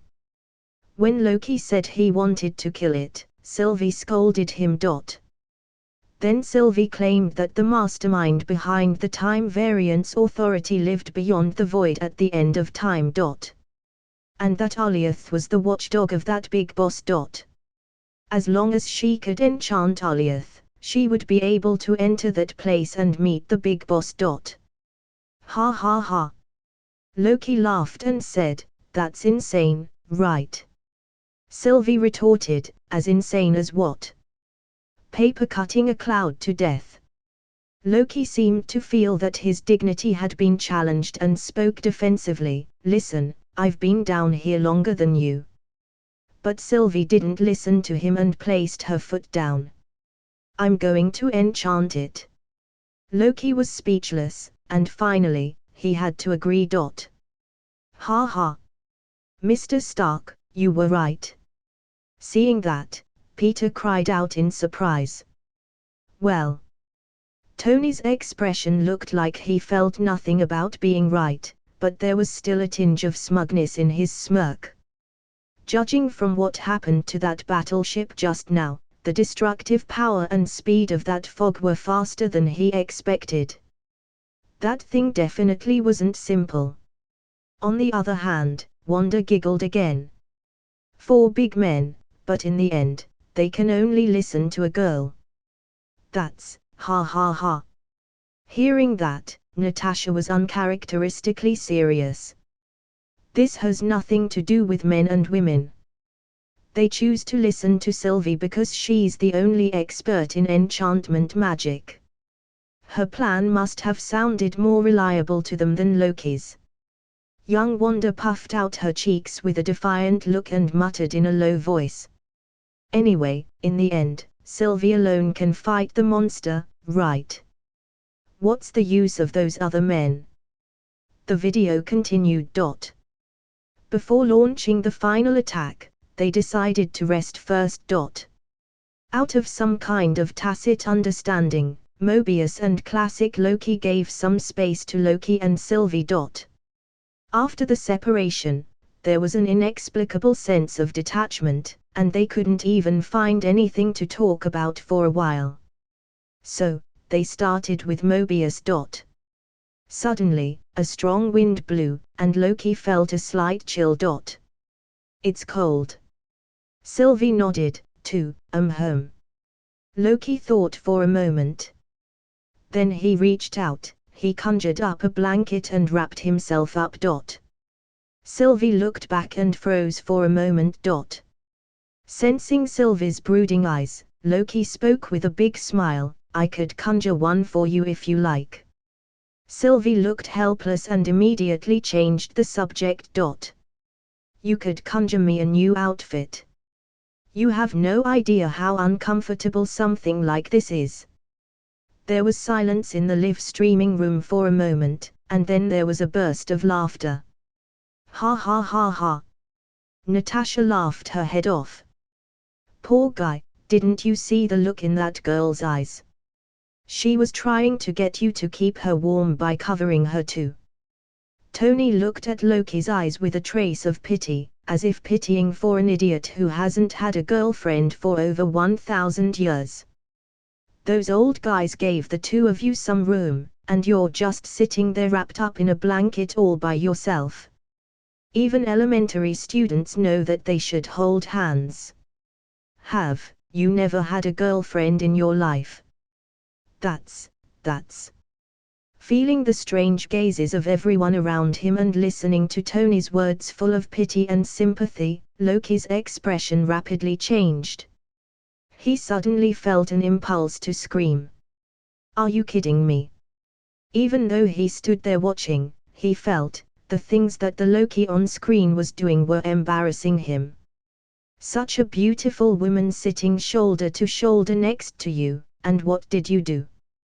Take out of the blanket and wrap yourself. Are you a child? Just when the atmosphere of the live studio room became strange, the live chat group became lively. Thor, humph, this woman is so weak that she's afraid of some cold wind. Tilda, what a disgrace. Thor, brother, take my advice. There are so many beautiful women in Asgard. Why do you have to choose such a fierce woman? Loki Odinson, idiot, haven't you figured it out yet?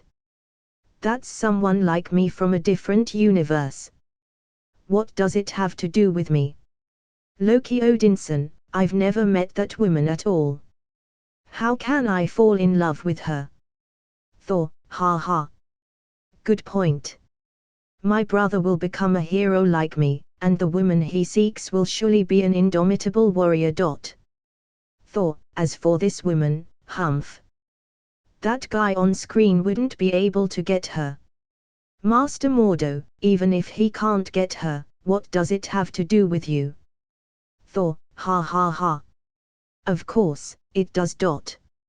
Thor, if this guy on screen is really rejected by that woman would be single, so maybe I'll have a chance.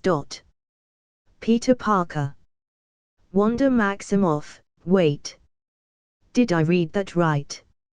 Is the god of hammer, Thor, interested in female Loki?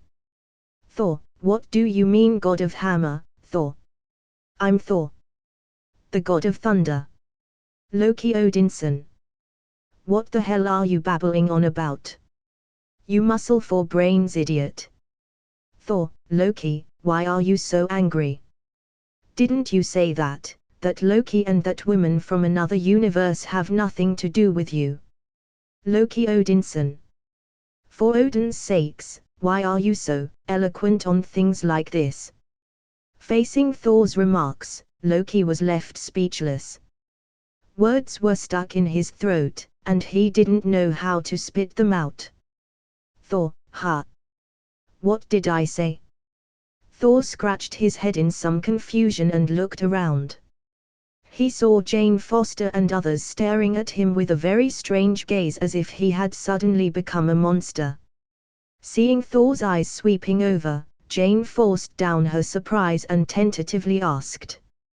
Thor, now that we know your hammer had fallen nearby, shall we go and have a look now? Maybe you can get the hammer. Ah, that's not urgent. Thor waved his hand and moved his eyes back to the screen. The adventures of my brother in another universe are playing. It's very amusing. The hammer won't be going anywhere anytime soon. Let's go there after I've finished watching. Anyway, no one can lift the hammer. Seeing that Thor's eyes kept staring at the screen, at Loki, as well as the female Loki, Jane and Darcy looked at each other, feeling speechless.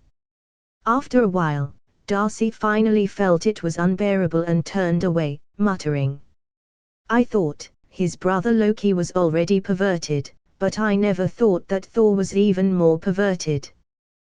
The video continued. In this extremely awkward atmosphere, Loki and Sylvie got back to discussing the time branch that was triggered when they first faced that planetary apocalypse. About what Mobius said, and the related event. Looking at the weird expression on Sylvie's face, Loki quickly said. Total rubbish, right? Sylvie nodded her head again and again. I don't mean that it wasn't a nice moment. Just. Hearing that, Loki instantly said, no, it was great. It was really nice. Sylvie, it just sounds like another TVA lie. Loki, 100%. I mean, totally. Yeah. Looking at the embarrassing picture on the screen, Natasha and Wanda looked at each other and helplessly sighed. What a pity, why can't they be honest? Peter looked annoyed and said, that last time was the happiest moment in Miss Sylvie's life. Otherwise, how could she have pruned herself to find him, at the risk of suicide? Tony shrugged his shoulders. They can't help it. These two seem to have been single for so long, and they don't know how to get along with each other at all. It's not something we can go and help them talk about. Wanda walked up to Natasha and asked in a whisper. I mean, at this rate, this female Loki isn't really going to get involved with that Thor, is she? What kind of things are you imagining, little girl? Natasha shot down her thoughts. That guy hasn't even got back his hammer. How could he have the power to run off to another universe to chase a woman? Besides, Natasha glanced at Loki, who was standing on the side, and smiled gently. It's not Thor's turn to chase her yet. The video continued. Glancing at Loki out of the corner of her eye, Sylvie whispers, I don't have friends. I don't have anyone. Speaking of that, Sylvie blushed a little. Loki, well, there are more important things, right? Sylvie quickly nodded, right? Yeah. Like bringing down the TVA. Loki, I mean, saving the universe when you think about it. Sylvie, well, there's no need to be dramatic.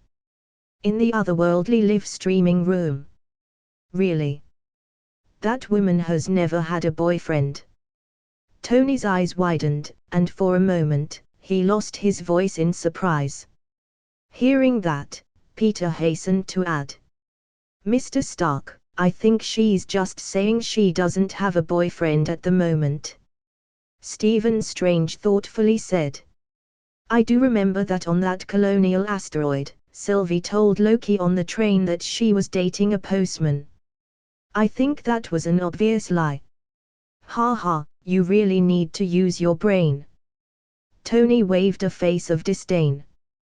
Not only is this woman not seeing anyone right now, but in fact, she has never had any boyfriends. After all, she drifted from place to place since she was a few years old, escaping from the Time Variance Authority. At most, she would only meet people that were destined to die.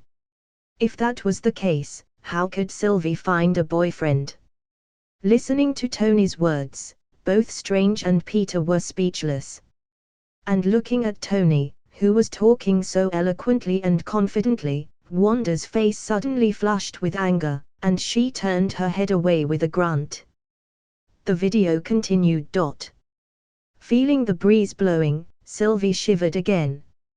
Loki quickly cast a spell and covered Sylvie's body with his blanket. Sylvie looked at Loki, then the two of them snuggled up together.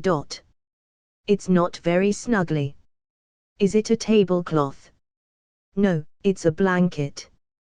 After a joke, Loki restrained the smile on his face, looked at Sylvie and seriously said.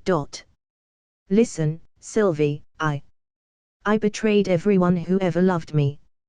I know what I did, and I know why I did it. And that's not who I am anymore. Okay. I won't let you down. Looking at the god of mischief claiming that that wasn't what he is anymore, Sylvie pondered and asked. Are you sure? Because if we make it, and the TVA is gone, there might be a timeline for you to rule. Loki puts on an exaggerated expression, and then I'd finally be happy. Loki, what about you? What will you do when this is all over?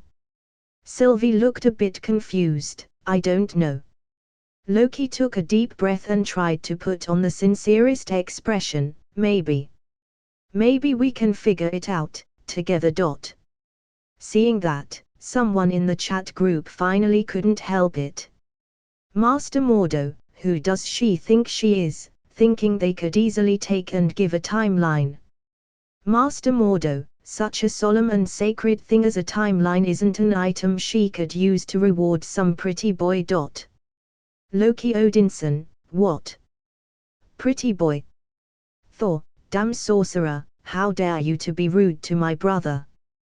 Take those words back, or when I regain my powers, it will be the end of you.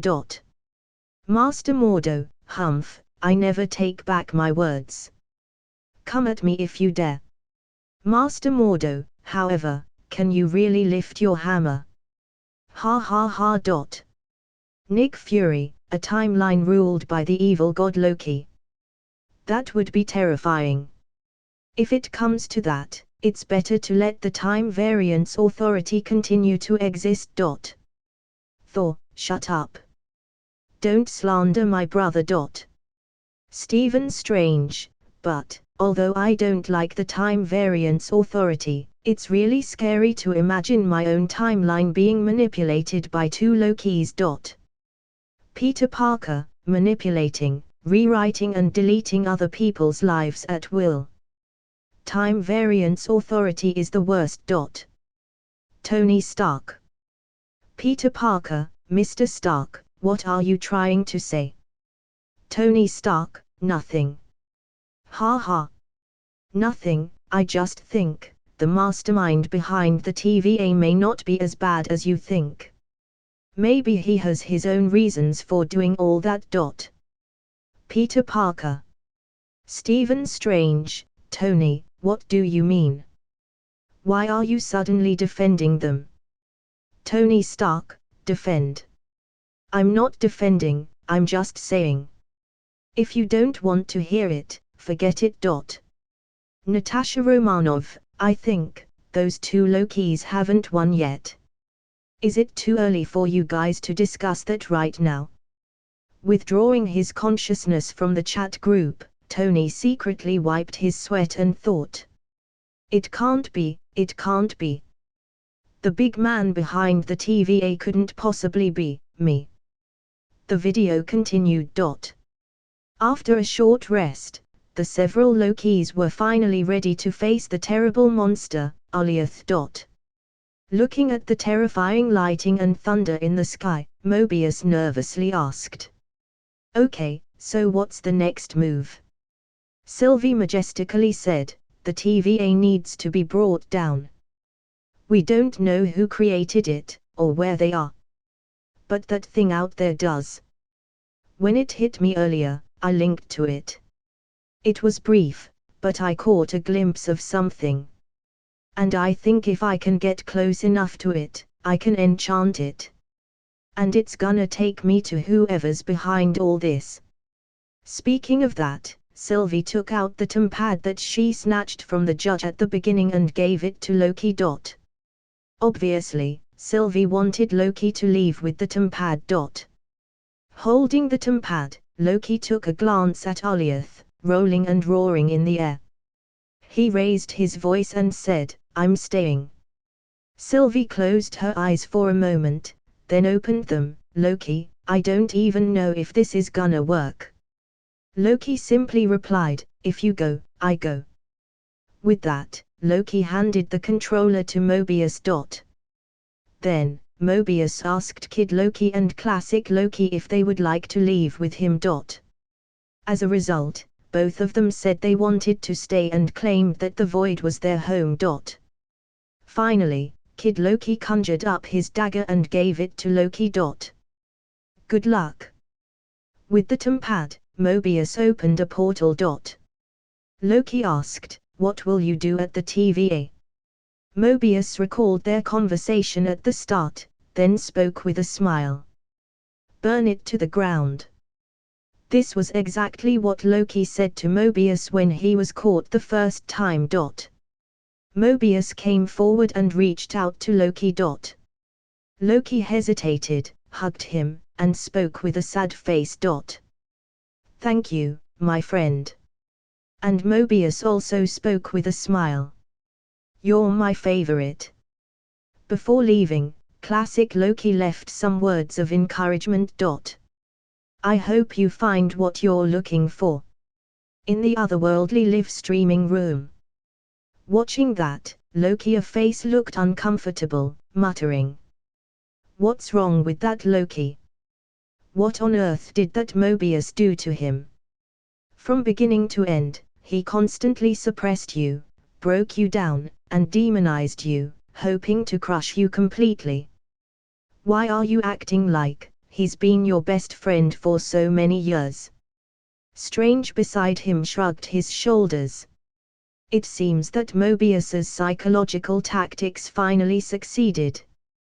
After a series of suppression, Loki actually established some kind of intimate relationship with him.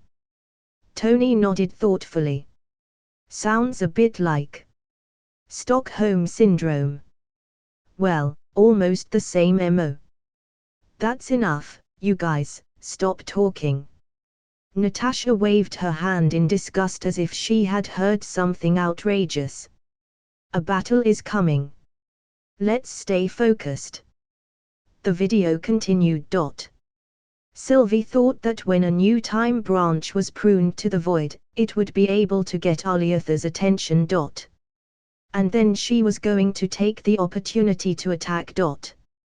However, when the two Lokis arrived near Aliath, no new time branch appeared. In the absence of a solution, Sylvie said there had to be something else to distract Aliath.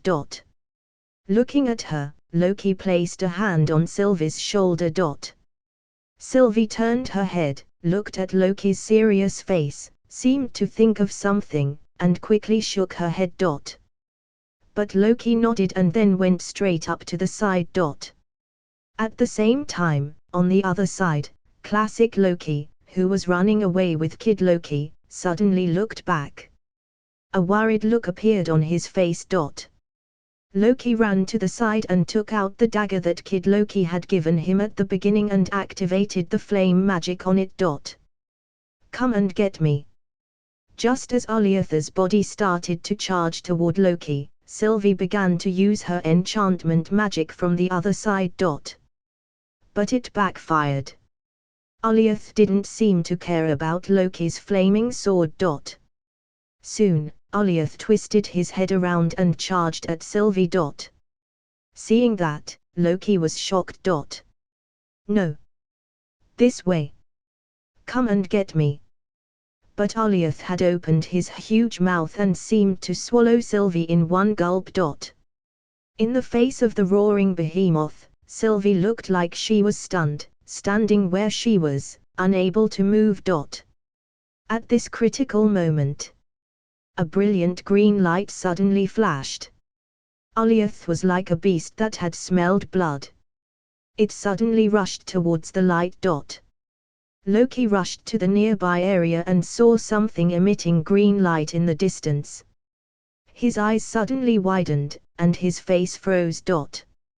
He saw endless magic condensed together on the ground in the distance, forming one magnificent building after another. This magnificent architectural site was very familiar to both Lokis.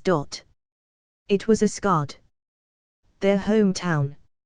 It was just that, on the ground in the distance, Classic Loki used his full strength, desperately casting spells, as hundreds of buildings sprung up all around him. Classic Loki, who only cared about surviving, came back. From the moment he fooled Thanos with his illusions, he had always been running for his life. Now, however, Classic Loki was finally ready to face his own destiny head-on. Without fear. The two Lokis gathered together and looked at the Asgard in front of them, both so amazed they could barely speak. The impact of this image was so shocking that Loki and Sylvie's brains paused, barely able to start back up. Sylvie asked with an incredulous look on her face, "How is he doing that?" Loki gulped, his tone was full of shock. "I think, we're stronger than we realize." At this time, at the otherworldly live streaming studio, everyone was speechlessly looking at each other. Asgard, which rose up from the ground, was a tremendous impact on them. Like an avalanche, like a tsunami, like an exploration that shook their hearts. "You're kidding me?" Loki gasped, and there was a storm in his heart. How much magical power would it take to construct an entire Asgard out of thin air in such a short period of time? Even Tony and Strange's mouths were opened wide as their eyes stared in shock. "In Kamar Taj. This can't be real, right? I'm not seeing things, am I? How is that possible? Are you kidding? How can this old guy's spell be that wide and limitless? Such a terrifying illusion. Is he the god of illusions?" In Kamar Taj Square, there was an uproar. Almost everyone felt an indescribable shock that shook their hearts. Countless eyes full of surprise and shock were all focused on the old sorcerer, in his funny costume, on the screen. The apprentices' faces looked like they were in a trance, full of disbelief. They gasped out in amazement. Even Master Mordo and Master Wong were shocked by the scene before them. In their view, illusionary magic is, at best, a little better than trickery, a means to mislead and confuse the enemy. But no one dreamed that this old Loki would use it to such a terrifying extent. At this moment, even Master Ancient One's hand, which was moving the fan, stopped. Taking a closer look at the Asgard rising on the screen, the Ancient One softly sighed. Every blade of grass and every inch of the buildings are so meticulously drawn. How much did he miss his hometown? Even after all those years of self-imposed exile, this Loki has always been homesick. That. Asgard. Sitting on the throne, Odin looked at the gorgeous buildings on the screen. His one eye widened, and his cheek slightly twitched. And beside him, Frigga's eyes, at that moment, became moist. The old Loki may not be younger than them, but at this moment, only one thought flashed through the couple's mind. It was a heartache. A Loki who loved Asgard so much may die soon. The video continued. Almost the entirety of Asgard was replicated in the void. Classic Loki gathered up the most powerful magic cast in his life and shouted loudly at the same time. "Go!" Seeing that Aliatha's attention had been completely attracted by him, Sylvie suddenly reached out and took Loki's hand. Loki looked surprised and asked, "What are you doing?" "Sylvie, we're gonna enchant it." Loki shouted with a surprised face, "I don't know how." "Sylvie, you do because we're the same." The two Lokis looked at each other and started walking forward hand in hand. At this point, Aliath had jumped into the Asgard made by classic Loki's magic and started frantically trying to devour the buildings. But every time it closed its mouth, those gorgeous buildings immediately disappeared, leaving Aliath with an empty bite. At the same time, classic Loki concentrated all his magic and frantically built new buildings, constantly attracting Aliath's attention. Seeing that the purple fog Aliath had fully pounced on Asgard, the two Lokis approached nearby and suddenly performed an enchantment spell. They started to try to manipulate Aliath's thoughts.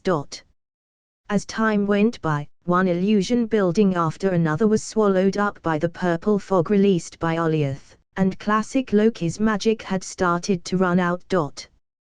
Just then, Loki's left hand also began to glow green. Enchantment magic.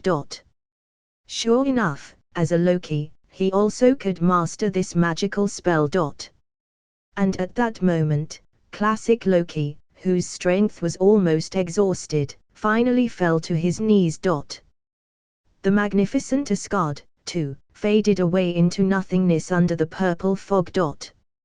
Seeing that the home he had constructed had once again disappeared, and the terrifying purple fog had swept in, blocking all the paths to survive, classic Loki's face didn't show a look of horror.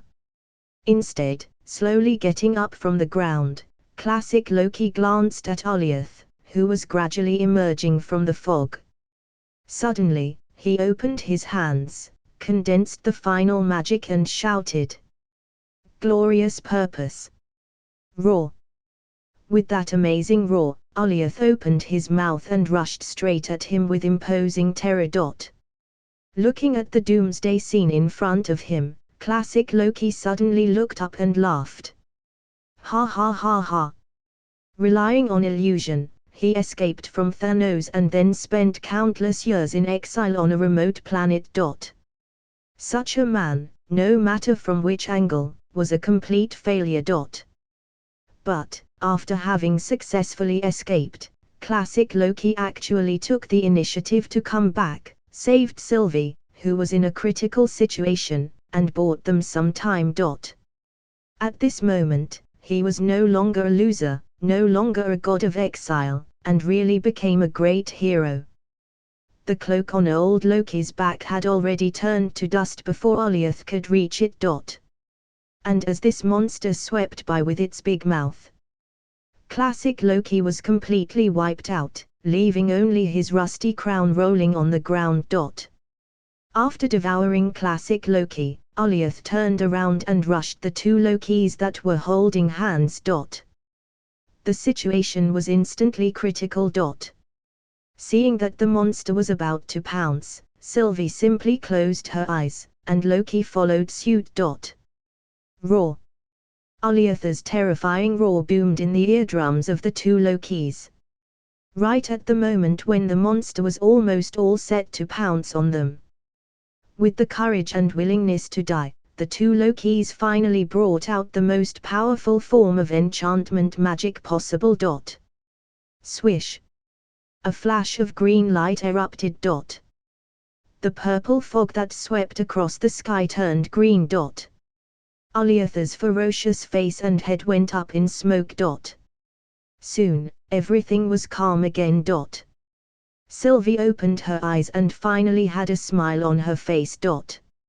She turned to Loki and shouted, "Open your eyes." Loki, on the other hand, still kept the look of accepting death at this point, and it took a moment to respond. After he opened his eyes, he immediately saw an incredible sight. He saw the overwhelming green fog beginning to disperse in front of his eyes. And where the fog disappeared, a strange rift appeared. In the space within the rift, the sky shimmered with a multicolored light as if it was an aurora. On the ground stood a bleak old castle. Just looking at this sight brought a sense of wonder to their hearts. As the fog continued to disappear, a pathway leading into the rift was revealed to the two Lokis' eyes. The two looked at each other, and they saw the firmness in each other's eyes. Then, they subsequently stepped away at the same time and walked over. On the other side, a silence fell over the otherworldly live stream room, and then a sigh of relief rang out. What a pity that old Loki died. Wanda looked down, and tears had already appeared in her eyes. That old Loki's appearance was actually quite short, but somehow it just left a lasting impression on her mind. Also, seeing the moment when old Loki was swallowed entirely by Alioth's enormous mouth, young Wanda almost screamed. Amazing, I really didn't think such an old guy would have so much courage. Even Tony, who wasn't used to being serious, had a serious expression at this time. That old man is really a hero. Peter Parker also had traces of tears at the corners of his eyes and heavily nodded. Stephen Strange softly sighed. To be able to manifest his homeland in his soul before he died, I guess that old Loki had died with no regrets. Looking at the men in front of her, each with a heavy expression and in sympathy for old Loki, Natasha Romanoff suddenly shook her head and spoke in a slightly skeptical tone. Do you think that Loki is really dead? What? Hearing that, Tony and Strange suddenly looked up, glanced at each other and suddenly shouted at the same time. So that's what happened. There's still that possibility. Why didn't I think of that just now? Startled by the cries of the two, Peter looked at Tony, whose expression looked like he had realized something, and asked. Mr. Stark, what happened? An illusion. Tony asked in excitement, do you remember how that old Loki got away from Thanos? Peter's mouth suddenly expanded, and his face instantly changed color as he muttered in a low voice. He used an illusion to fake his own death, and he escaped. There's no mistake. Strange clenched his fist with some excitement and swung it fiercely in the air. I saw it clearly just now, that old Loki had almost run out of energy, but he still gathered the last of his magical power when he was facing that monster. At this time, Wanda also cried in a low voice. Yes, I remember, too. Before he died, his hands were glowing. That's the glow of magic. Loki also displayed his energy at this point and spoke with excitement. My guess is, he may have used the last of his strength to create an illusion of himself. So the cloak on his back started to crumble before the creature pounced on him. Why? Because it's not a cloak at all. It's an illusion created by magic. Hearing that, Tony breathed a sigh of relief. His face turned from cloudy to sunny in an instant. Gee, no wonder Loki can't easily be killed. It's one of Loki's traits to survive in any situation. Strange chuckled. After all, Loki's setting often failed, but he doesn't die that easily. Millimeter home, ha ha. Loki suddenly laughed. If the old me really escaped in that way, then his last laugh in the face of the monster may be to laugh at the monster's stupidity. Tony interjected and laughed, but it's an illusion magic that could even trick Thanos, so isn't it normal for such a brainless monster to not be able to see through it? Ha ha ha. After coming to the conclusion that old Loki might have faked his death, the gloomy atmosphere was cleared away as laughter erupted in the live stream room. Just then, some people in the chat group were discussing. Master Mordo, hey, we really can't underestimate you. Master Mordo, just now, Master Ancient One told me that the old Loki may have created an illusion with his magic in the end. Master Mordo, I didn't expect you magic laymen to figure this out just by yourselves. Loki Odinson, magic layman. I'm not like those mortals, I'm a great sorcerer of Asgard. Master Mordo, forget it, you're an assassin master who stabs people with daggers all day long. When have you ever killed anyone with magic? Loki Odinson. Thor, ha ha ha, I told you, Loki. You might as well just give up magic and use all your energy to practice weapons.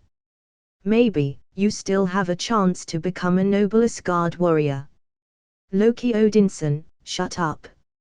Magic is my soul, and I'm not going to give it up so easily. Loki Odinson, besides, if you meet a strong enemy like Thanos, you would be praying to have powerful illusion magic like mine. Thor, don't be ridiculous, I'm Thor, the eldest son of Odin. No matter how strong an enemy I meet, I will never run away without a fight. Loki Odinson, suit yourself. Nick Fury, It's amazing how easy it was to defeat that monster that can devour everything. The enchantment magic of these Lokis is truly incredible. Thor, but brother, when did you learn this kind of magic? How come I've never seen you do it before? Loki Odinson, I haven't been able to yet, but... Looking at his right hand, Loki slowly messaged. Loki Odinson, maybe I will, soon enough. Out of a strange intuition, Loki had a feeling that this so-called enchantment magic might be some kind of talent in his blood. Just like Thor's thunder divine body, it was hidden in Loki's genes. Like the Loki on screen, he had never learned possession magic at all, but he only needed to hold Sylvie's hand to understand it. If this wasn't a blood talent, there was no way to explain it. Loki silently thought. Is this my divine powers? Not illusion magic, but enchantment. At that moment, the picture on the screen changed again. After a long journey, the two Lokis finally arrived at the old castle. They saw that the castle was built on top of a bizarre ruin. A lot of rubble around seemed to have lost its gravity and generally floated in the air. The most conspicuous thing was that behind the castle, in the sky, a rainbow-like line streaked across the sky, splitting it in two. As soon as they saw the rainbow line that divided the sky, a thought flashed through the minds of many people in the live stream room at the same time. No way, is that the sacred timeline? Peter opened his mouth and exclaimed in disbelief. Looking at the magnificent and fantastic images on screen, many people in the live broadcast room had their eyes wide and their faces full of wonder. In the video, a huge floating boulder hovered in the colorful void, and there was a colorful timeline that resembled a circle. Both Lokis and the castle in front of them were standing on top of the floating rock. What kind of place is this? And in that timeline, it's actually visible and tangible. Young Wanda gulped. There was a look of surprise and astonishment on her face as if she couldn't believe her eyes. Facing her question, there was silence in the room. Even a genius like Tony and a prince of Asgard like Loki, who had seen the world, was speechless and had stiffened up. After all, the bizarre and outlandish spectacle before them was beyond everyone's imagination and deeply shocked everyone there. After a while, young Wanda scratched her head, looking confused.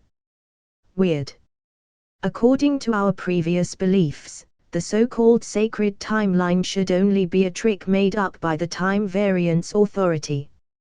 Yeah. Peter involuntarily nodded his head. I originally thought that the sacred timeline, even if it existed, should be a metaphor like currents of history. Who would have thought that this could actually be visible?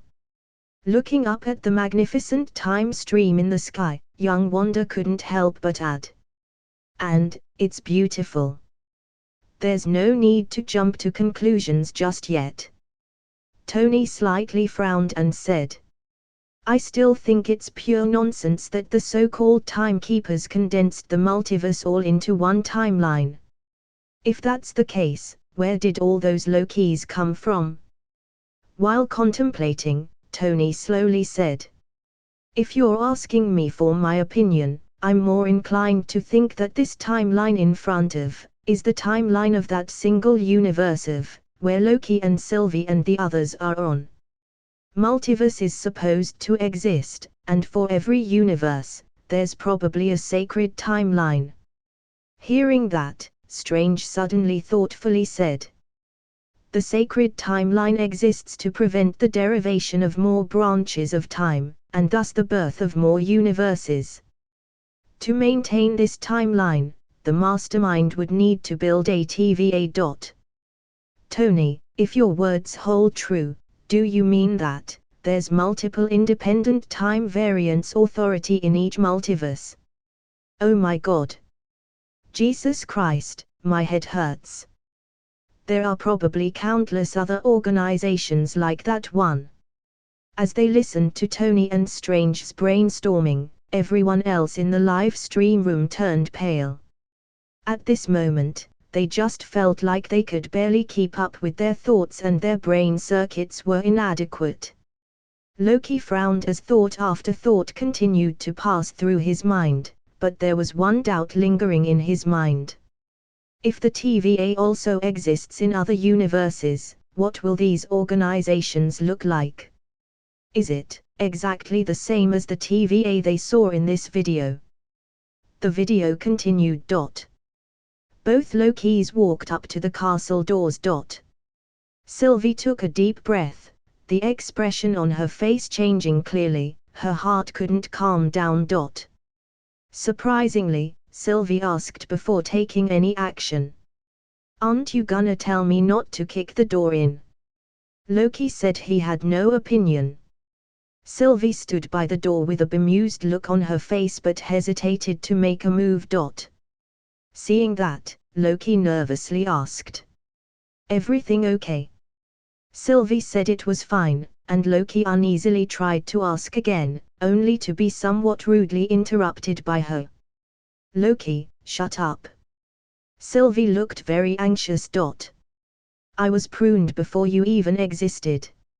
I have been waiting for this moment my entire life. I just need a second to get my head straight, okay?"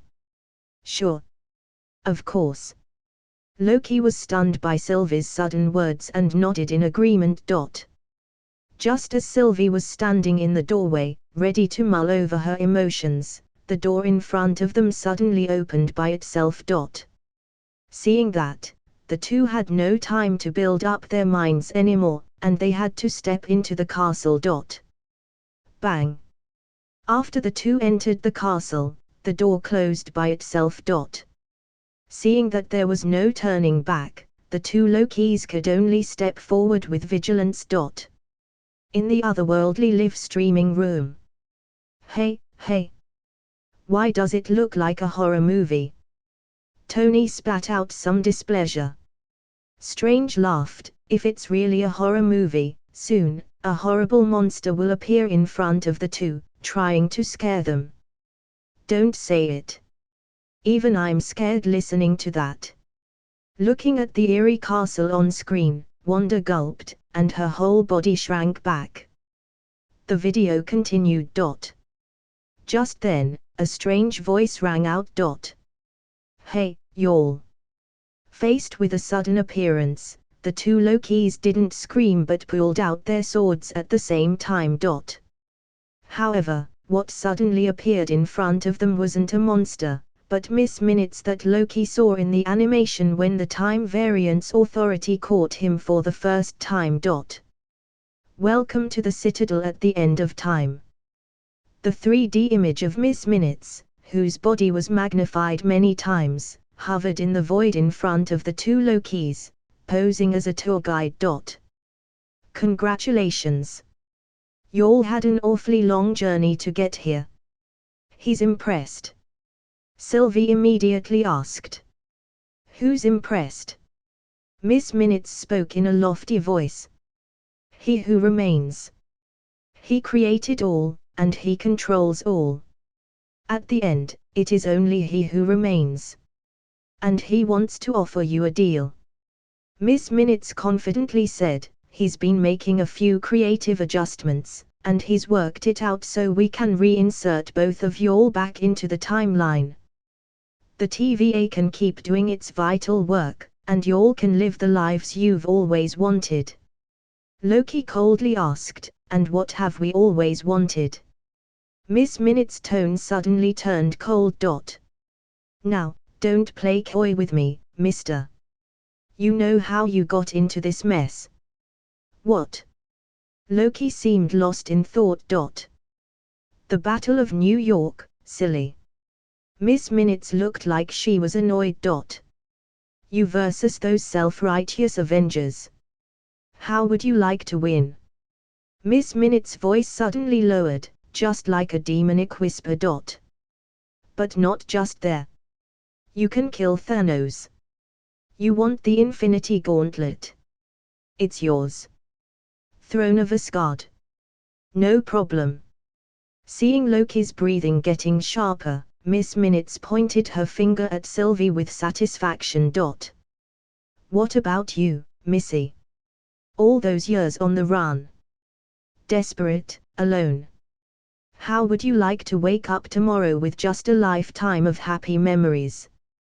2 Lokis in the same place. Hearing that, Loki asked with a serious look. Both of us. Together on the timeline. Miss Minutes nodded. It's crazy, but he could make it work. All of it. Everything. Exactly the way you've always wanted.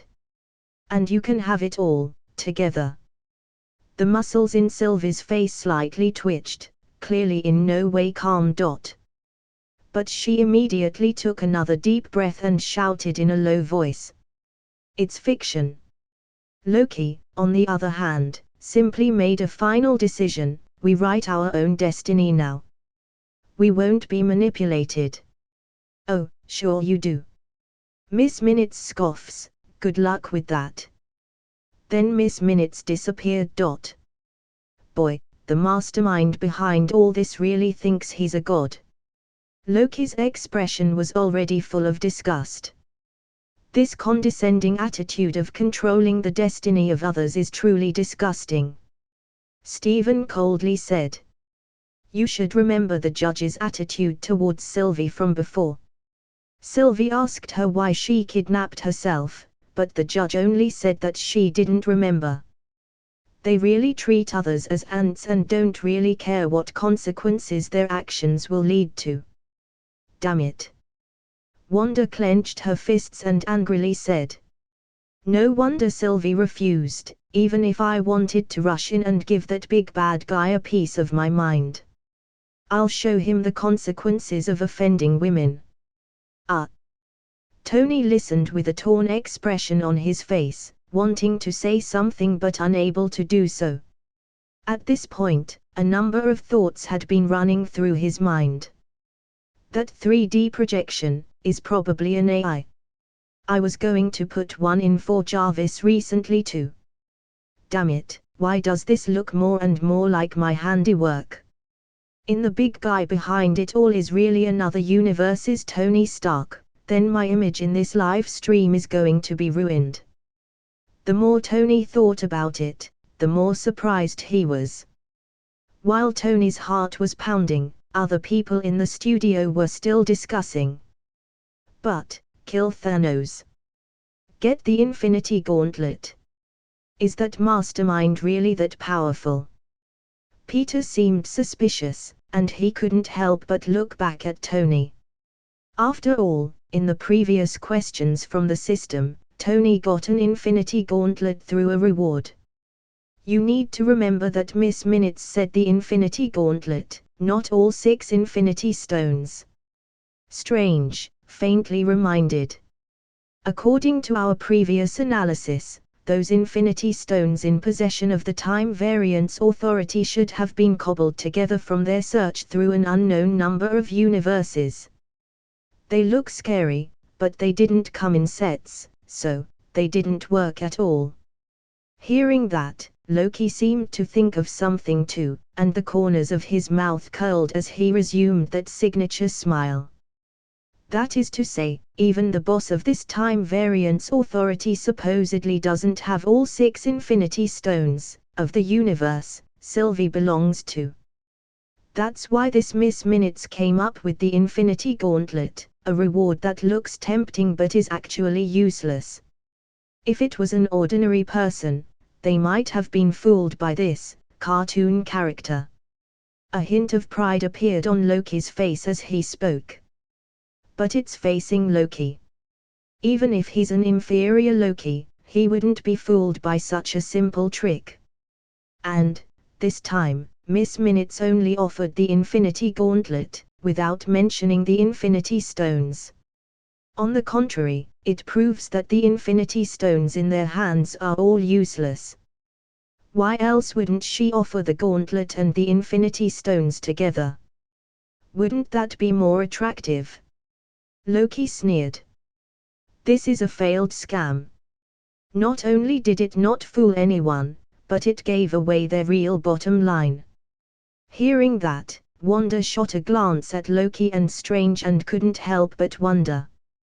You guys are really dangerous.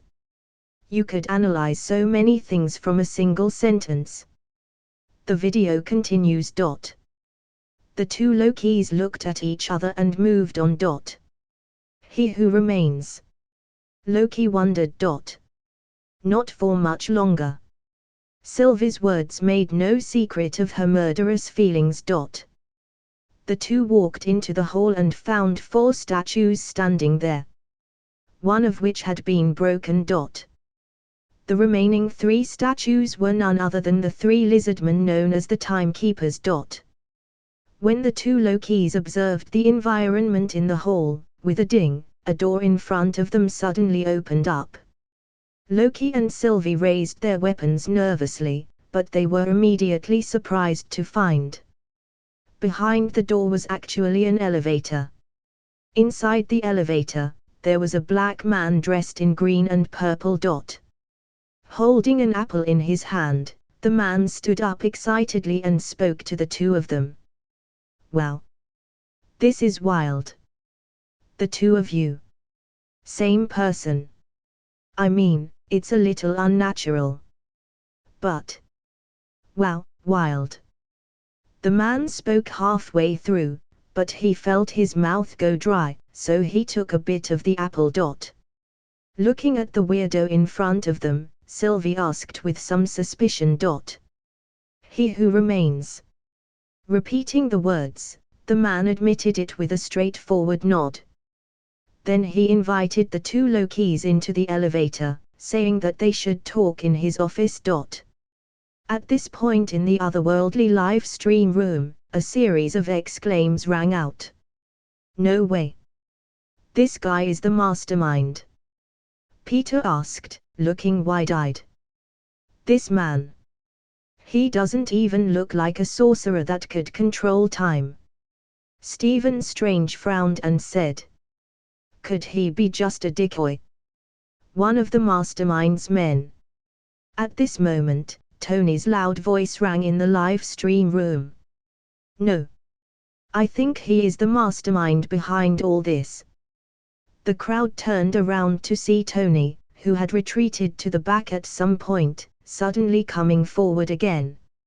His face was red, and his whole body looked extremely excited as he raised his hands and shouted. That's right. This guy is the root of all those things. Once he's defeated, the problem is solved. At this moment, Tony's mood was really cheerful. He was so happy he could almost sing out loud. That man, the mastermind, was actually that man. That way, it would have absolutely nothing to do with me, Tony Stark. Ha! Peter, with a puzzled face, asked, Mr. Stark, did you say that the boss behind the scene must have had some difficulties? Ah yes. Difficulties? That's right. Tony's eyes revealed a little embarrassment, then he immediately nodded and said. I suppose so. After all, who would have nothing better to do than set up an organization like the Time Variance Authority? They maintain the timeline and prune the time branches. It wouldn't be for nothing, right? Hearing Tony's careless words, the other people in the studio were lost in thought for a moment. Stephen Strange whispered to himself. It's also true that this timekeeper is invisible behind the scenes. It's impossible for him to benefit from maintaining the timeline. Then why on earth did he do these things? Is it really to stop a multiversal war? The video continued. In the elevator, the man ate the apples with his back to the two Lokis, while asking questions without a care in the world. Not what you were expecting, home. The Lokis looked at the man's back with an unusual expression. You're just a man. The man didn't even look back. Flesh and blood. Don't tell me I'm a disappointment. Sylvie coldly said. No. Just a little bit easier to kill. As her words fell, Sylvie swung her sword at him. But at this moment, the figure instantly disappeared in front of the two. Then appeared on the seat behind them. What? What happened? Thus, both Lokis were shocked. What? Seeing the black man suddenly disappear and then appear on the seat at the back of the elevator, both Lokis were surprised. Sylvie jerked around, but before she could raise her blade, the man disappeared from the chair and then appeared behind Sylvie. She turned around and slashed, but only into the wall of the elevator. This time, the man, like a wisp of smoke, completely disappeared from the elevator. Where? The two Lokis looked at each other, looked left and right, with an uncontainable look of horror on their faces. This elusive means they had never heard of it before, let alone seen it. At that moment. Ding! With the sound of the elevator arriving at the floor, the doors suddenly opened, and the man stood in front of the elevator doors with a smile on his face, holding a half-eaten apple and waving at the two Lokis. Come on in. Knowing already that this man wasn't easy to handle, Loki and Sylvie looked at each other and stepped into the man's office with wariness on their faces. Looking at two Lokis sitting in front of his desk with a watchful face, the man played with a watch-like trinket. He spoke with a smile. It's been a long journey for you, hasn't it? A lot of running, a lot of pain. And you? You're a flea on the back of a dragon. In for one hell of a ride. But you did manage to hang on. I guess that counts for something.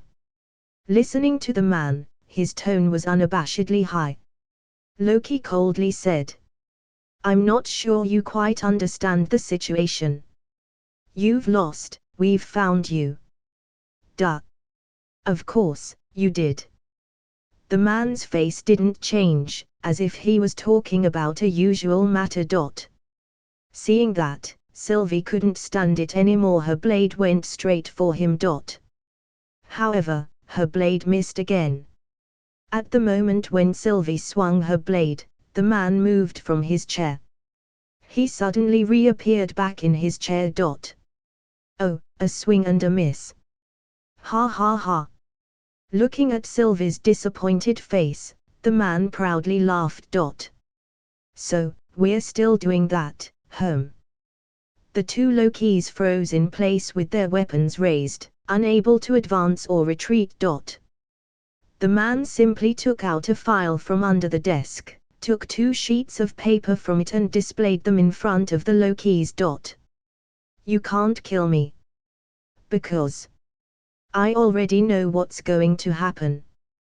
The two Lokis came forward and read the papers, realizing that what they just said was recorded on the piece of paper in front of them.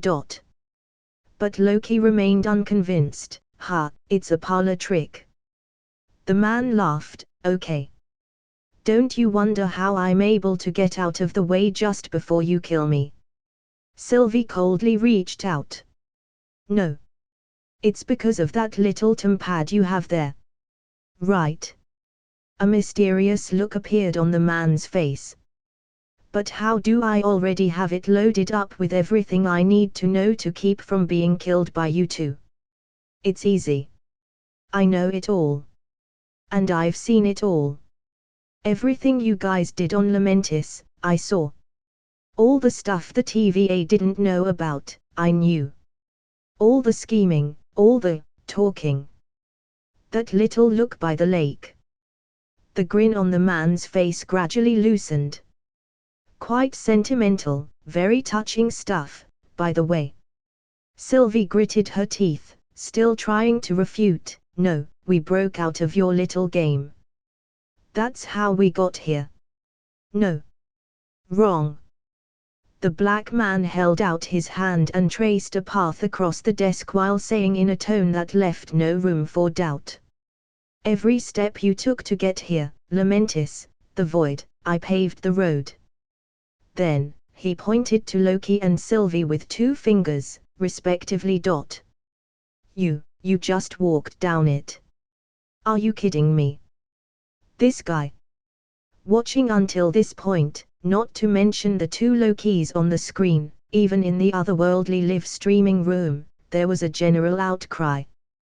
This mastermind was that powerful. Peter's expression completely froze. For a moment, his scalp felt numb and cold sweat broke out on his forehead.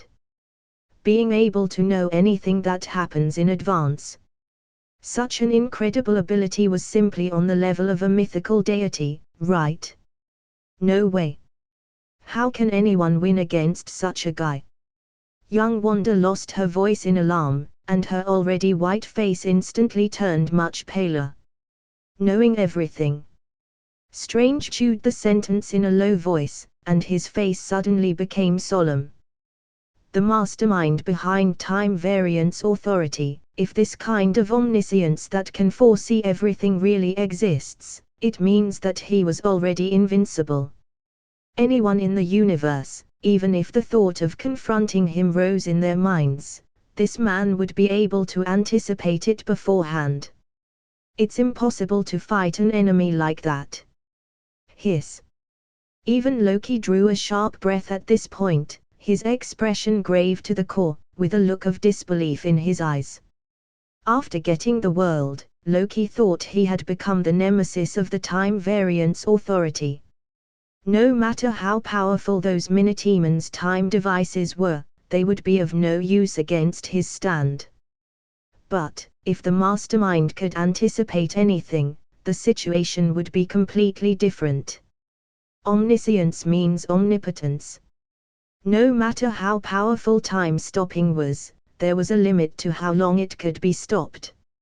If the other party could target that weakness, Loki may be in trouble. After all, the Time Variance Authority could prune the classic Loki, who had a wealth of experience. They couldn't be underestimated. At this moment, Tony suddenly laughed. Ha ha ha, here we go again. First, being able to condense the multiverse into one sacred timeline, and now omniscience. Why are these guys so good at bluffing?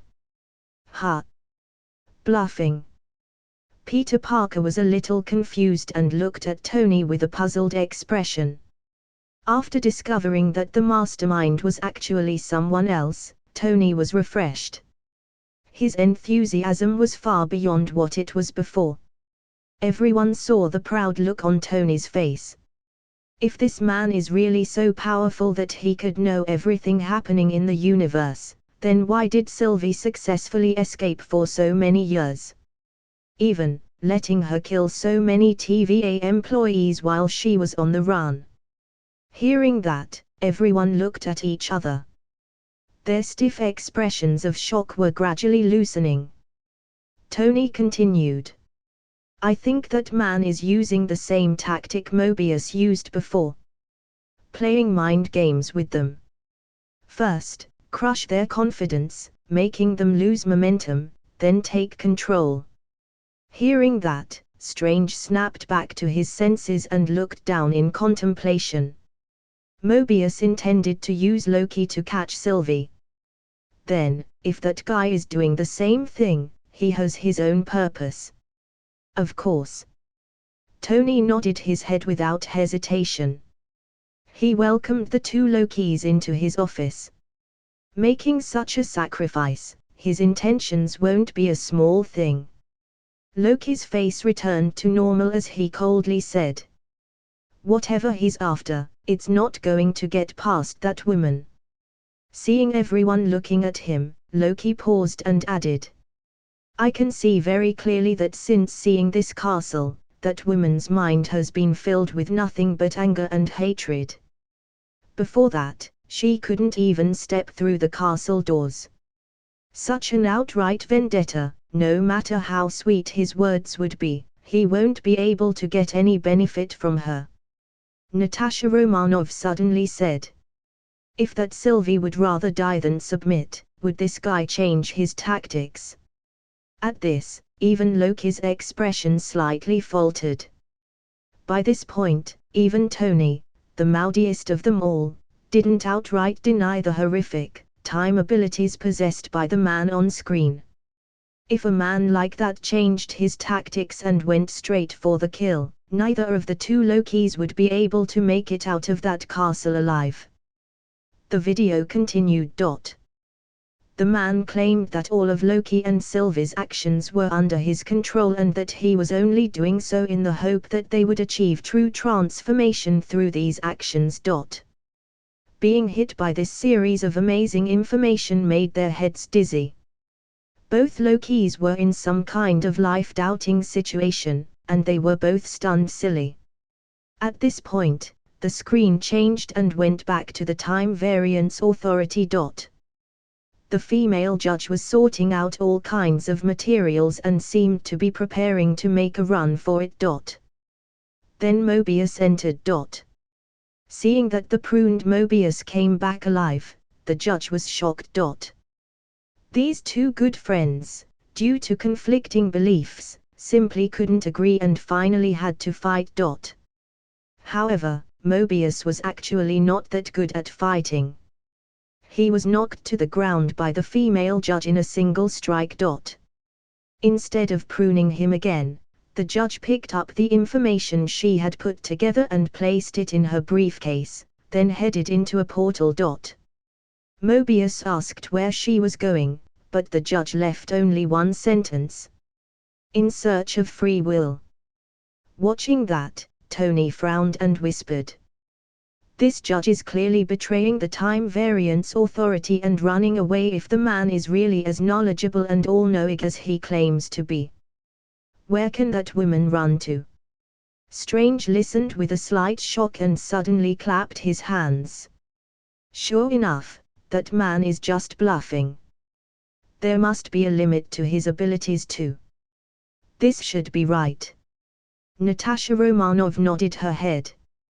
Otherwise, Sylvie wouldn't be able to escape for so long. Although, what caught my attention more was, as a veteran spy, Natasha's focus was different from anyone else's. That judge sorted out so many materials before she fled, and she didn't forget to take them with her when she left. In my opinion, this is obviously a gift to whomever she will take refuge under. Seeing Tony and Strange looking at her, Natasha gently shrugged. Please, in my occupation, this kind of thing is the norm. How will her new boss trust her if she doesn't give up some valuable information? There was a faint hint of disbelief in Tony's eyes. Taking away some of Time Variance Authority's intelligence to another power. How did this become a spy battle? And, another power. Strange was suddenly frightened and whispered. If that third power is really strong enough to shelter the judge, can it be said that, the new boss that this woman would take refuge under is also a figure of the same level as that man? No way. This is too exaggerated. Listening to Strange's mind-blowing scenario, there was another series of gasps in the live streaming room. Wanda and the others understood the implications. Is there more than one guy who knows everything and can roam freely in the timeline? It's going to be chaos. The video continued. In the old castle at the end of time, the man Kang the Conqueror opened up about the past to Loki and Sylvie. It turns out that many years ago, a variant of Kang was a scientist in the 31st century. He accidentally discovered the existence of the multiverse. Then Kangs of the multiverse began to communicate with each other. For a long time, they coexisted peacefully and even shared important scientific knowledge, learning from each other's strengths. But the days of peace didn't last. Before long, the evil versions of Kang also appeared. They wanted to conquer the multiverse. The multiversal war was started. Seeing that, Tony Stark sneered. Sure enough, the multiverse was supposed to be a normal thing. The development of the timeline of each universe won't lead to the collapse of any universe. Strange also nodded his head. Since the multiverse existed from the beginning, then, those timekeepers that fused the multiverse into one sacred timeline are all fake. At this time, Tony's heart was filled with curiosity. A 31st century scientist would be able to get the ability to travel through the multiverse at will with his research. So, can I, being born in the 21st century, do this? The video continued. Each variant fighting to preserve their universe and annihilate the others. The man, Kang the Conqueror, had an exclamatory look on his face. This was almost the end, ladies and gentlemen, of everything and everyone. Hearing that, Sylvie spoke in a sarcastic tone. And then the timekeepers came along and saved us all. What she said was the version mentioned in Time Variance Authority's propaganda. Kang the Conqueror clasped his hands together and uttered an exaggerated prayer. Amen. Then he shook his head without hesitation. No. No, this is where we diverge from the dogma. The video continues. Kang the Conqueror slowly said. That first variant encountered a creature, created from all the tears in reality, capable of consuming time and space itself. A creature, you both know. Loki whispered, Alioth. Bingo. Speaking of that, Kang the Conqueror's expression gradually turned ferocious. I harnessed the beast's power and began experimenting on it. I weaponized Alioth, and I ended the multiversal war. Once I isolated out timeline, all I had to do was manage the flow of time, and prevent any further branches. Hence, the TVA. Kang the Conqueror climbed to his desk with a face of fanaticism. Hence, the timekeepers and a highly efficient bureaucracy. Hence, ages, and ages of cosmic harmony. Hence, Kang the Conqueror squatted on his desk. He opened his hands with a smile. You're welcome. These two Lokis looked stiff and sat there speechless. Kang the Conqueror had a strange smile on his face. You came to kill the devil, right? Well, guess what? I keep you safe. Kang the Conqueror's expression suddenly turned a little bleak. And, if you think I'm evil, well, just wait, till you meet my variants. Loki and Sylvie looked at each other and remained silent. Then, Kang the Conqueror suddenly burst out laughing again. And, that's the gambit. Stifling order or cataclysmic chaos. You may hate the dictator, but something far worse is gonna fill that void if you dispose of him. Looking at Sylvie, Kang frankly said, I've lived a million lifetimes. I've gone through every scenario. This is the only way. Kang the Conqueror suddenly exhaled a sigh of relief. The TVA, it works. Seeing that, the otherworldly live stream room was silent for a moment, and then it stirred. Are you kidding? This guy has done so many bad things, and now he's acting as if he's a saint. Wanda stomped her foot with a look of indignation and grunted in exasperation. Over the years, how many people had they pruned as variants and thrown into Alioth's stomach? Does he think doing something like that is fine? With a stony expression, Strange said, I think he's not saying that doing something like that is the right thing, but because it's the only way. A necessary evil. TSK, saying something like that to justify one's actions is nothing new. Tony shook his head dismissively, then changed the subject. In contrast, I'm more interested in the other information that he gave away. Isolating the timeline. Loki thoughtfully said. That's right. Tony was in high spirits and spoke eloquently. Now, we're 100% sure that this guy isn't capable of condensing the multiverse into one sacred timeline. All he should be able to do is to isolate that timeline from the other universes somehow. And for that to happen, this timeline must remain single forever, with no branches. Otherwise, the isolation would be broken. Why? Peter listened with some confusion. What does the appearance of a new time branch have to do with the multiverse? Touching his chin, Tony mused. It's possible that this guy is worried about the emergence of a new variant of himself. Or, there's a limit to how much he could isolate this sacred timeline in this universe. Once a new universe appears along with many time branches, this sacred timeline would collapse, and those other evil versions of him would take notice. Humph. Loki heard that and sneered. Such a coward. And to think he had the guts to say he was the one who ended the multiversal war. Stephen Strange thoughtfully said. Yes, it seems that was just another lie. That multiversal war, if it really happened, then this guy wouldn't be the winner. Or, that war is still going on to this day.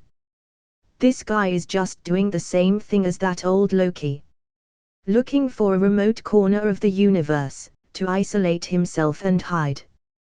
Those other variants of the guy must be alive and well in other universes. Hearing these words, the crowd in the otherworldly live stream room was instantly horrified and shocked.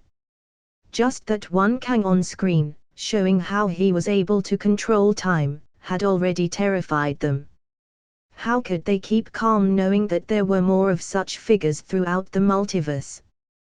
That is to say, Tony Stark murmured.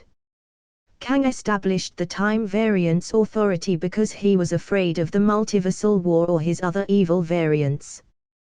He wants to keep this separated, uncontested sacred timeline as safe as possible. So, he went out of his way to use the TVA to prune any branch that may be harmful to his sacred timeline. Hearing that, the crowd nodded in their hearts. At the same time, they were all on guard. The multiverse itself can also bring harm. They wondered how many evil and vicious Kangs were out there, trying to conquer, or even destroy the rest of the multiverse. The video continued. At this point, Sylvie accused Kang the Conqueror of being a liar. On the other hand, Loki argued that Kang shouldn't continue to prune innocent time branches. In the face of the accusations between the two, Kang laughed and revealed his cards. Now it's your turn. What? Both Lokis were puzzled. There are two options. Kang shook his fingers with excitement. 1. You kill me and destroy all this, so you don't just have one devil. You have an infinite amount. Or. Kang had a relieved smile on his face. You two. You two run everything. Hearing that the other party would hand over the entire timeline, Loki's face didn't look excited. He coldly said. You're lying. Why would you give up being in control? Loki seemed to have hit a nerve, and Kang's smile faded away. Finally, he helplessly sighed. Buddy. I'm tired. And, I'm older. I'm older than I look. After saying these words, Kang's cheerful temperament suddenly vanished, leaving only endless exhaustion. This game is for the young, the hungry. I've gone through a lot of scenarios, trying to find the right person to take this spot. And it turns out that person came in too. Kang reached out his hands and pointed to Sylvie and Loki, respectively. But it's definitely you two. So, no more lies. Kang had a sage-like expression on his face. You kill me, and the sacred timeline is completely exposed. Multiversal war. Or you take over and return to the TVA as its benevolent rulers. Tell the workforce who they are and why they do what they do. Everything is up to you. Looking at Kang's indifferent smile, Sylvie coldly said. You treated real people's lives like some kind of game. Kang helplessly said. It's nothing personal, it's practical. Sylvie gritted her teeth, it was personal to me. Now, Kang seemed to have completely broken down and yelled at Sylvie. Grow up. Grow up, Sylvie. Murderer. Hypocrite. We're all villains here. We've all done horrible, terrible, horrific things. But now, you. Kang tried to put on a serious expression. Have a chance to do them for a good reason. Seeing that, Peter asked with some confusion. What exactly does this guy mean? Why would he give up power to his two enemies unconditionally? Tony coldly said. It's very simple. Maintaining this single sacred timeline isn't something that an ordinary person can do. It requires wisdom, courage, alertness and endless patience.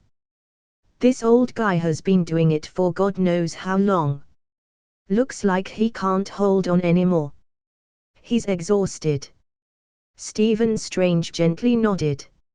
Even if his physical body is nearly immortal, his spirit must have its limits. At this point, Loki sneered again. So, he went to great lengths to find two people who could break through countless hardships and obstacles all the way to the end of time to face him. Those two Lokis. In the whole universe, I'm afraid taking on the TVA and forcing Kang himself to this extent would be unprecedented. Hearing Loki's high opinion of himself, surprisingly, no one in the live streaming room contradicted him.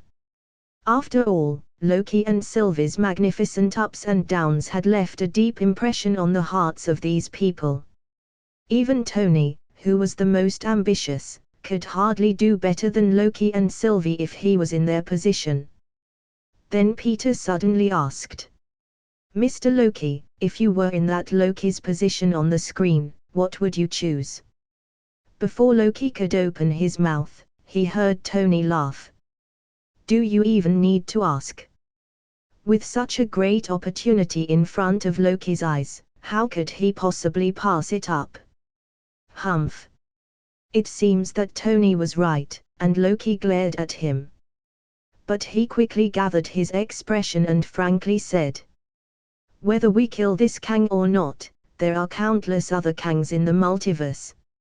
Instead of taking the risk of having monsters of unknown horror staring at our universe, it would be better to just take over Time Variance Authority and give the organization a complete makeover. Into a force for good. Force for good. Hearing Loki talk half-heartedly, young Wanda's face was full of black lines. The way she looked at Loki changed. You really need to update your lying skills. Do you really expect everyone to believe you? Don't underestimate human stupidity. Stephen Strange had a wry look on his face, but he interjected anyway. I now finally know why there's a President Loki. A guy like Loki is full of lies and good at fooling people. He should never come to America, he might really become president. The video continued. Trying to convince the two Lokis, the expression on Kang's face suddenly changed. Then, with a strained face, he said, I fibbed earlier when I said I know how everything was going to go. I knew everything up to a certain point. At the same time, outside this castle, the sacred timeline surrounding the end of the time also began to diverge. It seems that even this sacred timeline had begun to evolve into a new multiverse. Facing Kang's words, Loki asked. So that's it. That's it. This is what happens at the end of time. And now you're just gonna sit there with all that freedom and let us decide your fate. Kang was very bold, saying that the two Lokis would either take over his position or kill him with one blow and then face countless Kangs from the multiverse. Even if you kill me, I just end up right back here anyways. Kang spread out his hands and helplessly said, "Reincarnation, baby."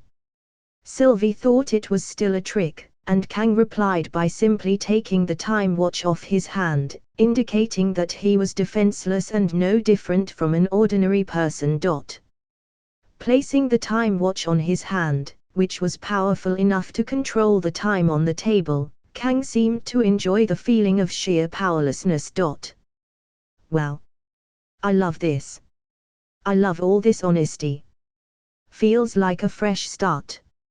Seeing that the enemy had removed his shield, Sylvie rushed up without saying anything. Loki also immediately got up to stop her.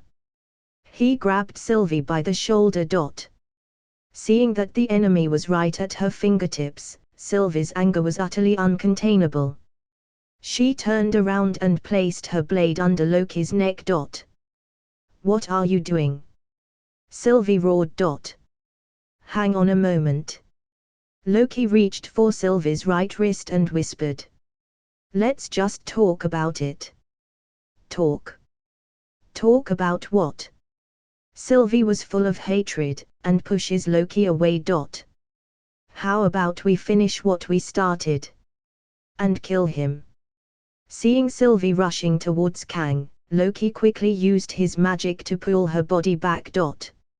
Sylvie finally got angry, turned around and swung the blade at Loki's head. The two Loki fought in front of the mastermind about whether to kill or not to kill Kang. What if he's telling the truth? Loki said, I believe him. You believe what? Sylvie's face was full of murder and suspicion, that a Basilian boogeyman will show up, just because we give people free will. He's a liar, Loki. So am I. Loki pointed to himself and spoke as sincerely as possible. And I don't think he was lying. Not about that. Insane. Yes. But maybe he was telling the truth.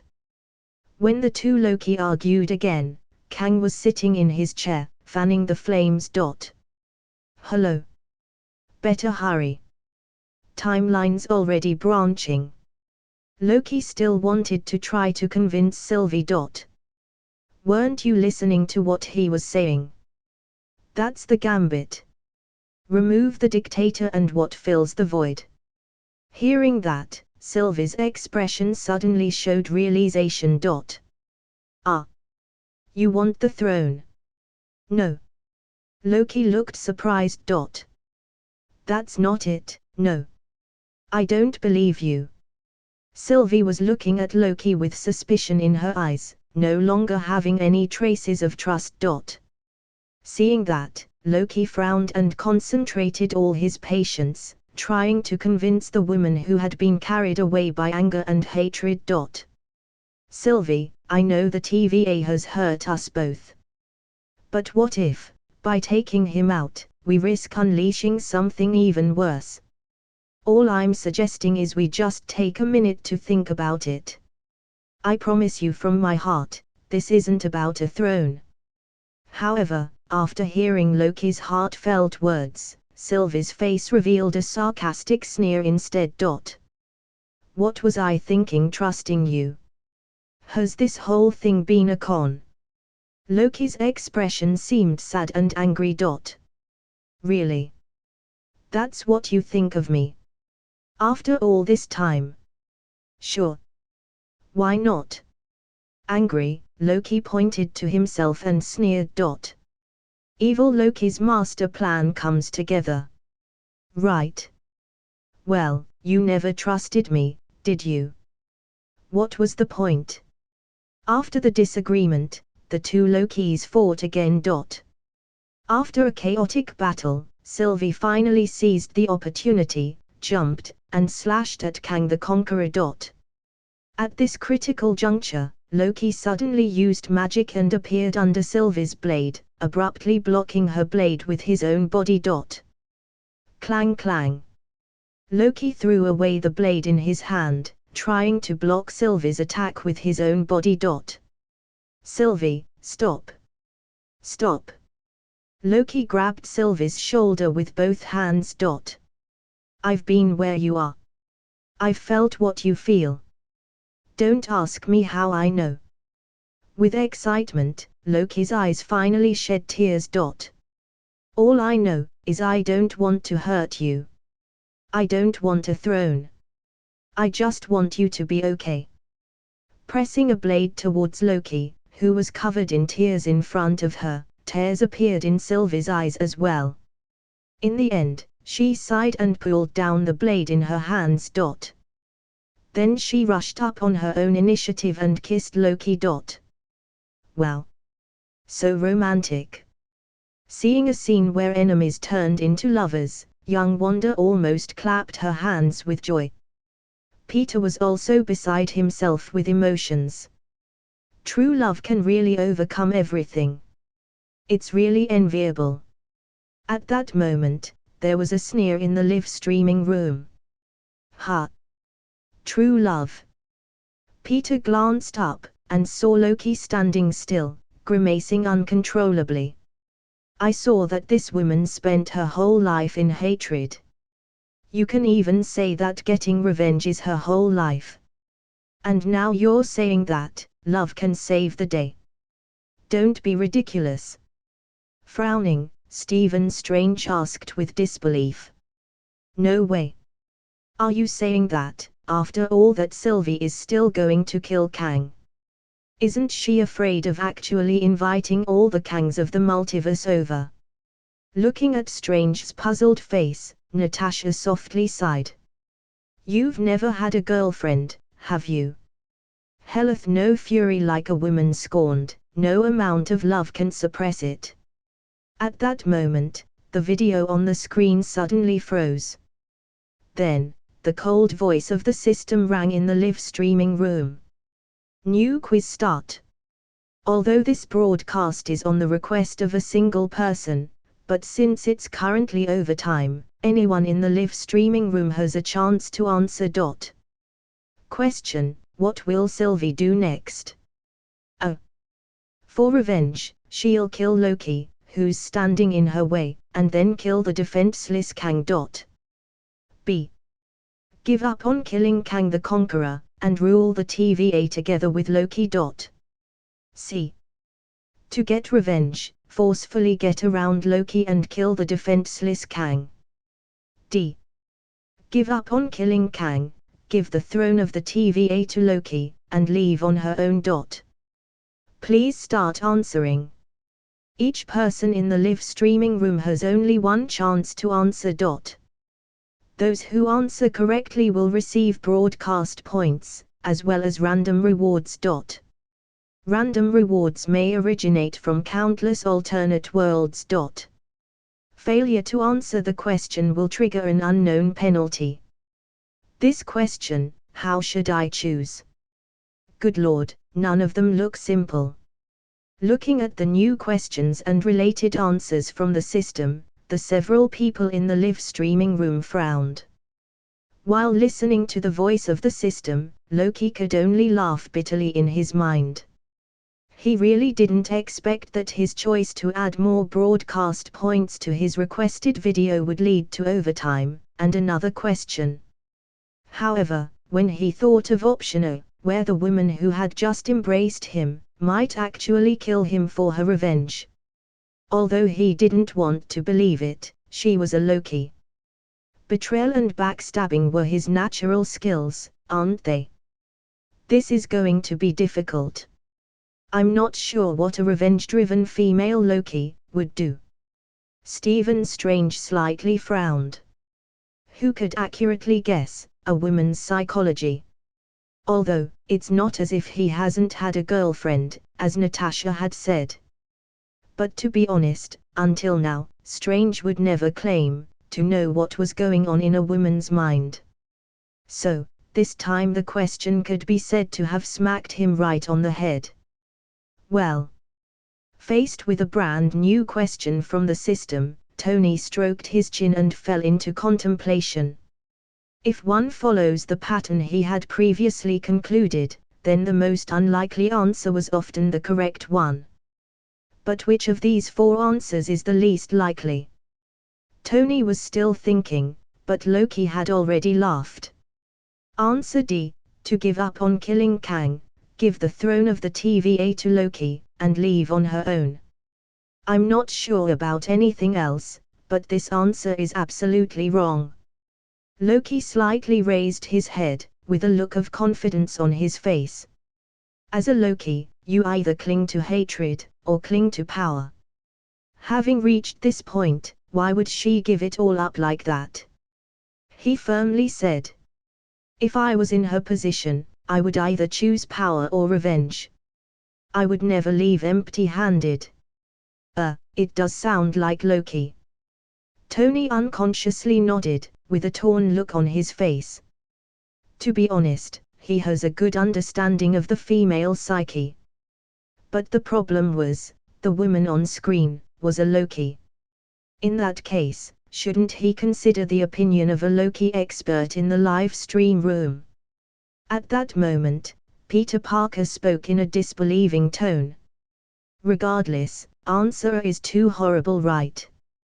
How could Miss Sylvie, who had just found her feeling for Loki, suddenly kill him? Tony, beside him, sighed. Peter, kid, I'll teach you one sure thing. Never underestimate what a woman would do for revenge. I paid a painful price to get that lesson. Peter looked back at Tony, who had a bitter look on his face, not knowing what grey memories had come back to him, and for a moment, he felt a certain sense of unease. So, the famous playboy also had encounters with women he couldn't handle. Strange commented with a joking tone. A moment later, he added. All in all, I think B is definitely out of the question.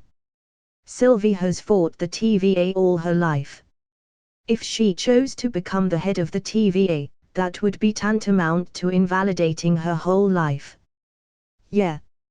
Young Wanda also nodded her head this time.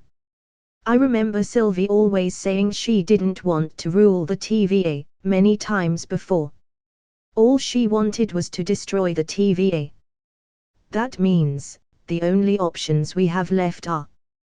Tony's mind rapidly turned, but he couldn't come to a conclusion just yet. Loki's character was inherently very complicated. Sylvie, as a female Loki, had a mix of the female psychology and a revenge mentality, making it much harder for him to predict. Thinking about it made Tony's head hurt a little. He can't even resist the urge to go for the most cold-blooded and heartless option. Since that option seems the least likely, it might be true. Just a moment before Tony opened his mouth and almost shouted out, Natasha's voice rang in his ear. I choose answer C. To get revenge, forcefully get around Loki and kill the defenseless Kang. What? The crowd looked at Natasha with astonishment.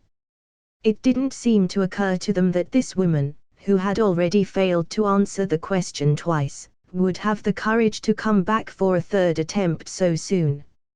At this time, in S.H.I.E.L.D's office, Fury's fists were clenched with tension. Natasha, please don't get it wrong again. Otherwise, God knows what SHIELD secrets she'll spill this time. Soon, the emotionless voice of the system rang again. Ding. Natasha Romanov has answered. The quiz system will rule. Ding. Natasha Romanov answer is correct. Who? Natasha breathed a sigh of relief and her whole body relaxed. Finally. She finally won for once. In fact, until just now, Natasha wasn't sure that the choice she had made was necessarily the right one. However, due to some kind of female sixth sense, coupled with the details observed when watching the videos before, Natasha felt sure that Sylvie was serious through and through, whether about revenge or about relationships. In that case, the only option that could satisfy Sylvie's feelings and revenge at the same time was option C. At the moment when she found out she was right, Natasha's mind was flooded with a touch of curiosity. What kind of rewards will this mysterious and unpredictable system bestow this time? Ding! Natasha Romanov gets 100 live broadcast points, which can be used to request the broadcasting of past or future events related to himself. Ding! Natasha Romanov won a random reward. Shadow Canoni General, Rare Accuse Mask. Before Natasha came to her senses, she suddenly found a ferocious and horrible red mask appearing in front of her, and just landed in her hands. At the same time, a series of information flowed into her mind. Shadow Canoni General Rare Accuse Mask. After wearing this mask, the host's physical strength, speed, endurance, defense, attack, and so on, will be comprehensively improved, and it also has the ability to summon the corresponding Shadokan Ninja Khan, and the Oni General Rare Accue. Start binding. It has been successfully bound. When a normal person wears the mask, the evil within will be unleashed by the darkness from the mask. It will eventually consume the wearer's mind altogether, turning them into a cold, ruthless, evil and horrific Oni. However, after it was bound by the system, all side effects were removed. From now on, Natasha Romanov will be the sole owner of the Shadokan Ninja Khan, as well as the Oni General Rare Accue. A mask that consumes the wearer's mind. Natasha was suddenly shocked by the information the system revealed to her. Although the system said the mask wouldn't have any side effects on her, being a good spy, Natasha was by no means less paranoid than Fury. Just when she was hesitant to keep the mask, the video that paused, played once again. That's it for this videos guy. Hope you like the video. Make sure that you like, share and subscribe the channel. Also tell me your recommendations in the comment section down below. Thanks for watching.